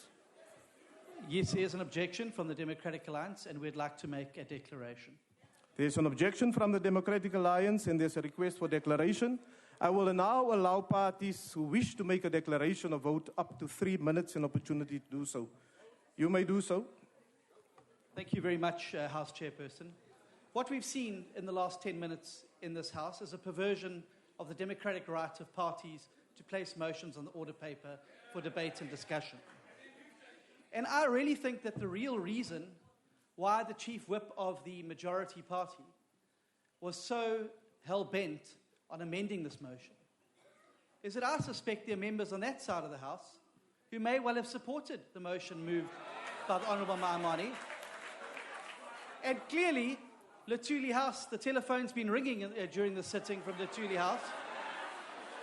And the Honourable... Order, Honourable Members. Order. Order. Order, Honourable Members. No, order. There we go. Order, Honourable Members. Telephone. Order. Honourable Steenhuisen, Honourable Members, let's allow... Honourable Shavambu. Honourable Shavambu. No, Honourable Shavambu, take your seat. I'm busy addressing the House. We've been disrupted now. I heard Honourable Shavambu. Disrupting us. Honourable Shavambu, take your seat. Can you please evict that man here, please? Honourable Shavambu, take your seat. Can you please evict? I'm busy with the ruling. Will you take your seat, please? Take your seat, Honourable Member. Yeah, I'm busy with the ruling. To leave the House before we sit down. Honourable Shavambu, take your seat, please. Honourable Members. We can't be harassed by Gwek. Honourable Members. Honourable Members. I wish to make the following ruling. It is not allowed for honourable members in the House to communicate in this particular way with members in the gallery. Members in the gallery should not participate in the proceedings of the House so that we can get on with our business. Honourable Steenhuisen? No, Chair. Well, it's very clear. Honourable Malema, why are you rising? No. We raised an issue earlier about these people who are participating here. And you have warned them. Now this Gwede stand-ups here and then he waves. No, Honourable Member. Here. And you have called them to order. We're not going to be abused here by this useless Gwede who comes here and disrespect the proceedings of this House. Honourable Malema, take your seat. Honourable Members. No, Honourable Member, are you rising on the same point, Honourable Member? On the same point. No, Honourable Member, I've given a ruling that members here in the House should not communicate in that way with members in the gallery. And similarly, I've made the ruling that members in the gallery of the public who are sitting there should not proceed or participate in proceeding with activities here in the House. And that is the ruling. On the point of order, Chair. What is your point of order? The Chair is required to rule members of the ANC who continue to undermine your rules by by communicating with people on the gallery, or instruct whoever who's on the gallery who provoked. Thank you, honourable member. And we call upon you to rule on that. Thank you, honourable member. Gwede Mantashe must leave here. Honourable member. Order, honourable members. Honourable members, we want to get on with the business of this house. Order. Order. We want to get on with the business of this house to decide on a very important question that's in front of this house. And we want to conclude that question. And I would really like to call on all honourable members to allow the house to proceed with its business. Honourable Steenhuisen. So thank you. I need to correct myself. It's very clear the phones weren't ringing, but obviously a few SMSs have been exchanged, giving the orders from the top, because it's very clear that nothing can happen in this parliament, whether it's from the Speaker's chair, from the Chief Whip's office, or from members' offices, without the Lord of Lutuli House giving his say-so. Order, Chair. Order, Chair. Honourable member, why are you rising? I'm rising on a point of order, Chair, that the honourable member cannot cast doubt on the honourable member here. He's saying we can't take decisions. We're taking instructions. We're not taking instructions. We're representing our own people here, and he can't be able to disrespect us and undermine us like that. Honourable member. Similar with the honourable Malema. He cannot be able to undermine us. Honourable member. Honourable member, you've now made a speech. Thank you for that information. Continue, Honourable Steenhuisen. Thank you very much. The ANC had a perfect opportunity this afternoon to actually express their support or not for this motion by voting for it. Instead, because they're petrified that some of their own members have become ungovernable, that they didn't want to take the chance, which is also why we have the Lord of Lutuli House sitting in the gallery so that he can sit eyeball to eyeball with the members of his party and make sure they do the bidding. And that's precisely the problem. That is precisely the problem. And so, by perverting the motion before us today, the ANC have perverted the course of democracy. And we will not support it. And the people of South Africa are watching this, and they know exactly the tricks that they're up to. Thank you, honourable member. Are there any further declarations? The EFF? Well, thanks, Chair.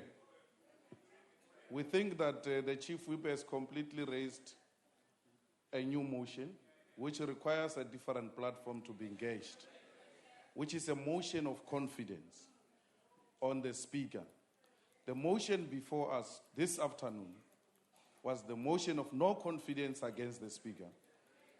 And the opposition parties that are opposing the Speaker stood up to deal with issues that we think are compromising the office of the Speaker. And the EFF, through our honourable member Chabalala here, articulated without degenerating why we feel very strongly the Speaker should leave. So we are still convinced that the motion should continue. We don't believe in the Speaker, and we are not persuaded by personal attacks by the ANC, especially honourable members like Mbalula, who himself knows very well that he's a howler, who himself knows very well that he knows nothing about Marxism and Lenin, who himself lost to Gwede Mantashe, who came to supervise him today to make sure that he doesn't vote with us because they doubt him, and he has committed a class suicide. He has sold his soul, and even when he's on the gallery, you can see he's begging for his job. If there is any hypocrite in this house, it's Fikile Mbalula, who's never true to any cause because he lacks a backbone. Therefore, we must put it very clear here today. Honourable Malema, there's a point of order. Yes, honourable member. Honourable Chairperson, Chair, I think there are honourable members in this house. There are no hypocrites. Can you rule on that, please? Order. Order, honourable members. Honourable Malema, you've referred to another member of the House as a hypocrite. Will we withdraw that remark, please? No, hypocrite, you refuse to withdraw it earlier. Once you refuse to do something, it becomes a precedent. You never ruled. You are waiting for your ruling. Couple it with this one, and come back with a ruling on hypocrite. No, honourable members, Honorable Malema is referring to a precedent that I'm not aware of. I think it will be fair. Let me check on that precedent that he's referring to. And if need be, then I will come back to the House to rule on that matter. Why are you rising, Honorable Member? Can I proceed? It's a point of procedure. I was still on the point of Mbalula. No. Chair. There's another point. Chair, can we address you? No, honorable members, there's an important question in front of this House that we must deal with, right? And I want us to deal with the question. We are now at the point where declarations are made so that we can decide on that question, right? And allow me to conduct proceedings in a way so that we can decide on that question as to why we've been sitting and debating the motion that is currently in front of us. I'm first going to recognize Honorable Matembu. Chair, we have had a debate, and now it was supposed to be parties making their declarations.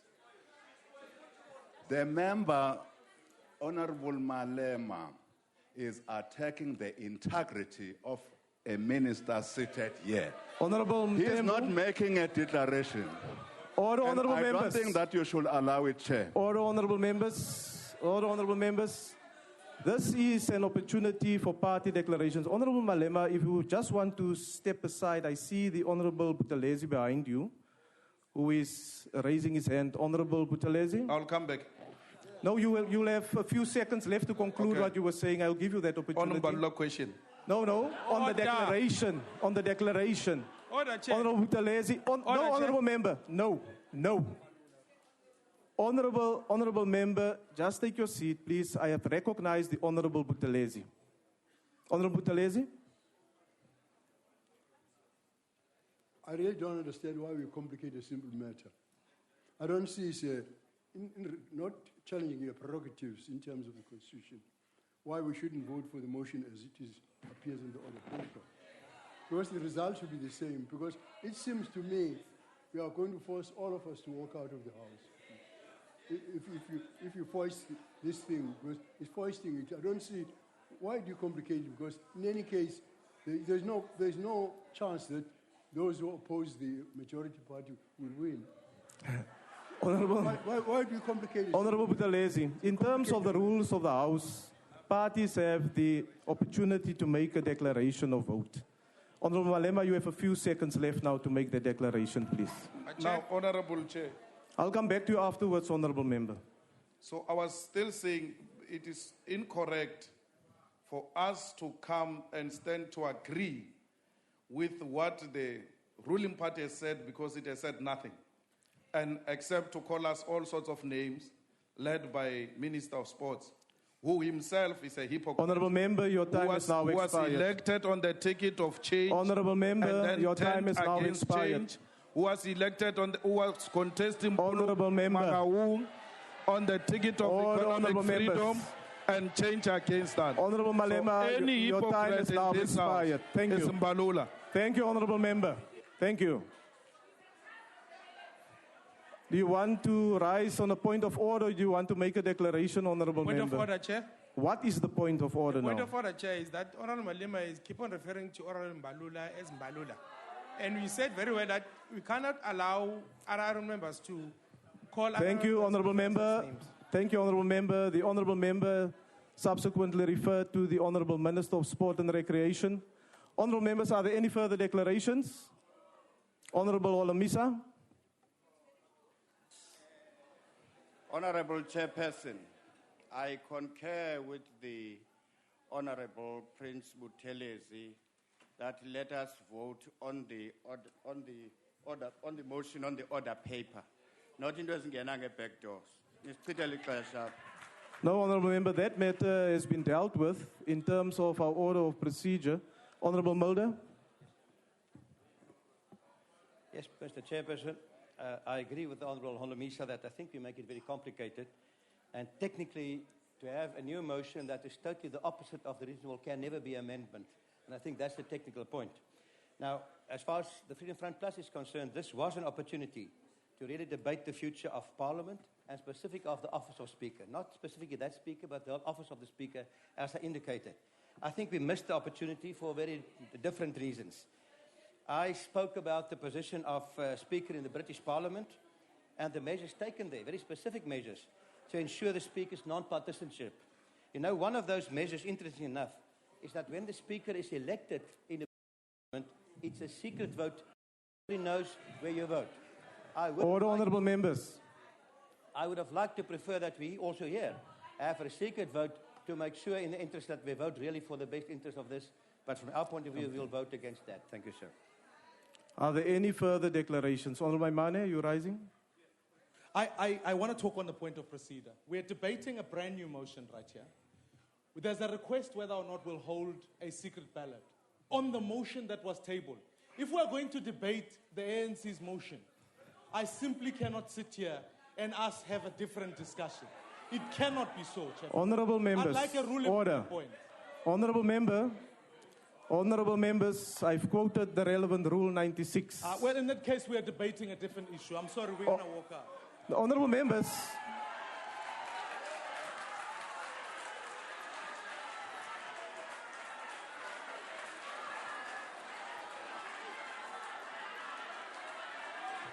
order, honourable members. Let's allow the members who want to leave the time to leave the House.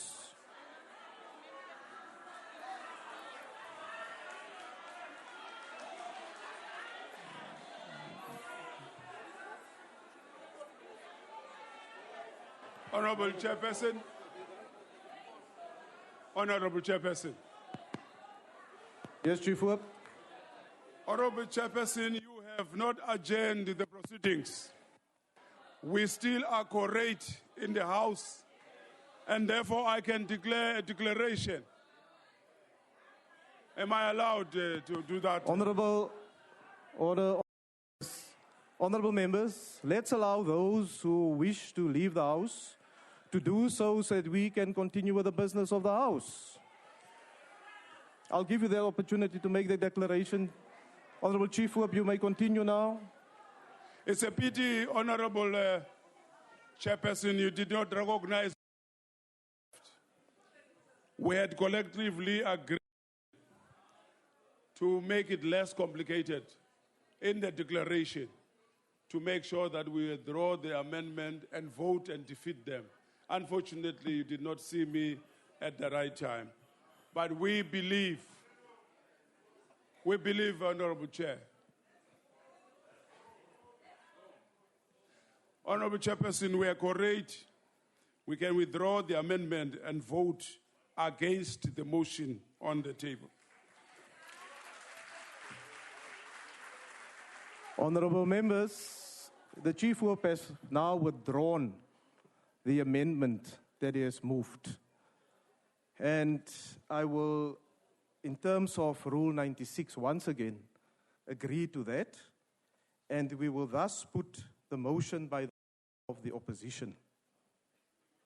I now put the question. Those in favour of the motion as put by the leader of the opposition will say aye. Order, honourable members. Order, honourable members. I know it's a bit late in the afternoon. Let me repeat. Order, honourable members. Honourable members, I want us to deal with the seriousness with this question that it deserves. It's not a joke. It's not a joke. It's a constitutional motion that's in front of us. Those in favour of the motion as put by the leader of the opposition will say aye. Those against will say no.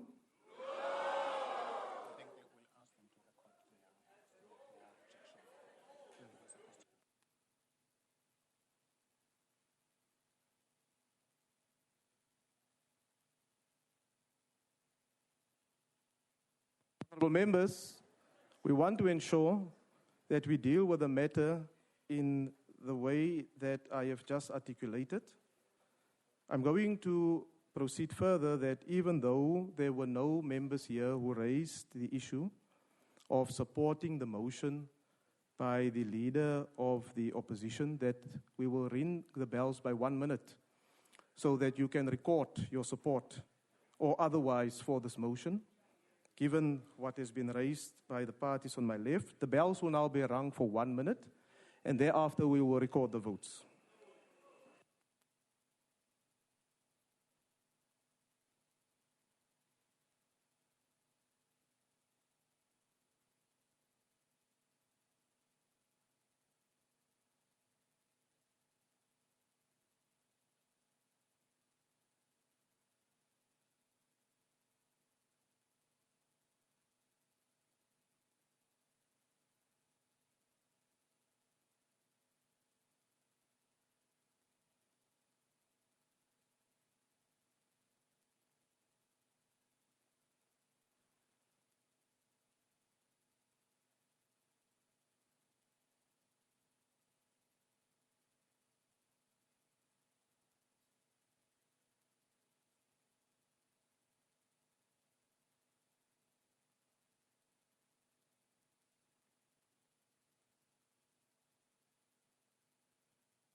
Order, honorable members, will you take up your allocated seats?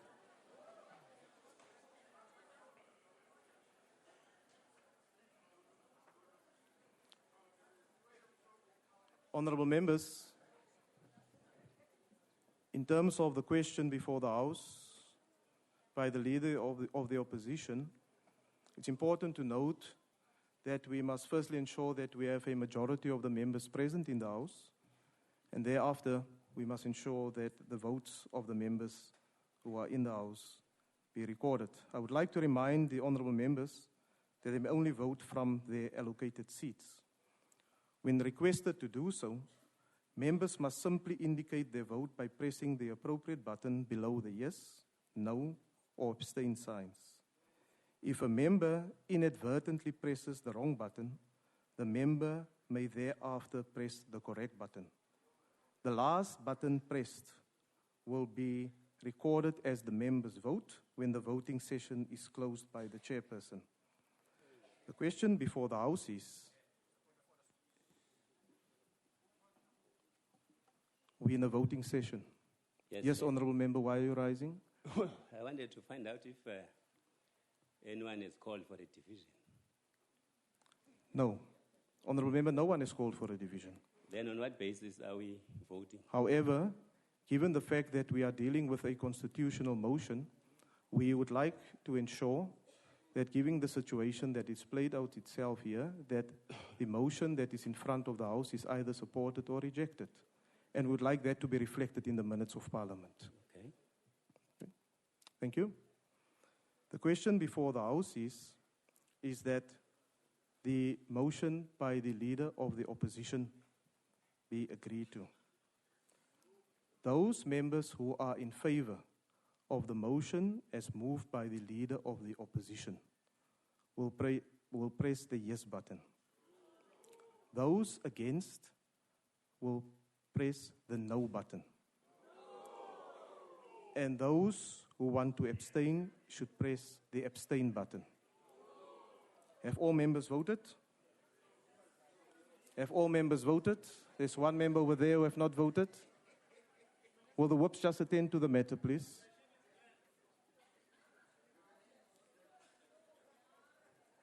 Order, honourable members. Thank you. Honourable members, the voting session is now closed.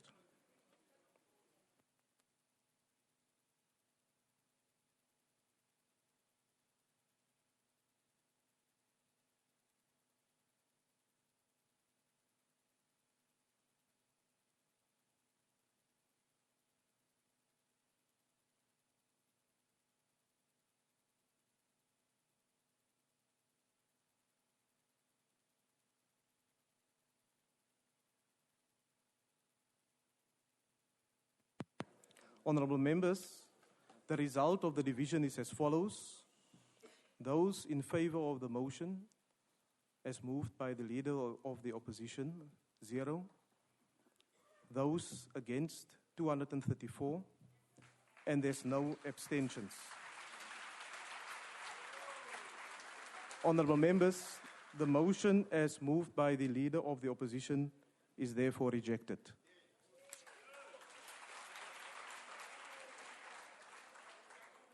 Honourable members, that concludes the business for the day and the House is adjourned.